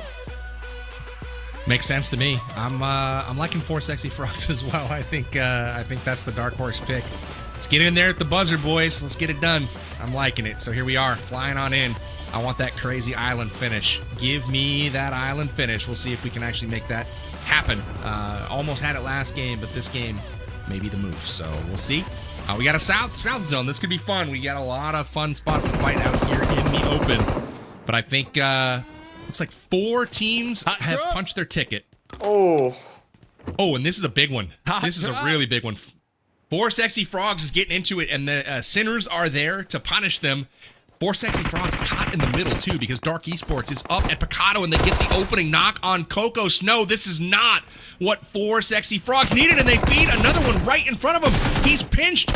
Lux has got to get shot from behind here. Has to. Yeah, but Sinners are taking a little bit too long. Yeah, Sinners is taking too long to kind of press the envelope onto him, and for Dark Esports, they're here because they can't punch their ticket into it. Sinners, on the other hand, already securing that top 4, so for the 4 Sexy Frogs, if they could somehow just recollect themselves, kind of gather it almost in terms of just the HP department alone, they could very well take out both of these squads here, and that's going to be the worst case scenario if you're anyone else looking for the points, right? Allowing the team on the border to start off the game with 8 total eliminations. They've already got 2 already underway, as well as being able to keep all 4 players up. But now Sinners, they've made their move, Dave. They've gotten close. They've taken the casino. While the rest of the teams, at least for 4 Sexy Frogs and Dark Esports, they're right next to each other in the apartments. Imagine picking 4 Sexy Frogs here to come out on top, and they're the only team just getting, you know, partied by everybody in Picado right now. Coco Snow got the Uzi, no meds. Coco Snow really low in the health department. Ooh, nice little peek through the window right there. Really putting some respect on their name. Gonna be buying some much needed time to get the pickup on their squad. Meanwhile, Dark Esports out here on the balcony is also trying to get a piece of the Sinners. So even if the Sinners get eliminated here, I'm not worried. They got 92 total points. They're definitely qualifying without a doubt. So the question for me is, what did the 4 angry... Hold up, we got the bow. We got the bow. What did the 4 angry frogs, what did they do to piss off the Sinners this much that the Sinners are just full on committing everything they got in the final match to make sure they don't qualify? 4 angry frogs. These are the sexiest frogs I've ever seen, Dave. I don't even know what you're talking about. Look at this guy using a freaking bow. I mean, come on. This is what I'm talking about. This is sexy frogs at their finest. Problem is becoming a problem here for Scarface. He's trying to get it done. Look at these little explosions. This is what I'm talking about. The pressure, the perseverance. They were down to their last couple of members. They were suffering the opening knock, and it looked really bleak for 4 Sexy Frogs, but somehow, some way, they're all 4 still alive, and they have 2 more points to their names. So they have equal things with Zero Mercy. So really strong start here for 4 Sexy Frogs, despite them not quite getting the jump start on the looting that I think they were hoping for compared to some of the other teams. Yeah, but now I think their main focus point, they got to give up on Scarface, at least the thirst on the wall. I want to see them just go all the way down to the first floor and try to push out Jazzy that's next to him. 2 of their players were low in the HP department, but having 3 total members, you got to just start sending the bodies one after another. Just try to challenge the players, because if you stay any longer here, you're not going to be able to get the HP back up. You're not going to be able to get the weaponry. Like you said, a explosive tip bow coming in, and now it's not even going to be just that. BISON Esports, another team on the borderline here, looking for the 4th party. So now all 4 teams realizing what is really at stake here in the final Miramar. And I kind of put the question mark out for 4 Sexy Frogs here, Dave. When do you choose to even just leave Picado? I don't know if that's even an option at this point, right? So at least they got the pickup, though, on their squad mates to see Joey out there on the outskirts. But, I mean, Picado is just surrounded. You got the north, you got the south, and the west. So they might be able to pull out in the east, but they need to avoid Jazzy, who has been just lingering over here with the Uzi, anticipating a possible pull out here of Picado. But yeah, I mean, trust me, if I'm 4 Angry Frogs, 4 Sexy Frogs, I don't know why I keep calling angry. I mean, they're angry because people dropped here on them. If I'm 4 Sexy Frogs, I definitely want to pull out. I just don't know if that's an option here. And you also have to consider their loot situation. Like, they just dropped. So meds, utility, ammo, everything is not going to be looking the hottest here, Enigma. Yeah, and unfortunately, it just really looks like Joy Boy, even though he got that off-angle knock and thirst that you're impressed with, PB, he hasn't been able to move an inch after getting that. And now, especially, of course, he tried moving Dark Esports. It actually is going to be one of the duos from Dark Esports getting that initial knock. So realizing that now this player's on a timer, roughly 20-30 seconds. He's going to be able to stay there on the ground until he's thirsted. And for 4 Sexy Frogs, man, this cannot be the game, right? You get a few eliminations, but being 3 players and essentially 4, if not maybe even 5 or 6 teams, because by the way, guys, we haven't even really looked at the zone. This is essentially dead center on the map. So not only is it these teams maybe recognizing where the fighting's happening, it might be other teams just making the regular rotation and then hearing shots and looking for the 3rd party. And I'm not sure if any of these teams even really want another squad coming into Picado. Oh, they want it. They want all the squads here. This is, you know, 4 is far too few. They need 12. I feel like we're going to see some cars on the horizon any moment, rotating in. But I will say, you know, BISON Esports moving into Picado from the north. They've looted up elsewhere. They've rotated their way in. Look for them to start exerting some pressure here shortly. Joy Boy should be out of the game now for Sexy Frogs. And unfortunately for them, you know, he got caught out on that flank, and for Sinners, that's what they needed to get Jazzy out of that position. He was kind of stuck because they had that flanking player out there. He's gone. Scarface able to, and see, this is what I'm talking about. Entity up on the hill, starting to make things a bit difficult. They were the ones that chipped Scarface down to next to no health. Finds the med kit, gets himself patched up a little bit here, but now Entity joining in on the fun. And for teams like Entity, teams like Rich Esports, NSG, Sinners, they don't really have a lot to lose here. Especially if you're one of the top 2 teams, you know 116 points, 109 points, you're going to the next stage. These guys are just having fun, literally shooting fish in a barrel here. So I expect some chaos to continue to erupt here in Picado. Let's hope so. Hope so. The Golden Eagle is out there in the east side, right next to Entity. X Circle is going to close in here very shortly. Dark Esports, the duo, not really making too many moves here. Everybody just kind of waiting for this next circle. Next circle does pop, so all these Picado teams will have to eventually move here. Because like Sinner's already doing some scouting over here. Look there. Possible next rotation. Almost there, a little south too of Picado, so almost there. They might be able to catch a couple stragglers leaving Picado if they can play their cards right and potentially gatekeep and look for some early game eliminations to kind of play catch up to ZM, who are 4 points ahead of him here, Enigma. But Sins. No. It happens to the best of us. I think for me personally, though, I'm still going to be looking at the 4 sexy frogs. Just because I'm curious on how they make it out of there alive. Picado is such a death spot right now for him. Yeah, I feel like if you're 4 sexy frogs, you might have to try to even just go out towards the eastern edge, go away from the circle, even though it might seem counterproductive, because you're going to need a vehicle. There's no way you're going to make it past this next circle shift, especially with the legs of, like you said, almost there, or Quiet Chaos now being on the cusp of the new circle shift. And you'd even be making it in is one thing, but making it into the late game is another, because it's not just those 4 points right that need to be made up for some of these teams. You're also battling to try to keep them away from passing you up on the leaderboard. Now, luckily for Dark Esports, even though they're near the bottom here, PB, they are able to pick up a few eliminations onto Sinners and as well as Bison, I believe. So, 4 sexy frogs, this might be the opportunity they needed to be able to get out of dodge. I think they stick in, they dig in, and they fight.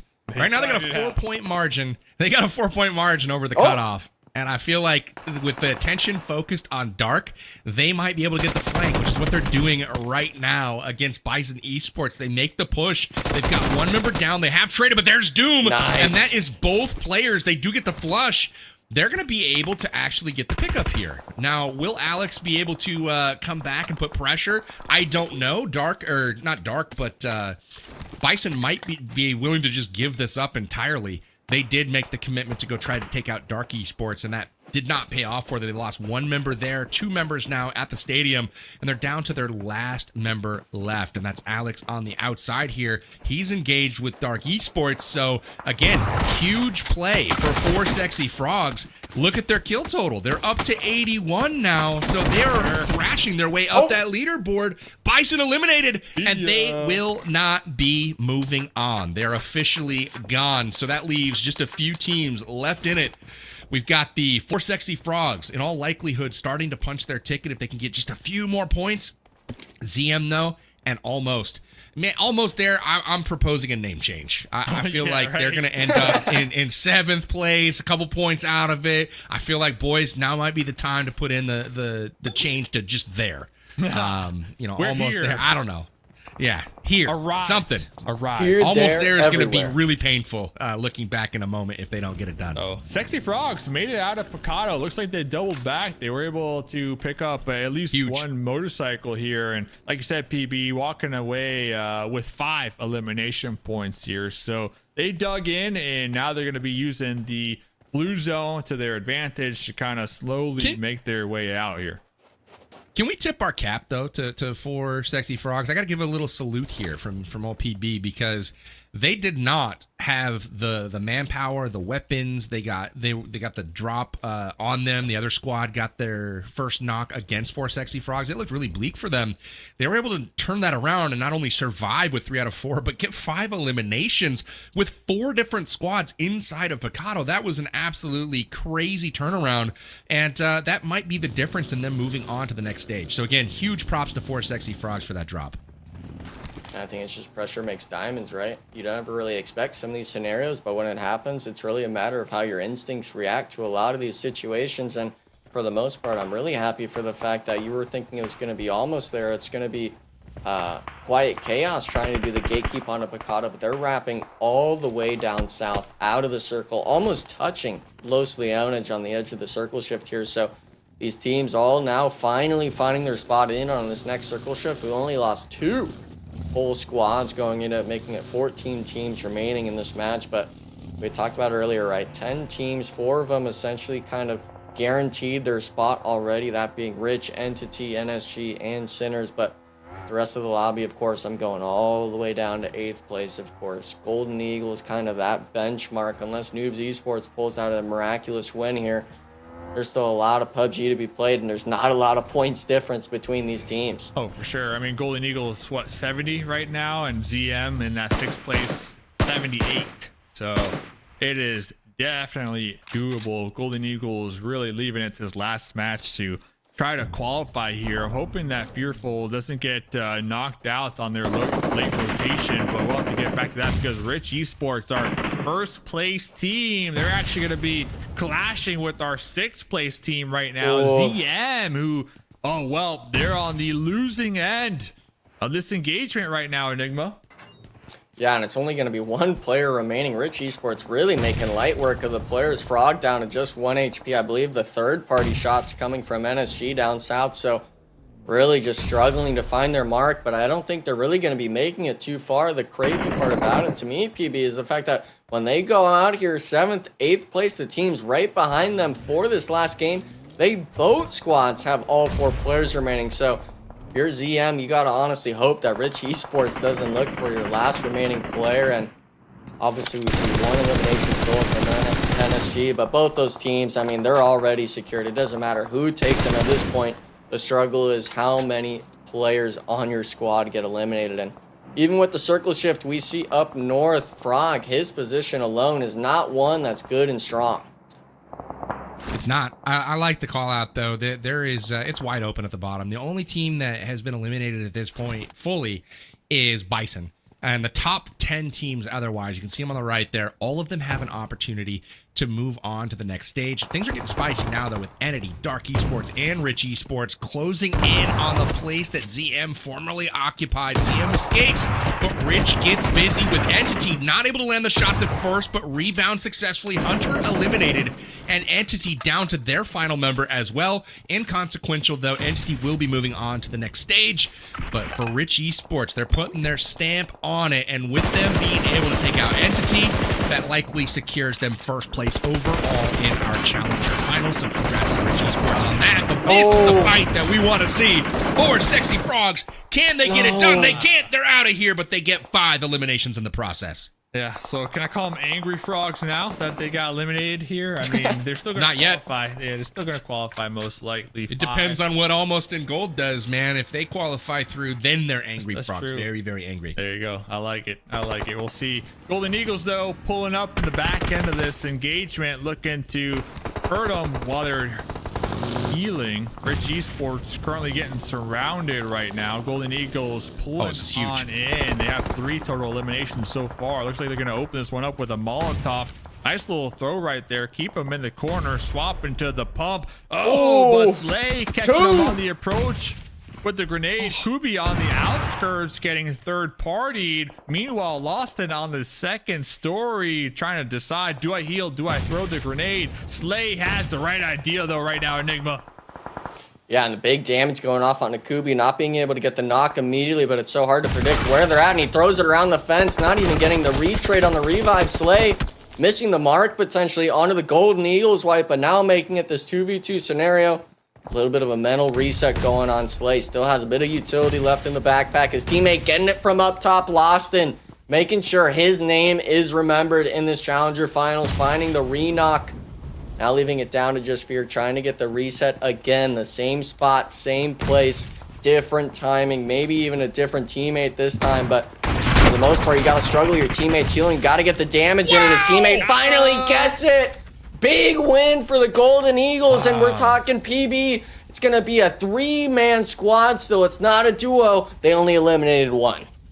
That was an incredibly clutch laydown. I thought he was going to pull his finger off the pin of that grenade and go for the gun. For his sake, he did not, and it eliminated Rich Esports. That may be the play of the tournament if the Golden Eagles end up going through, but the good news for them is they still have a chance. NSG says we're next up, and they have occupied the spot on top of the ridgeline, and now it's Golden Eagles' turn to defend. So far, so good. The Eagles are just 4 points out of 6th place. I think the big thing as well is that circle shift we just saw. The Golden Eagles, even though they're right on the edge, it's stage 5. I'm not sure if any team is really wanting to fully push into a squad, especially like the Golden Eagles, which you've seen them in the elimination feed. There's no way these squads haven't, with there being 6 under their belt. Even though you know it's 1 down and out, your hopes are really on NSG, the 4-man squad that's remaining in that top bracket that's already secured, to honestly full send in grief the Golden Eagles. If you don't want that squad in this lobby, you're hoping that some team just miraculously makes the push onto this building, which it looks like Kiddo's trying to do it. He's got the highest damage, highest eliminations, at least at the start of the day, after day 1, Dave. But for the most part, if you're the Golden Eagles, you're just wanting to survive, right? 11th place. If you go out now, you're getting 0 placement points. Yeah, that's a fact. And they're going to be right here on the edge. And after that engagement, NSG, they heard the shots. They started running immediately in this direction. So I'm almost certain that they're aware that this might be the Golden Eagles over here, or at least the team really trying to fight it out to qualify. And they're going to be taking some warning shots, letting them know, like, hey, we know you're there. So if you peek your head, we're going to take you out. Meanwhile, Sinner is going to be making the approach. Oh, Dukes Hazard out there. Will be trying to catch him mid-air, but totally agree. Golden Eagles, kind of similar to the 4 Sexy Frogs in Picado. They just need to dig in and hold out a little longer here and hope that these circles kind of go their way here for at least the moment here, PB. It's a great point, Dave. It's a great point. I can't possibly contain my excitement here. We got Frog chilling by himself. This man holding out for rank points and potentially an elim on his way out in a glorious fireball. He needs to get past 4 Sexy Frogs. He's currently 3 points behind. If he can get to the top 8 in the teams, that will get him 1 rank point. 7th place gets him 1 rank point. If he gets to 6th place, that's 2 rank points. So we'll see him camp this out. But if he gets discovered, 4 Sexy Frogs is going to dodge a bullet here. Almost there. Still has 4 members left alive. Golden Eagles riding a bit of momentum. 6 elims right now. They have 3 left alive. Those are the 2 teams that pose the biggest threat right now to 4 Sexy Frogs. So it still could go any which direction. With Noobs not getting anything going so far, I'm feeling pretty confident in saying that they are eliminated at this point.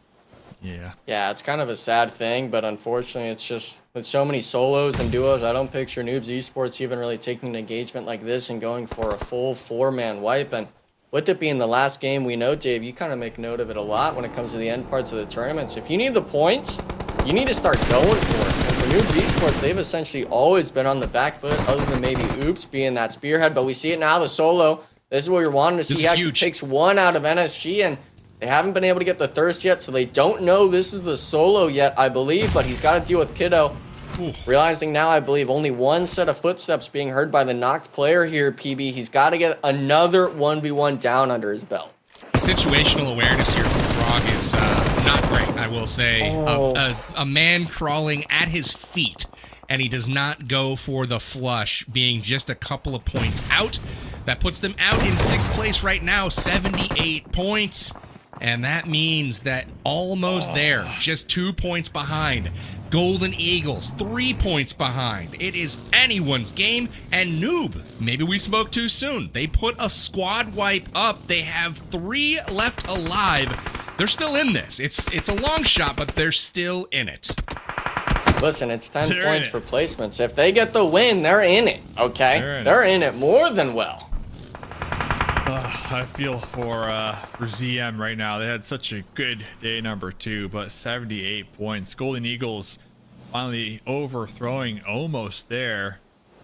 Neck to neck right now. Golden Eagles 8 eliminations. They are going to be down a member. Still trying to keep NSG at bay. Looks like a nice little trade right there. Of course, it's going to be Kiddo with the laser beam, and looks like not so good games are going to have the advantage with the high ground and the positioning within the circle. So Golden Eagles probably going to opt to avoid this fight at all costs. Star going to be popping the vehicle, looking to get into some cover.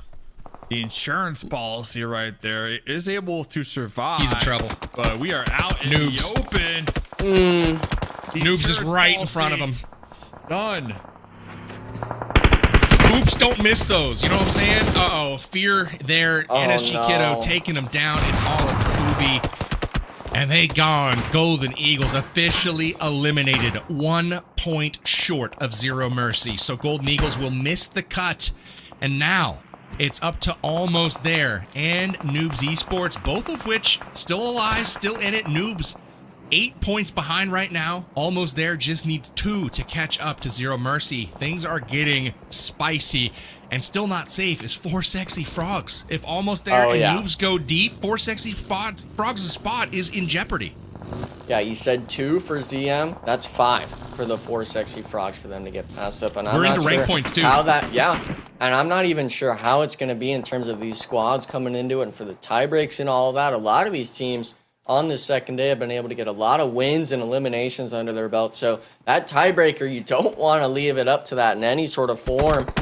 Unfortunately, these other teams, 5, 6, even 7th place on that right side, you allowed these other teams to play their game, and unfortunately, we see it now. Sinner's now going to be the next kind of focal point. They are one of our teams in that upper bracket already. They will be moving forward no matter what, but we see this last circle, this last map, PB, it's coming to a finish.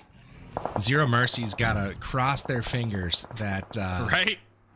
there is a wipe immediately, because one more rank spot will get the almost there squad what they need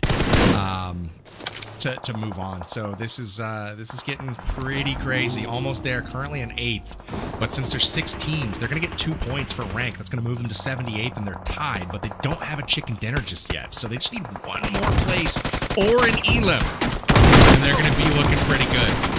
Oh, Blinky. Blinky! What a beast. Sinner's just gone. They get a couple more, though, and that's puts them at 96 overall, secures their spot to move on. Congrats to Sinners. Did not see that happening when we started the day, but they came up huge on day 2. NSG looking to play spoiler for all these teams right now. Kiddo just flexing his guns, quite literally getting it done. You gotta Crazy flex plays happening every out once here, in a man. while, okay? Yeah. Oh, where's Noob right Esports. in there? They're in this. There's 3 up. They've got good position. They've got to get the oh, come on, Versatile, Well, don't play spoiler now. Where have you been all day? Come on. It's Oops, though. Oops again. You know, the final map, we saw Oops last night, actually, game 6, really showing up. Gonna be out here in the open with the UMP, trying to get the spray down onto Versatile, just casually rolling up this hillside. Sims down below with the grenade. brother. My dude's Oh, cooking no. it. We see it. It's getting tossed. Cat God popping up with the SK-12. The jump shot, but Versatile gonna be putting the nail in the coffin to Noobs Esports here, fellas. And now it's up to almost to get some more limbs. It's up to them to get the possible winner chicken dinner and claim that top 6 position. This is their game to qualify. This is it. They showed up when the time was right. This is where it counted. All the marbles on the line right now. Silence Esports trying to show up as well. Still 3 alive for them. NSG has been incredibly impressive during this game. They have 3 up also, so we've got a 3v4 with almost having the most players up in the lobby. Would love to see them take home their first chicken dinner in the very last game. But man, they are trending in the right direction at the right time, aren't they, Dave? I mean, this is the best time, right? This is the best time. So they got 4 up so far. Numbers advantage. Nice little spot over here. Silence down range beneath this hill. So almost they need to focus their attention to make sure to take out NSG, so that way NSG aren't in a position to take these shots, because I guarantee you they're gonna have to move here shortly. We're in stage 8, so it just centers up after this. Just kind of looking at the best positions. I feel like going back to last game, King of the Hill, not so good. They are the kings of this final hill. Yeah. And the main thing is just that shack right that they're camping, and obviously it's not the best, it's not many like it, but they're definitely happy with this one, because you're able to see it here just to this western side, almost there, really just grasping for the edge of the white part of the zone. Not really even sure if they're in zone up towards Wiz is at and stuff like that, but now we see it. They're making the rotation and double stacked into the SUV, trying to find their mark into the next zone, and they're just about 5 meters out, so they might be able to even just play the roadside here, but the safest bet, I feel, is you honestly try to get right on top onto Silent Esports, that ridge line right next to that little vehicle run up. That's going to be the move, but a player actually gets a knock from almost there on the Silent, but NSG, the shots through from the shack, the overhill advantage, just really putting the thorn in the side of almost there, but might still be placements, might still be something coming from nothing, because NSG now getting shots down onto Silent Esports, and for the most part, they might not be happy with first year power bang, but second's looking pretty damn good too. Kiddo's on the prowl. you gotta watch out now. Look at that. Hits the shots, connects per usual, and now it's 2 versus 3. Almost there. Lands some shots, but we got Blinky up front, Kiddo on the flank, and that's bad news for Knight. He's pinned behind the crate. Nades are out. This has to connect if he wants a chance. It doesn't, and he's down. NSG. Not so good games will take our final. Winner, chicken dinner. Impressive performance from them. They had an average day, but they stamped it with an exclamation point, and they're saying we belong in the Premier Finals. So with that, all 6 games for today have come to an end, and we should know very shortly who our top 6 are that will be moving on to the Premier Finals that are going to be happening in just 2 days. Dave, Enigma, crazy action in that one. I felt like every single team had an opportunity to potentially get back into the top 6, and we actually saw fights that, it was really close, starting with 4 Sexy Frogs here in Picado, Dave. Yes, sir. 4 Sexy Frogs. I thought they were dead to rights, but they actually survived this Picado skirmish, walked away with 5 eliminations here in this final game, but just not enough, just not enough. Golden Eagles, another team, they were just playing their heart out here. You could tell they had 8 eliminations, almost 1,500 damage done. And then you gotta feel Enigma or Team Zero Mercy leaving this match with only 1 elimination here. Yeah, well, they were one of those edge teams, right? They were the team that everyone was kind of eyeballing and trying to pass up, and for the most part, we even see it here at the end. Frog. How do you not finish that kill? I'd hate for it to be that it's that 1-point change, right? Or maybe, 1 or 2 things. And that's always the hardest part with being a competitor, is as soon as the tournament's done, if you're one of those borderline teams, you look back on every single mistake, whether it's you or a teammate, and it weighs on you. And that's always just, the mental fortitude that these competitive players must have. But with this being the Challenger Finals, PB, a lot of these players haven't experienced that yet. You're absolutely right. This is a great chance to build some experience at the competitive level. A lot of these teams, 10 of them, qualified through an open, tournament through the actual in-game tournament lobby. So again, Challenger open for a lot of teams this year. We have some really good newcomers that are going to be making their way up. Only 2 of the teams that are going to qualify through to Premier are former Premier teams. So we got 4 newcomers. We'll announce who those are in just a few. But again, congrats to Not So Good Games on their massive Game 6 performance today. 11 eliminations, over 2,300 damage as well. This was a huge performance from them. And again, Kiddo leading the way, 4 elims by himself, but a balanced performance as well, with Blinky picking up 3 and VRS4 also picking up 3 elims. Dave, this was a team you had your eye on from the very beginning today, and they delivered in a big way. They did. Not So Good Games. I believe going back to the VOD, this was one of my power picks to qualify alongside the Golden Eagles, right? So congrats to the boys. They are going to be make that next round. And going back to the match rankings here, Rich Esports ruining the dreams. Remember that pep talk I had with a couple of squads? Rich Esports ruining some dreams early on here. This match, unfortunately, for a couple of our squads. But looking around here, Enigma, I mean, Not So Good Games, 21 points, almost there, 12 points. And, another pretty solid game from Silence Esports, surprisingly enough. Yeah, and I felt like it was just maybe a little bit too late into the tournament. I understand that they had a lot of pop-offs, especially today. Coming into it, I believe one of the Aaron Gills before, and then obviously this last Miramar. Really a nice consistency. Unfortunately, just not getting maybe the mentality kind of figured out right, getting it lined up, but still nice stuff for us to see. Of course, obviously versatile. I'll give them the bone this time. Making it into that late game. Obviously, it's not the performance half these teams wanted, but we're only going to be having those 6 squads, and unfortunately, we're about to be seeing them here now, PB.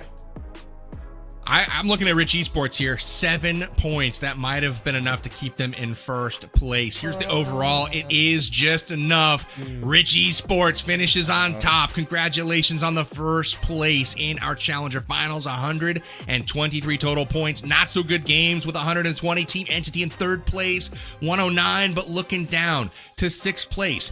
4 Sexy Frogs with their Picado stand. 5 eliminations. The survival, the perseverance is enough to put them through to the next round. They jump past last team, Zero Mercy, who just misses the cut. Golden Eagles, 1 point behind that. They are close, but no cigar, never having that pop-off game, and almost there.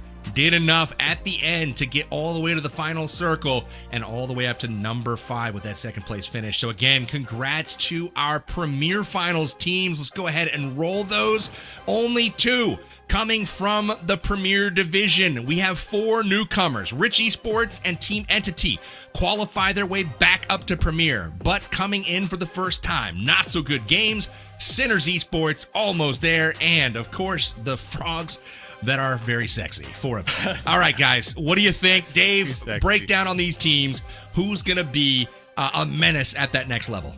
Definitely Rich Esports coming in here with the most Winterwear Chicken Dinners. Extremely consistent team here. So we only got 1 day, and then we're going to be sending into this next lobby, right? So all they got to do is a couple VOD reviews, and they should be locked and loaded. But Enigma, we're going to be introducing some heavy hitters. You know, we got Dauntless, we got Inco, X-Force, we got the Wolves showing up next. And you know what? The Wolves, go.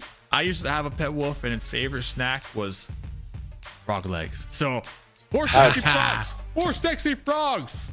I'm looking at you. Listen, I'm looking at you. Listen, Rich Esports, they came from the Premier Division, guys. We can't forget that. So they did poorly against these other teams that are already up. They've been waiting. They've been watching the stream, while the rest of these teams, NSG, Sinners, almost there, 4 sexy frogs, they haven't even had a taste yet of what it's like to go against the Wolves in Inco Gaming. So as much as props as I'd like to give, obviously, to our top 6 teams, especially those top 3 that really showed that dominance factor, a lot of these teams, they got relegated down. 2 of them, there's a reason why. It's because these other teams are just that much nastier than them. On this page, they are in order of rank too. So Wolves, Inco, Dauntless, DBZ are your top 4. X-Force, CBK, Team Seal, Straight Out on a Paul are 5 through 8. And then obviously finishing out the top 10, 7th Universe and Rival 6. And then the Challenger Finals, Rich Esports, number 1, all the way down through the 4 sexy frogs in 6th place. Your partner teams here are Wolves, Inco, and X-Force. So those are the 3 that will be moving on to our PMSL Americas. But every other team on here, the 2 top-ranked teams amongst the remainder here in the next stage. That's the Premier Finals, which is going down August 21st through 23rd. They'll be moving on as well to the PMSL Americas tournament this fall for a chance to go to the global stage, which obviously that's where we want to be. That's where the big money is. Well, the next stage, boys, 2 days from now, August 21st through 23rd, 20 grand on the line to be distributed to, I believe, our top 5 teams. That's big money. This is huge. So again, want to say thank you to you guys in chat. Big thank you to Mustache Dave and Enigma for joining us here on the broadcast. We had a blast. My name's Powerbang.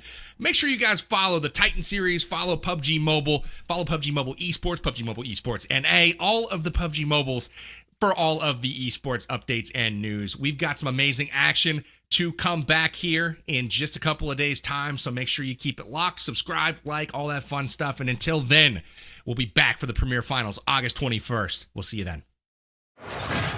We are. Yeah, Fizz out here just big game, and honestly trying to get as many points as Nexus. OP laying down some shots. Nice. Popping out here, getting a quick knock. Only team that dropped Paradise today. Yesterday it was 3. This time it's only 1. Frogs. It looks like NSG is going to try to have a 2-1 split. One try to maybe wrap problem. Big mistake allowing NSG. Enigma pointed it out. Austin just out here in the open, thriving here. Has a little ridge to work Wow. with. Oh, quick little. Seeing some heads-up plays here in the late game. Finally from Having to deal with the last few circle shifts. None of these players have any med kits, so they're all one shot. The shotgun shot swing is able to maybe connect a few, but gets spotted. Light immediately getting it, and a little bit of a BM. And Godzilla were fighting, and you're really right there. And then watching your whole team die. To that one where you're just kind of rolling up and you know, almost caught. For Noobs Esports, they're taking a little bit too long for the most part. We're also seeing Burst still have that pesky Blinky surviving, putting down the Shalom for Team V, and it looks like he's found Lawson as well here just a little bit too late there. And are they gonna get the revive? Cannot lose it, Enigma. If they lose it, that's gonna set them back on the overalls. Baby. Let's go right around the window, but luckily for Zero Mercy, they understand able to shoot up towards that 6th place position. Every elimination is going to matter. Esports looking to put the finishing touches on to Silence, who fought valiantly. Versatile Vis, Atlas, the last 2 members alive. Zero Elim Now, pulling up. Go Arm, Dave. low in the health department. Just gonna crash right there. This is interesting for sure. Got him. Screw the crates. Oh, look at this. It paid off. He's going to get the knock and the flush onto Brutal. Brutal's out of here. One. Jazz on the push. Connects. It's as long as you're in, you're just got to make the top 6. Here through the smokes, but here's the footsteps. Attila, Doom with the AKM. Good mark here, PB. Let's see, round 2. Can we get it? It's Sinners also has a man down. They're losing members little by little. Bub looking to clutch it out right now. Papa True staying on his knee. Oh! Oops, jumping it. Make the push. They've got 1 member down. They have traded, but there's Doom. Nice. And that is both players. CM escapes, but Rich gets busy with Entity. Not able to land the shots at first, but finals. Congrats to Rich Esports on that. But this is the fight that we want to see. 4 Sexy Frogs in 1 more place or an Elim. And they're going to be looking pretty good.